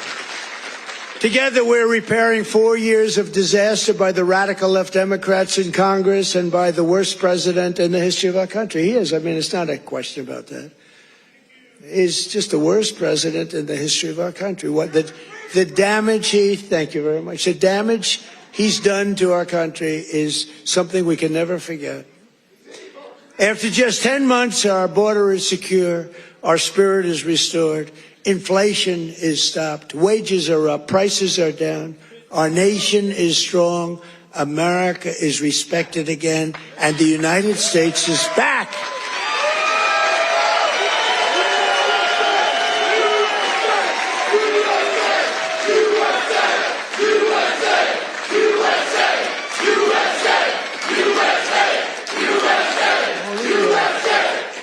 People, right? All these all of my friends right up here. Every single, thank you very much. Thank you. Thank you. Appreciate it. He looks like The Rock. You look like The Rock. Stand up. Let me see what you look like. Yeah, look at that. The Rock would be very happy with that look. Every single day of this administration, we will keep on working for the hard-working American citizens, people that love our country. We will fight, fight, fight, and we will win, win, win. And with your help, we will make America powerful again. We will make America wealthy again. We will make America healthy again. We will make America strong again. We will make America proud again. We will make America safe again. And we will make America great again. Thank you, Pennsylvania. Thank you. We love you.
Well, that's President Trump. That's right. We're going to get into the fun stuff because we already covered all the news. We're going to be opening today's door of the Advent Calendar sent by Tori Wayne. And we got our two funny videos of the day. First one was provided by Tiger Jaw, and it's titled Damn It. And our official funny video of the day was provided by Stoner, and it's titled Free Frosty. Look, you're slipping and stuff. Get in the Klaus pool. Jesus, you klutz. It's past 8 o'clock. Klaus knows what time it is. It's 51 minutes past Fancy Feast time, and he's not having it, okay? He's not having it. Anyways, we're going to go ahead and get into this, but like I said, before we do, I want to remind you, hooligans, if you'd like to support the live to keep us running, you're welcome to use the links in the video description. We have PayPal, Cash App, Stripe, Zelle, Venmo, Locals, Buy Me a Coffee. You can send something to the P.O. Box, or you can even send crypto. Let's see what we get today out of the Advent Calendar sent by Tori Wayne. Now, of course, I can't remember what day it is, but, you know, we'll figure that out. Is it 10? Let's see. Let me see. I think it is 10. So today, or yesterday was 10. Today is 11 with the Nerd Rage, right? Did we do this? We did. Oh, it was Nerd Rage yesterday. That's what it is. My memory is starting to come back. Day 12. I need to write the shit down so my brain can remember. Where's 12? Okay. This is today's right here. Day 12. Let's see what we get. There's something. There's something in here. I hope to God that those are recipes, because that would be fantastic. What did we get? What did we get? You don't know? It is recipes. You're gonna start cooking, right? No, you need to back up. Back the booty up. Just have yourself a seat, okay? Good Lord. So first we got, I don't know what that is. Slow roasted leg of lamb, but it says leg of yagoy. Okay, recipe for some leg of lamb there. Leg of Klaus. It's a whole recipe. We're gonna have a nice little recipe book. We got recipes with the Skyrim one too. The other recipe is Bobroff Brothers cabbage soup, and then this is an image of what it looks like. Of course, my camera won't focus because, you know, God forbid I can have anything nice. But either way, I got 2 brand new Fallout recipes. Thank you so much, Tori Wayne. Really excited about that. Let's go ahead and get into some funny videos here. This first one was provided by Tiger Jaw. Here we go. All right, like I said, this first one was provided by Tiger Jaw, and it's titled Damn It. 176.420 pesos la recaudación para esta nueva edición del Superclásico del fútbol argentino. ¡Martín!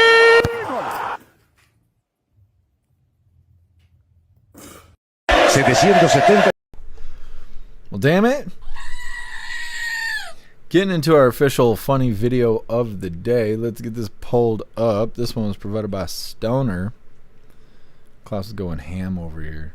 He wants his fancy feast, and he wants it now. Like I said, this one was provided by Stoner, and it's titled Free Frosty. Dabrowski, come look at this. I'm gonna be sick. Sick world. Y'all got nothing on me. He said, y'all ain't got nothing on me. Holy. Well, that is all the coffee I had for you hooligans today. I'm going to grab this link really quick. I'm going to drop it in the chats. We're going to read through. We got the Pledge of Allegiance coming up, and then we are rating out over on Rumble. 0, Klaus needs anger management classes. Or a Snickers. He needs a Snickers. I've done anger management. Court mandated anger management. I tried, but he ain't getting it. He's not following the steps. He's not himself when he's angry. Either way, there is the link where all of my links are listed. So if you'd like to make donations, join membership programs, or purchase any merch, would really appreciate it. All of your guys' contributions keep us running every day except for Sunday, because we got to have a day to recharge those batteries. Definitely go join Discord. Discord is our free hooligan community. It's the best way to be notified every single time we go live. The hooligans are there keeping the conversation going 24/7, and we have 2 news boards to keep you up to date with everything going on around the world. So definitely go join Discord. If you're feeling real saucy, go join jeffmaclive.com. Over on the website, it is the best way to experience the live. Our built-in chat has more ability than any other platform. You can post memes and GIFs and custom emojis and links and all kinds of stuff right there while watching the live. You also have access to Hooligans Alley, which is our private social media area. You'll have access to the forums, the arcade, the Hooligan AI, and our advanced messaging system with the built-in group chats. So definitely go get yourself a membership for jeffmaclive.com. It's the home of the hooligans. Like I said, we're going to read through. We got the pledge coming up, and we're raiding out over on Rumble.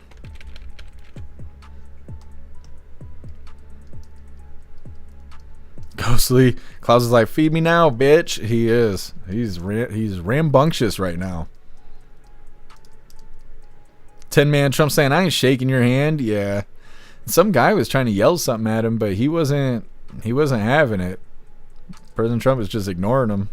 What's up, Jagula? Happy freedom. What's up, CRS? Happy freedom to you. Kaz, yeah, Klaus is hangry right now.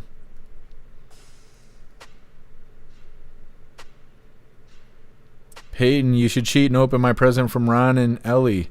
I don't know unless I open them. I don't know who is from what. I know I received a box yesterday. I received a pack today. I received 2 boxes a couple days ago. I think it was last Wednesday or Thursday. But all of them just say from Amazon Fulfillment Center. I have to actually open the box in order to find the little notes, the little papers they put in there to tell me who sent me what. I know Matt Rogers sent a bug assault toy. We'll call it a toy because I don't want to trigger any goofy shit. But I have to go pick that up on Thursday from the P.O. box, so I can actually identify that. Otherwise, I don't really know, Peyton. I'll see if I can find a way. And either way, I appreciate you sending me something. What's up, Fresca Bean? Happy Freedom. Switch over here to Rumble. Where were you? I did not see you until now. Bill Clay, vote for Trump. That's right.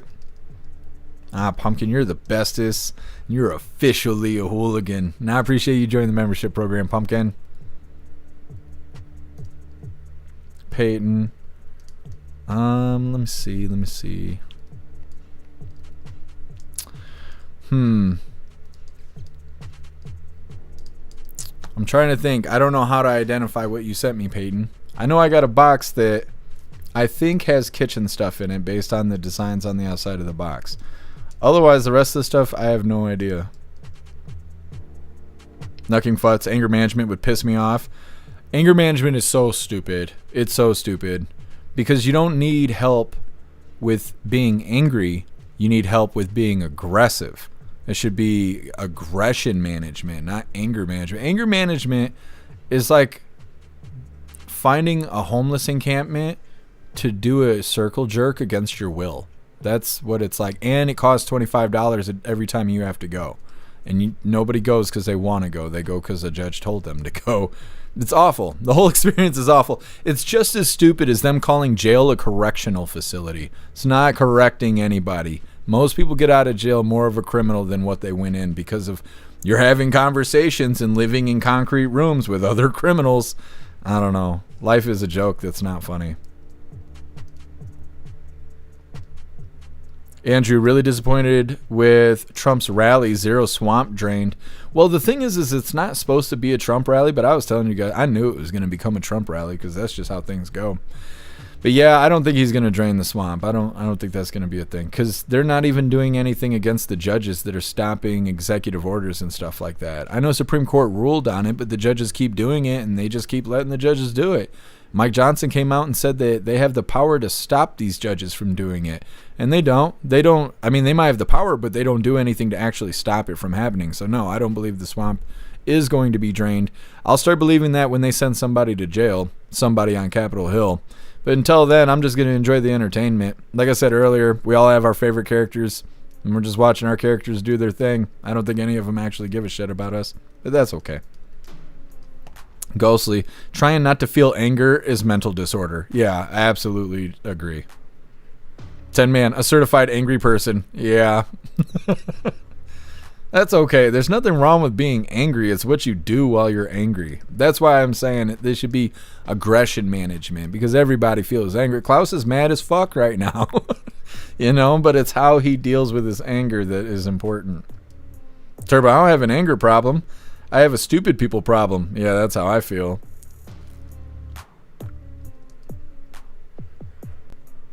Ghostly, yeah. Absolutely. Brian, it's a corralling facility. That's right. Magic Moon, the school of criminals. It is. Oh, Fresca Bean, I forgot that you're salty ginger. I forgot. It's hard to keep all of your guys' names straight. Peyton, I will try and figure out which one is yours. I will peek at stuff and figure it out. Meta, 2 funny videos and 1 hungry Klaus. That's right. That's right. Andrew, Trump has mentioned Mayorkas or Wu Flu, who showed him a pic of Mar-a-Lago. I'm not sure what you're referencing, but yeah, I think that they should hold Mayorkas and all of them accountable because they allowed in all the illegals, but they're not going to do anything. Same thing with Obama. You know, Obama was caught red-handed treason, da-da-da-da-da, and when was the last time you heard anything about that? Because nothing is going to happen from it, but that's okay. That's okay. Enter user happy freedom to you. Trump just rocked the rally in Pennsylvania. Yeah, we just covered it. We just got done covering it. Well, hooligans, it is that time once again. Please join me for the Pledge of Allegiance. I pledge allegiance to the flag of the United States of America and to the republic for which it stands, one nation, under God, indivisible, with liberty and justice for all. All right, we did the thing. Let's raid out over on Rumble. Who are we raiding today? Who did we raid yesterday? Yesterday was Monday. Oh, Frag. We raided Frag yesterday. We're going to raid Rotella today. Because I said I wanted to raid Rotella yesterday, but we ain't seen Frag, so I was like, you know, we got to do Frag. We'll do Rotella tomorrow. Well, now it's tomorrow. So let's go ahead and do the thing. Let me get this put together. You hooligans get ready to rumble. Make sure you hit that like button as soon as you land. And his policies are already buried. I love how Sharon says this. Number 9 on the political front page. Hit the like. Well, thank you, Sharon's here. Thank you, Sharon's here. By the small chance of a microcosm out there, if someone goes to the Rumble front page, they possibly hit the category of politics, they could possibly find us. Jeff Mack with the raid. Jeff Mack with the raid as I'm talking about the possibility of possibly finding our channel. Jeff Mack, do you feel that way? Do you feel that way, Jeff Mack? Let's go chat with the hooligans.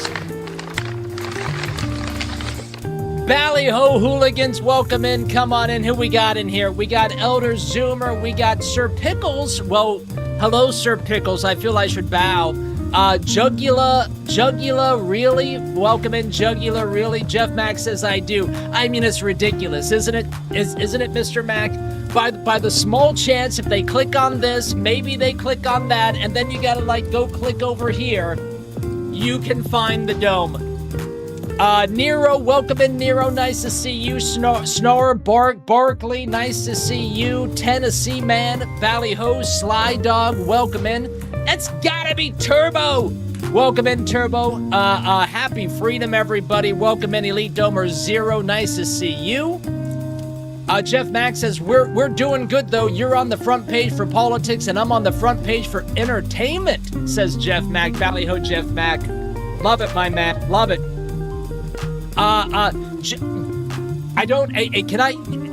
Hooligans, you mind if I give Mr. Mack a really quick thing?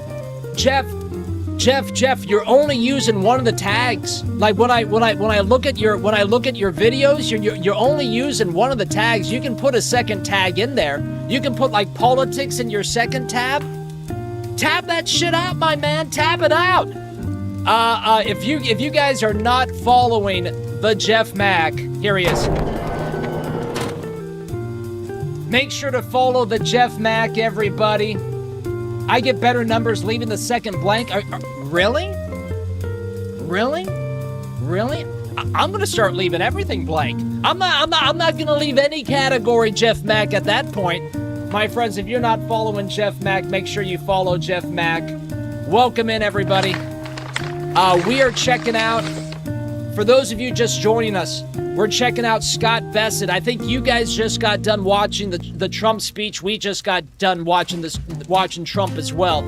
We're checking out Scott Bassett that went on before Trump. We're going to check out some AI historical documentaries, short videos that the White House just put out. And we're ending the stream watching MTG on CNN today. Stick around, everybody. Hit that like button. I'm not even going to hound you to hit that follow button. If you want to hang out, watch. If you want to follow. If you don't, I'll see you guys around. It's no big deal. You guys do you, okay? You guys do you. Mr. Mack, thank you so much for the raid. We'll take it from here. Ballyho, happy freedom. Go to the lobby. Let's all go to the lobby. Fantastic raid, you hooligans. Oh, I love Rotella. He's a badass. He is a badass. I'm glad I had the opportunity to share that secret sauce with him, because you do get better numbers if you don't use the second category for some reason. I don't know why. I've tested it very thoroughly. I'm glad I was able to give him that little piece of advice there. And I'm not sure exactly what they were talking about being on the front page, but while they were saying that, I was scrolling. And we'll do the full screen. And then here we are. We're number 4 for entertainment on the front page of Rumble. We're number 4 from the top. I switched it from news to entertainment because, well, we're more entertainment than news. So I just thought that would be an idea. And here we are, because you hooligans are badass. Anyways, we are going to wrap this up. First, we're going to hop in the chat, though. We're going to see what you hooligans think about all of that. The raid, Trump rally, funny videos, Klaus Daniels losing his marbles over here. What? What? Yeah. You just be grumpy. You just go ahead and be grumpy.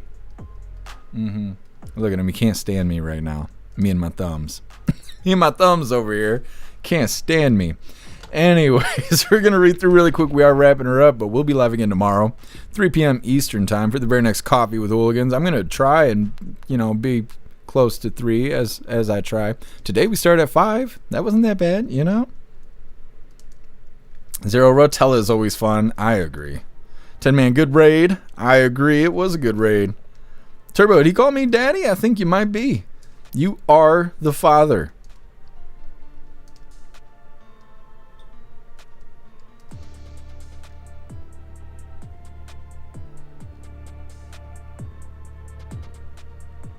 Hey, thank you, Bill Clay. I appreciate you being with us. Enjoy the rest of your night. What's up, Watchman? Happy freedom.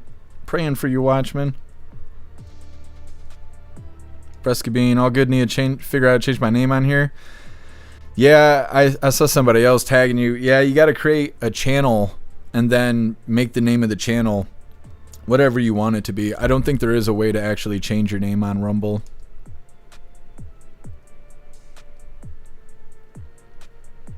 Meta, Ballyho, he's great. I agree. I love Rotella. What's up, Brig? Happy freedom. What's up, No One? Happy freedom. I appreciate you joining us today. What's up, Knucking Futz? Happy freedom to you.